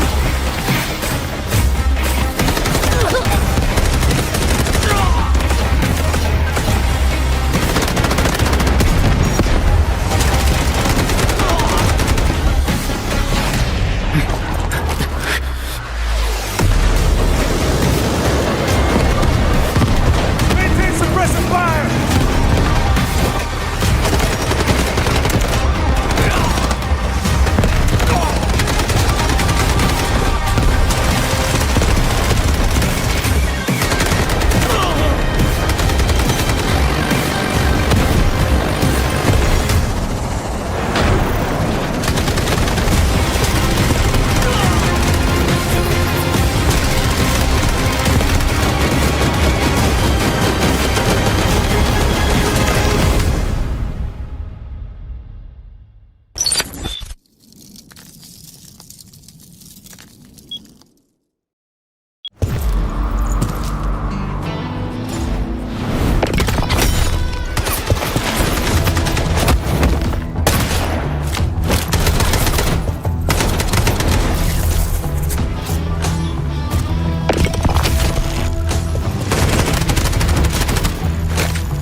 Welcome back. Time to Rise Showmatch, folks. Game 6 is done. One more map to go, and BTH drop a banger going into the last map of the day. They save the day, get the brick, get 12 mil, get 12 points, and they're now still in an opportunity, a chance to maybe win the last scrim before the Rise series kicks off, folks. What a wild tournament. We now have several teams with the brick. FaZe Clan still pick up 4 kills. Mad Win still pick up 4 kills. But I'm seeing negative numbers from SSG again, Team NADESHOT again, and Team Nightmare again as well. This could come down to squad points, Vivid. I have this weird creaking ache in my bones that isn't just because my age starts with a 3. It is because I have a feeling we're going to have 5 teams with the mantle brick moving into this next round. Obviously, there's a lot that can happen in our last game here. One of these two teams, FaZe Clan or Team NADESHOT, could pick up their first mana brick, but it's also possible that just straight up nobody gets the mana brick, right? And that would kind of result in a similar situation, which begs the question, like, how are our teams feeling towards the top of the leaderboard? When you take a look at SSG, MW, BTH, and Nightmare, do they even want to play around the mana brick? Do they want to maybe potentially start to play for squad points to try to win out in that tiebreaker if they're not necessarily feeling too confident in one of these other teams' ability to go ahead and pick up the mana brick? So there's a couple of different ways that you can kind of play this one. It would be very, very scary to kind of take that approach, but it is necessarily a way that some of these teams could win. At the end of everything, man, it's going to be crazy to kind of see how this one develops. Still, same rule set kind of applies, even going into the last game. You pick up a mana brick, you win. 2 mana bricks will, without a doubt, win you the competition. Wow. Let's kind of take a look at the map rotation here. What we have kind of seen throughout the day. We know how everything went. We have been through Space City, and the verdict is in. Team NADESHOT as your team in last place. They had the opportunity to decide whether or not in game number 7 we go to Space City or we go to Brackish. And take a look at this. They have opted to jump into Brackish. We're going to Brackish, we're going Mandel Brick, we're going Airdrop, we're going all types of stuff. Haven't seen Space City not picked in map 7 in a while.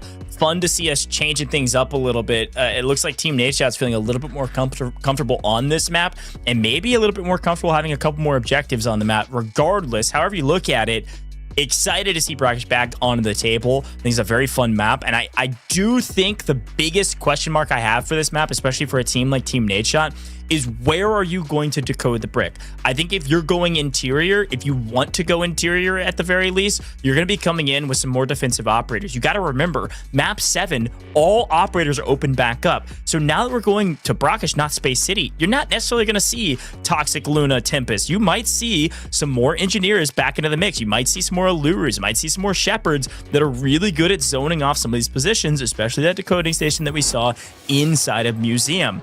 Fun to see a little bit of a different comp when everything's opened up. May even see Raptor for a map 7 map point. I don't know. I think there's a lot of options right now. It'll be fun to kind of dissect that. But of course, why are we watching today? Because this is the last scrims before the official Delta Force Rise series. The Operations Pro League kicks off with Delta Force on July 10th. Games are happening morning, night, Friday, Saturday, Sunday for EMEA and America's region. And it's going to be every Friday, Saturday, and Sunday until we're done with this entire Season 1 in mid-August. So definitely tune in for that. But let's tune in to the last map of the day, no matter what. MW coming in with nearly all goals. Talking about what you're seeing. I'm seeing a lot of Tempest, of course, from everybody, but definitely some shakeups in the meta. Everybody choosing a little bit of different strats.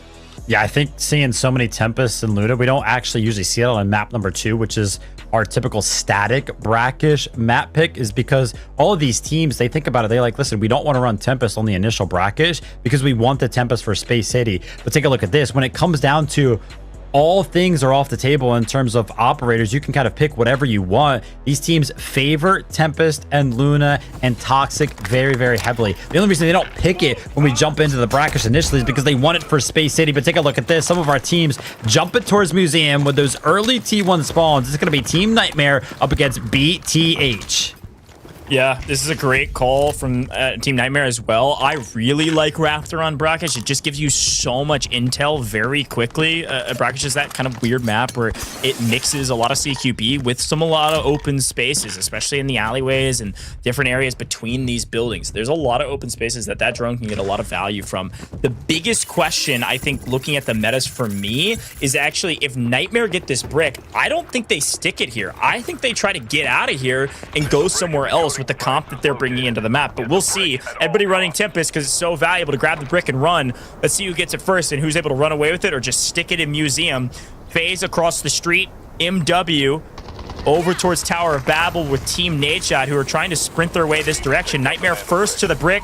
Equal plays. Doesn't even have to pop the CD. Let's rock and roll. Doesn't even wait on it. Just grabs the brick and is maybe immediately planting. That's what it's looking like to me. I thought maybe they'd run out of here, but they're liking this interior decoding station. They're going to drop it. We're playing in Museum, baby. It's going to look a lot like Map 2. And you talked about it. You liked the Raptor pick here, but that information isn't necessarily going to do a whole lot. Like, you would much rather, I feel like, want a Luna in this situation just because of that util, finding some damage onto the decoding station as well. So we'll have to see if they can kind of hold tight up there on that balcony position and hold off some of the onslaught for some of these teams who are going to be having a little bit more of an aggressive comp. Team NADESHOT here trying to get into the mix. They actually opt to go ahead and make the audio cue here that they're going to be climbing up this ladder. And I wouldn't necessarily mind it from Team NADESHOT if they kind of just sat out here for a little bit, right? And kind of just waited their turn. Excuse me, they don't want nothing to do with that. They're looking to get absolutely active. They go ahead and look for a little bit more of a forward position towards this decoding station. They don't necessarily run directly at the decoding station itself, but they are definitely a whole heck of a lot closer. This is going to be utter chaos.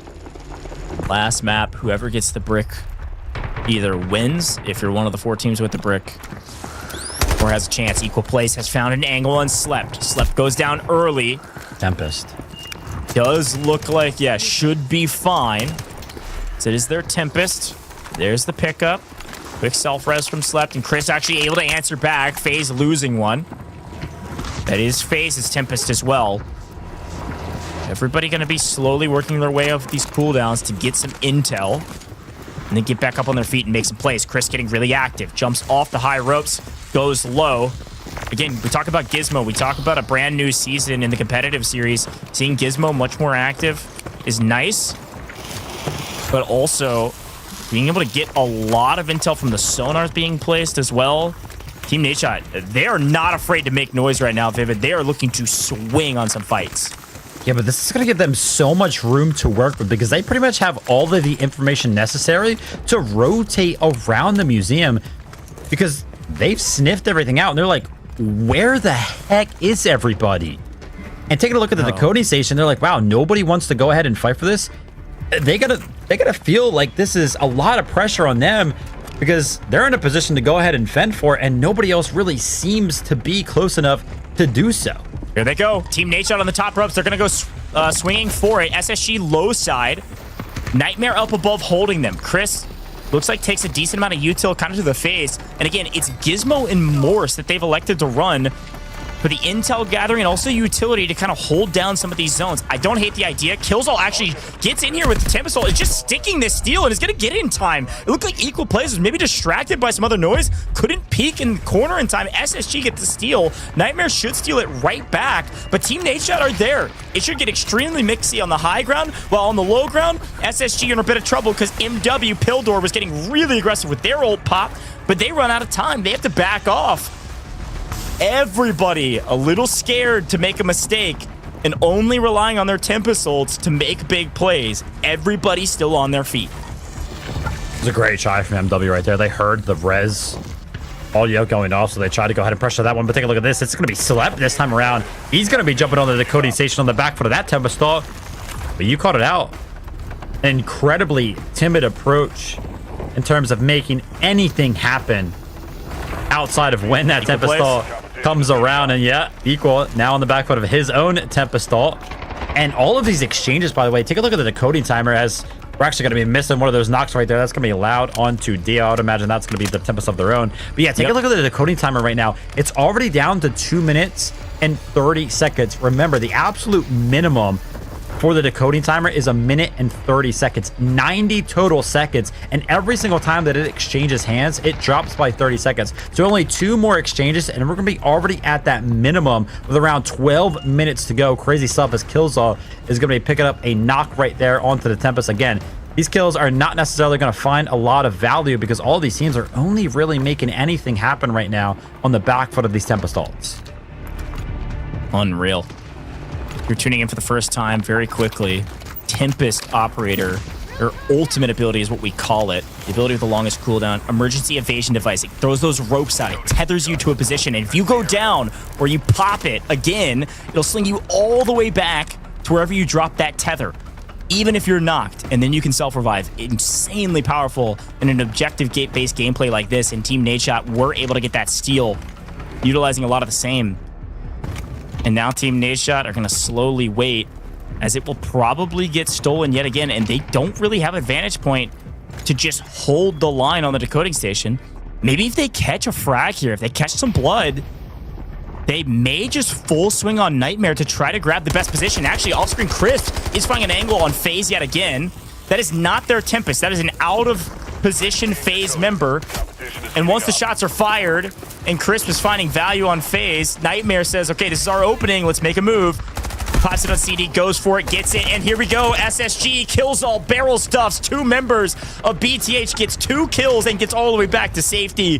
What a play from SSG to continue to put these teams in a blender, but MW is on the hunt. They heard the bullets, felt the bullets, and are able to answer them back onto SSG. Utter chaos on the map as Team NADESHOT throws their Tempest ult on CD and get the steal yet again. We're at 90 seconds. Every time it's stolen, it'll go back to 90 seconds. The chaos has got me even in a blender, but MW have put SSG down. Only 1 remaining player for SSG. And Nightmare's also in trouble. Equal Place goes down off cooldown. What is happening? All right, Team NADESHOT have the opportunity to potentially go ahead and push the balcony right now. Let's see if they go ahead and are happy with just the decoding station alone. It looks like they are. The retreat kind of comes in. Remember, to go ahead and win the competition just based off of mana bricks, one of these teams has to go ahead and secure the mana brick if they've already done so in a previous game. If we keep trading like this, it's going to come down to squad points. So pay attention to that total score on the left side of things. Before the first time FAZE, they're back up to a 3-man roster, by the way, and take a look at how far their Tempest is playing all the way out front. SSG, by the way, left to only one member remaining. BTH also with a solo remaining. And for all 4 of our other teams, still a 3-man roster, but there is absolute chaos going around. We can see some 3v3s happening here, there, and everywhere. But for the side, oh my God, take a look at this. Killzall's trying to make something happen on the forefront of MW. He goes ahead and finds the first initial knock, but he's still going to be in a 1v2 situation. But the retreat comes in. 1 minute remaining on the decoding station, and Nightmare right now have full control. SSG, the only team a solo, and Killzall's not going to get these reses. There's just no way. Utter chaos, but our eyes have to go to Brick. Team NADESHOT, I think, are making an aggressive play towards Farmer Lucas up on the top side.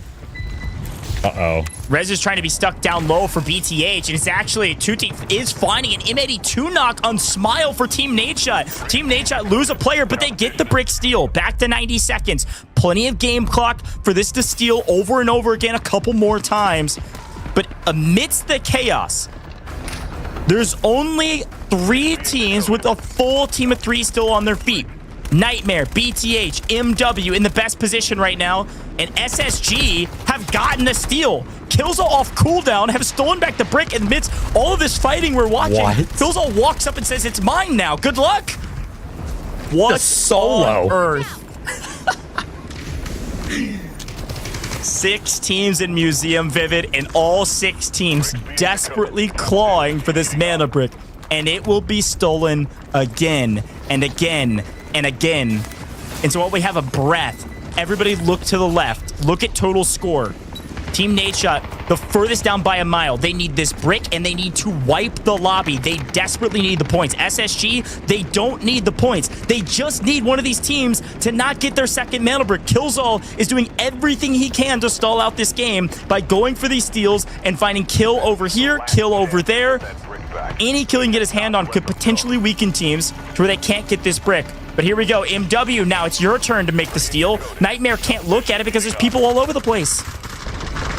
This is absolutely crazy, but finally Nightmare, they try to go ahead and try to make something happen. They're going to be finding 2 kills on the receiving end of FAZE, so that's going to be huge. That's going to be giving them a little bit of a breath of fresh air. They've been receiving constant pressure from the outside of this balcony, but now that it's potentially opened up as an avenue where they can feel a little bit more comfortable, Team NADESHOT, they keep sending Slept in over and over and over again. I feel like Team NADESHOT or Team Nightmare, either one of those 2 teams have been in control of the mana brick the absolute most boost, but neither one has kind of been in a position to deny anybody from actually capturing it right now. Take a look at this. Equal is trying to get aggressive and a full wipe onto the last remaining members of FAZE. Finally, when there is only 7 minutes remaining, we have been on this map for now 11 minutes. We have finally lost our first team.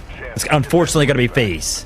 Really strong play from Equal Plays. That's a great read of the map and the intel. The problem right now for most of our teams is they don't have the intel of where all 6 teams are that are on the brick. Nightmare get that full wipe, and then they get the brick steal right back in their favor. And now that they have the breathing room with FAZE off the map, they're going to feel like they have more control. Unfortunately, right when they felt like they had control, BTH strike. They find an angle to take down Death. Death is not getting out of yellow timer anytime soon. I don't even think they can carry that body. Nightmare, unfortunately, are down to a duo probably for the rest of this map. Team NADESHOT, all back on their feet, are going to make another move for another steal. They've got so much util to zone off these players from playing aggressive to stop their steal. Team NADESHOT get it right back, and now they're going to potentially play stairs and just keep holding on, being willing to steal over and over and over again. Very calm, cool, and collected from Team NADESHOT. Problem with Team NADESHOT is they need this brick and they need the points, which means they have to kill and they have to get loot. A tough task with only 5.5 minutes remaining. The only tough thing about this is now that Nightmare isn't a full roster, they're not going to be feeling confident to just send Equal out to go ahead and seize the mana brick. So if anybody else is going to be interested in kind of stopping this, they can't rely like they have been on Team Nightmare to kind of bounce back and forth with Team NADESHOT, which is what we've kind of been seeing. As you can see, they started to feel the pressure. That was going to be Slept, who was actually playing this forward position, and he found Lucas trying to make this rotation, and BTH kind of heard those shots fly in, but now they have full control over the balcony. But what can they actually make of this? Take a look at this. 30 seconds before Team NADESHOT go ahead and secure this mana break, but oh my gosh, Stalker on the backside of things. Smile gets a little bit too aggressive, and he's going to be falling. Holding. Now Slept and Chris are left with 20 seconds left before they go ahead and defend this mana brick successfully. They're holding. Team NADESHOT are full sticking this. They're holding it. They popped a Tempest CD, just expecting a fight, but nobody's here. 10 seconds on the clock. It's going to be Equal Plays. No, he gets jumped off the side of the map. Tempest runs out of power. Oh my gosh, no way. Through the smoke. It's only a second. He got it. Gets it. Pildor seals it away. Team NADESHOT had a chance. They had a chance to get the break, had a chance to get the win, but they lose it. It barely snagged out of their fingertips. And now Slept has to get to safety and heal up, and they have to do it again and again and again, and Killzall's there to try to ruin their day with his Tempest ult on CD. He's going to go all the way back the way he came from with nothing to write home about, but it's still best case scenario for SSG. Nightmare's out of here! A big fight. BTH pushed the equation down to a duo, the third fully out, and Team NADESHOT immediately stick to steal. It's utter chaos, folks, but Team NADESHOT, as a duo, have stolen back the brick, and they have a couple kills. There is still a chance, but MW are a full team of 3, and they are showing up perfectly timed to the party, immediately barrel stuff their opponents, and immediately start clearing this lobby. 2 teams fully eliminated. Killzall a solo. This feels like an MW game. Yeah, just the numbers game, right? 3 members left remaining. They've just kind of remained a little bit silent. Only 50 seconds left to work with. Remember, there is still that duo of Team NADESHOT that is going to try to defend this mana brick until they go down with the ship. Still a lot of work to do for the side of MW, right? They have to get onto the mana break. They have to clear out some of these other members around the map. Can Team NADESHOT actually make something happen, right? 30 seconds before they defend it. They have the utility to go ahead and do it. The Gizmo, the disarm from the Tempest, and not to mention, they're kind of getting a little bit of an assist from that last remaining member of BTH that's actually out on the balcony, who's kind of denying access from that kind of little bit of a standstill. But yeah, all the 15 seconds. Stalker actually finds one of the knocks on the MW. That's going to be absolutely detrimental to their approach. Killzall, can you make something happen? He actually wants Team NADESHOT to go ahead and secure this 5 seconds before anybody's going to be able to go ahead and jump on the brick. Can they actually go ahead and successfully defend it? It's going to be Chris. It's going to be Slept. It's going to be Team NADESHOT in Game 7. They pick Brackish, and they finally find themselves on the leaderboard in terms of mana bricks. No way. And Slept picks up BTH. BTH is out of here. Team NADESHOT have one goal right now. They've got the mana brick. They've tied up the other 4 teams with the brick. They have to loot so incredibly efficiently to get this win. Killzall is so far above them in terms of points. Team NADESHOT need to loot perfectly. They need to get all the dog tags. They need to get weapons. They somehow need to get maybe a player out if they can. And Killzall knows the deal. He knows the win con for any other team besides his. He's here to kill people because he wins if he does. An incredible hold from Killzall to just kind of stay alive. Even stole the mana brick at one point, but it's going to be Team NADESHOT. It's kind of reign supreme in terms of control over the mana brick, but you kind of mentioned it.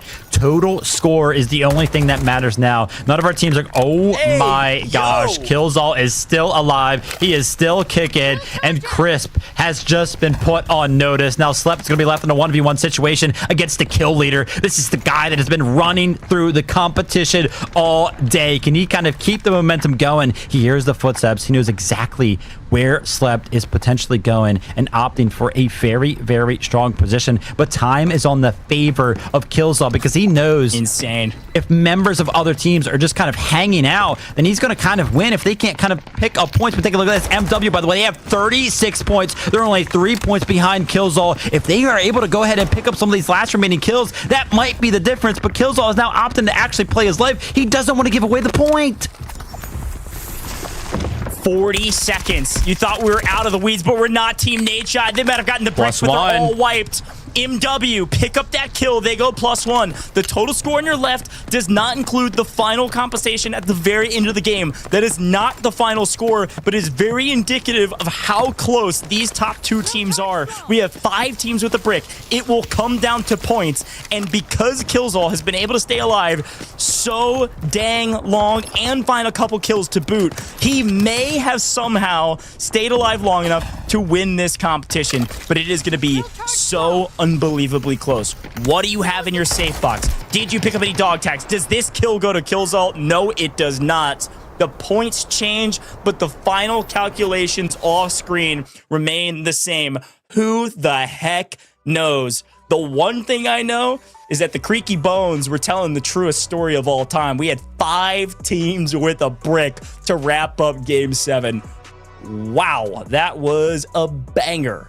We're done, folks. It's all about the math now behind the scenes.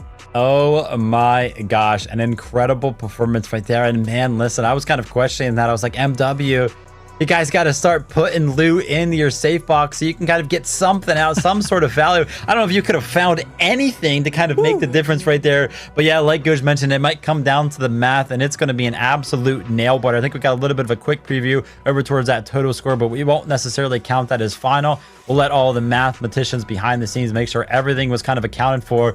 But it would be an absolute injustice for us to not go ahead and go over everything that happened in game number 7. Oh my goodness, can we catch a break? Oh my, I mean, that was an unbelievable map. I got turned around a couple times because of this moment right here. Everybody had a Tempest.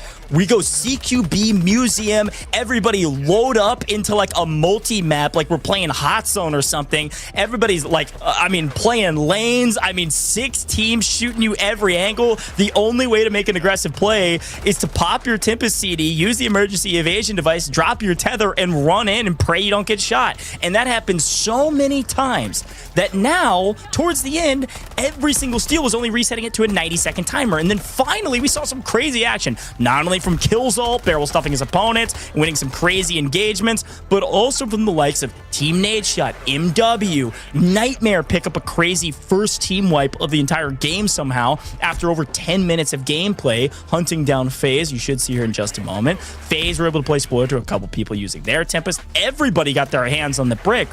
And if you didn't know, every time you steal the brick, you're going to get money in the bank when we go back to lobby. That's another part of the calculations. You get Technic Alloy for a bunch of different things in game, and one of those things is stealing the brick. So we have no idea who's winning this competition, but it did kind of stir up as we were getting through the first 10 minutes here, Vivid, and it was just Tempest ult after Tempest ult after Tempest ult. This is where things started to change hands, and we're like, wait, maybe Nightmare has the best position because they full send that FaZe roster. And in the meantime, this is enough window for NADESHOT's team to continue to steal, but this is the equal plays flank that I was talking about that I thought maybe was going to win in this map. They were actually able to breathe on the backside over here. FaZe was going to creep over the hedge and shoot them. But unfortunately, when we thought they had a moment to breathe, I think it was Lucas that overextended early and got shot. And equal plays ends up being a solo. And so then it was up to Team NADESHOT to try to clutch up against BTH and MW. Equal plays finally hunted down, but my goodness. Yeah, it was chaos, but the final 4 minutes were all the same as well. It was all chaos. Yeah, just a continuous theme throughout. And, you know, we can sit here and watch all of these kills go back and forth, but you mentioned it. The most important thing was kind of that trading of mana bricks and that time-old question. Did you choose the right composition in terms of operators? We mentioned it, that Raptor and kind of the composition for Nightmare, who had the strongest position in terms of being able to defend the decoding station. They didn't have any util, nothing that kind of dealt damage to put onto the point. Imagine if they had a Molotov or a grenade or a shock. But look at this, the Game 7 results are in. Team NADESHOT, they get their Mando brick. They're one of the 5 teams that kind of joined the fray. You can kind of see the swing in terms of the squad points. It is not going to be heavy at all. And to no surprise, because all of our teams kind of going back and forth and no real assets kind of gamed. Team NADESHOT on the back foot of the mana brick. They are also able to go ahead and pick up 4 squad points. So we'll have to see if they can kind of jump up any further than potentially like 5th place. That absolutely crazy performance from Killzone, just simply to stay alive for all 18 minutes, by the way, as a solo for a majority of it. Kind of puts Space Station Gaming with access to 3 kills and plus 3 squad points on the back foot of that, which, by the way, could be the difference maybe when we take a look at the math. But MW there in 3rd place. They tried, man, towards the end. 5 kills, 5 squad points. We'll have to see when the overall comes in. Oh, we got to take a look at it, my friend. I think I know how math works, but Team NADESHOT get the last brick, but it is Space Station Gaming that win the last scrim before the Rise series kicks off. They started today's competition in Map 1 and Map 2 absolutely dominating. But then the rest of the teams woke up and they said, how do you do? We're here to play. We're here to make some waves. And that's exactly what teams like Madwin, BTH, even Nightmare all made huge waves. Team NADESHOT in the final hour get the final brick. I mean, talk about chaos and talk about what is really a great nod to how the Americas region will play going into the weekend, man. 38 points for Space Station Gaming. It did come down to points, so all that work that SSG did in the first couple maps is the reason, let alone Killzone's heroic efforts in the final moment to stay alive and get a few kills that kept them over that margin, but it is the reason that SSG were able to win. You don't oftentimes see tiebreaker wins here on main stage, and to see it in the final scrim is crazy. But folks, before we get into what will be an interview with Space Station Gaming, I have one more quick giveaway for you. You can spam it into the chat while I'm interviewing our Space Station Gaming member. Right here, type in Meltdown again. We'll pull another winner off this Meltdown code. We got an extra one for you. We got, I think it's 5 winners from each one. So we're running Meltdown. This is our giveaway code for this one. Again, we got to give some more winners for this brand new season Meltdown. It's a banger. Definitely go check it out, folks. Type it into the chat. When we're done with the interview, you're done spamming as we wrap up the show, okay? And get some love for our Space Station Gaming members as well. They certainly earned it throughout the course of today's competition. Type in Meltdown to enter. But we've got our interview ready, and of course, who else would we interview besides the Beast himself? Killzone, listen, man, you and I have chatted a ton. Was that like nerve-wracking at all, being the last player remaining in the last map, or did you have it in complete control? Oh no, I'm a dog, bro. They ain't got no. I ain't got no hair going up on my arm, nothing, bro. I'm stone cold. Sure. Listen, Killzone, I'm proud of you, man. Obviously, that's got to feel good. How does it feel, frankly? Like, what's kind of going through y'all's heads going into the final scrim before Rise Series kicks off? You know you're one of the best teams, if not the best team. But what was this scrim to you? What was going through your head?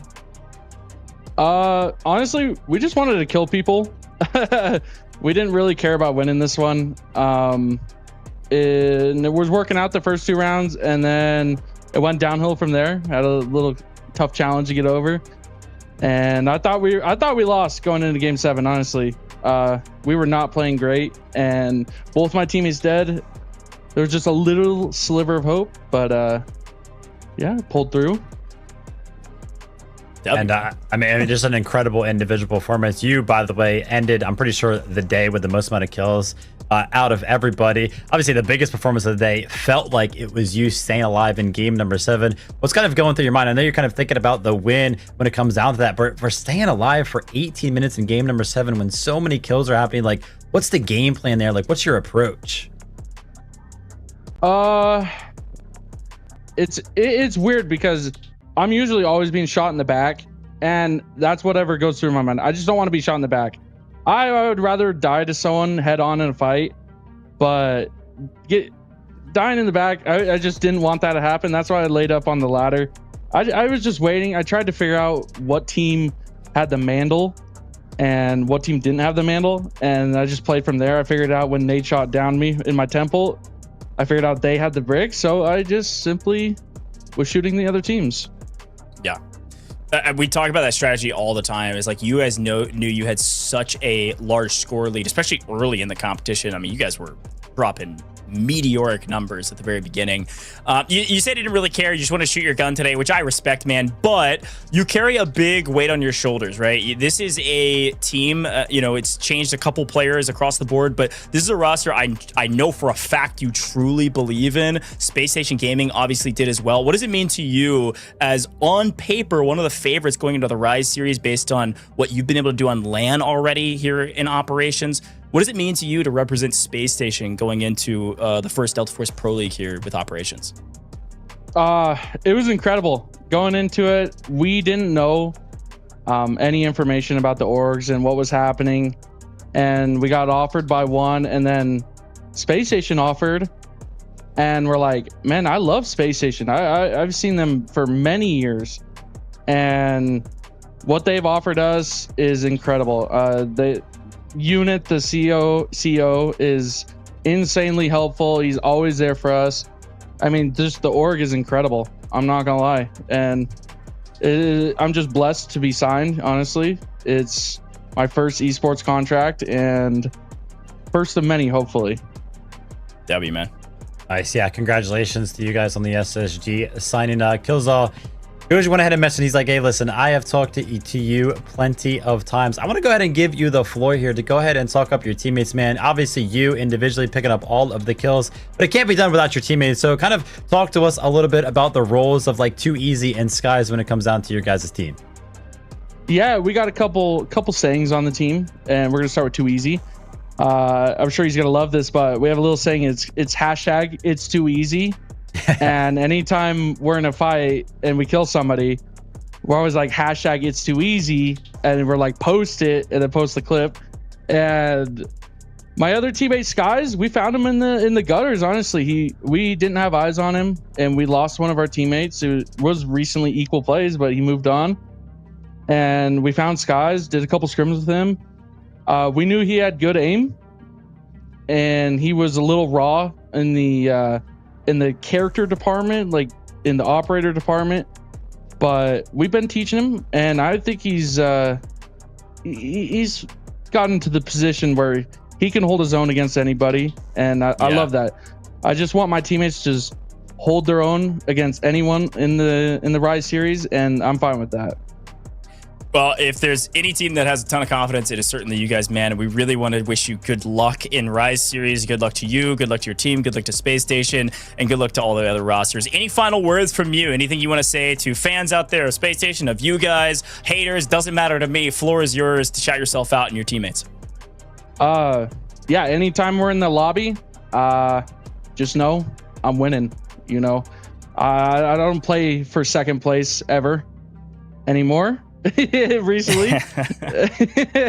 But yeah, no, I'm winning for sure. I'm not losing.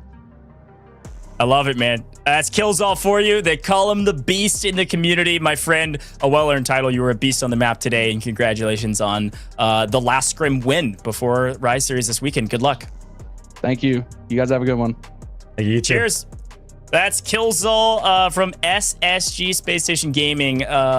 All confidence going into the Rise Series as expected from those guys. This has been the name of the game for them. It's also well earned. They not only win today, I know for a fact these guys have played like 2,000 scrims. I mean, these guys have been repping over and over and over again for this moment. So I think the confidence is well earned, but excited to see what they and the rest of our teams can do, Vivid, going into the competition moving forward. Rise Series. Folks, we've already picked our winners in the giveaway, but this is the worst part of the show. We got to start wrapping things up, man. It's crazy to say that the next time that you and I will be on broadcast will be for the Rise Series. It'll be for this official Pro League finally kicking off with all these amazing orgs. Any final thoughts here before we close things out? Yeah, that's exactly what it's all about. I mean, we kind of showcase this as exactly that, a show match for some of the scrims between some of our pro teams here today. So hopefully not everything has kind of been revealed for some of these guys. But yeah, we are just... I mean, oh my gosh, we're past midnight here on the East Coast. I was about to say a couple days away. It feels like, you know, now we're just a day away from jumping into that Rise Series, that Pro Series, and I'm very, very excited. We had the opportunity last week. We had the opportunity today to take a look at some of the regional differences. And every single time we had an opportunity to jump into one of these show matches, these scrims, it went the absolute distance, which just has me that much more excited to kind of jump into the circuit and see how these players perform when the real pressure is on. The lights were on today and SSG came out on top. We'll have to see if they can kind of continue with that sentiment over the course of the weekend. I'm very, very excited for the series. And listen, shout out to the Delta Force gang, baby. I love it. That's Vivid. You know him, you love him. You'll see more of him this weekend, like we talked about. A couple quick reminders, and then we're wrapping up today. It's been a long one, but a great one.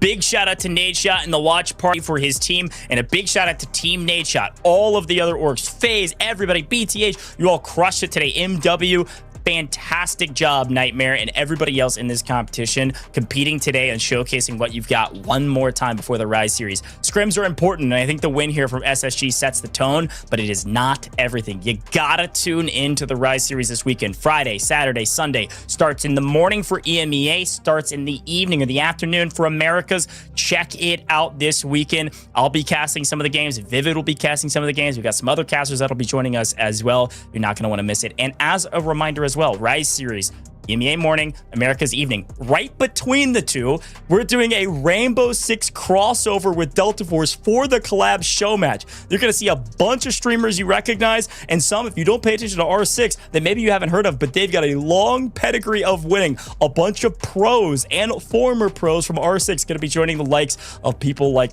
Hutch competing in this competition, Gingy playing, and some other amazing streamers here in the extraction category. It's going to be a blast. Don't miss it. And one more quick reminder also to drop a follow on all major socials here with Delta Force and the Delta Force esports accounts. If you want to stay in tune with the esports specifically with Rise Series, drop a follow right here, DF Game Esports. They have their own streams on YouTube and also a lot of info about the teams, all the rosters, all of that. It's already been announced, and the schedule on X or Twitter. They're on social. So drop a follow for the esports specific stuff. Folks, I've been in a lot of yapping today, but I love Delta Force. Shout out to the Delta Force gang, like Vivid says. It's been a ton of fun doing all of these scrims. I will see you this weekend. Final reminder is that I couldn't do it without you, the viewer. Thanks for tuning in. I'll see you this weekend.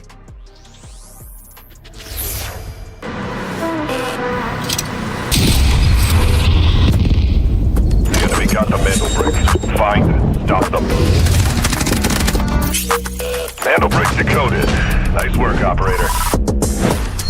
The time to strike is now. Do not let me down, operator. Decoding has begun. Defend the area.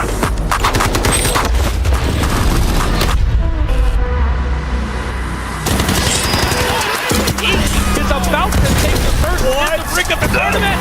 And they're going to do it. What goes around comes around. Very much. Oh. You get barrel stuff. Skydie is getting aggressive. See what I did there? You ain't seen nothing yet. Let's knock them off their feet. There we go. Oh, there it is.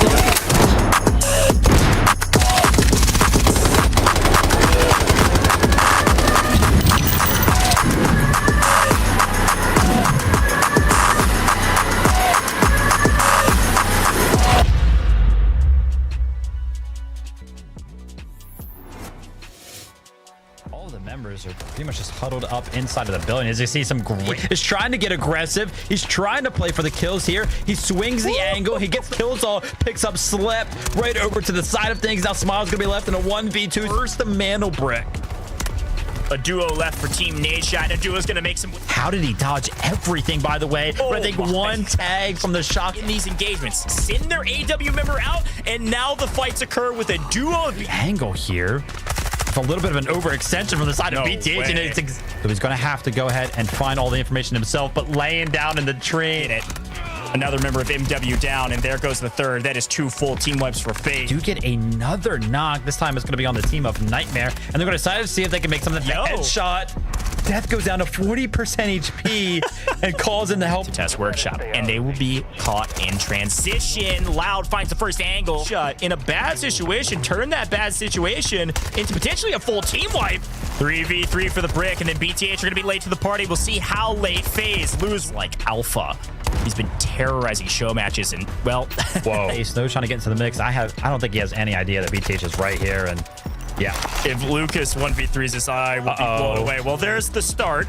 Good thing out of position right there. Some shots are actually going to be finding its way towards Slept as well. But oh my gosh, fighting for their lives against multiple different rosters at the same time. And kills all are both down, and now Too Easy is left as a solo, but he finds. Too Easy is going to be stepped out right there, but so is Nightmare on the backside of this. FAZE are going to be going. They're making a push for it. All the util lands on it, and he's looking to barrel stuff his opponent right through the smoke. Tries to make something happen, but Rapid, after going ahead and picking up the mana brick, also takes out Stalker. That's going to be a...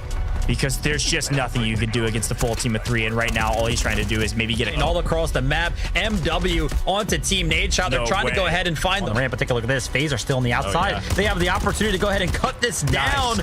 It's only a second now, ladies and gentlemen, and he's able to reset. Will it be enough to Rick yet? SSG in deep trouble. Got a launcher out, trying to make something happen. He's able to get one, but only alive to face the onslaught of 2 players at the exact same time. He's gonna do everything. 1v1, 12 seconds on the clock right now. The Uto does come in for the side of Koha, but oh my God, BTH go ahead and steal the brick, but they're still in a 1v2 situation. Can it happen? Need to continue to put these teams in a blender, but MW is on the hunt. They help fast her. Anybody from actually capturing it right now. Take a look at this. Equal is trying to get aggressive. It's jumped off the side of the map. Tempest runs out of power. Oh my gosh, no way. Through the smoke. It's only a full team of 3, and they're showing up perfectly timed to the party. But he's going to be able to go ahead and jump on the brick. Can they actually go ahead and successfully defend it? It's going to be Chris. It's going to be Slip. You kind of mentioned it. Total score is the only thing that matters now. None of our teams are... 40 seconds. You thought we were out of the weeds, but we're not. Team NADESHOT. They might have gotten the +1. wiped.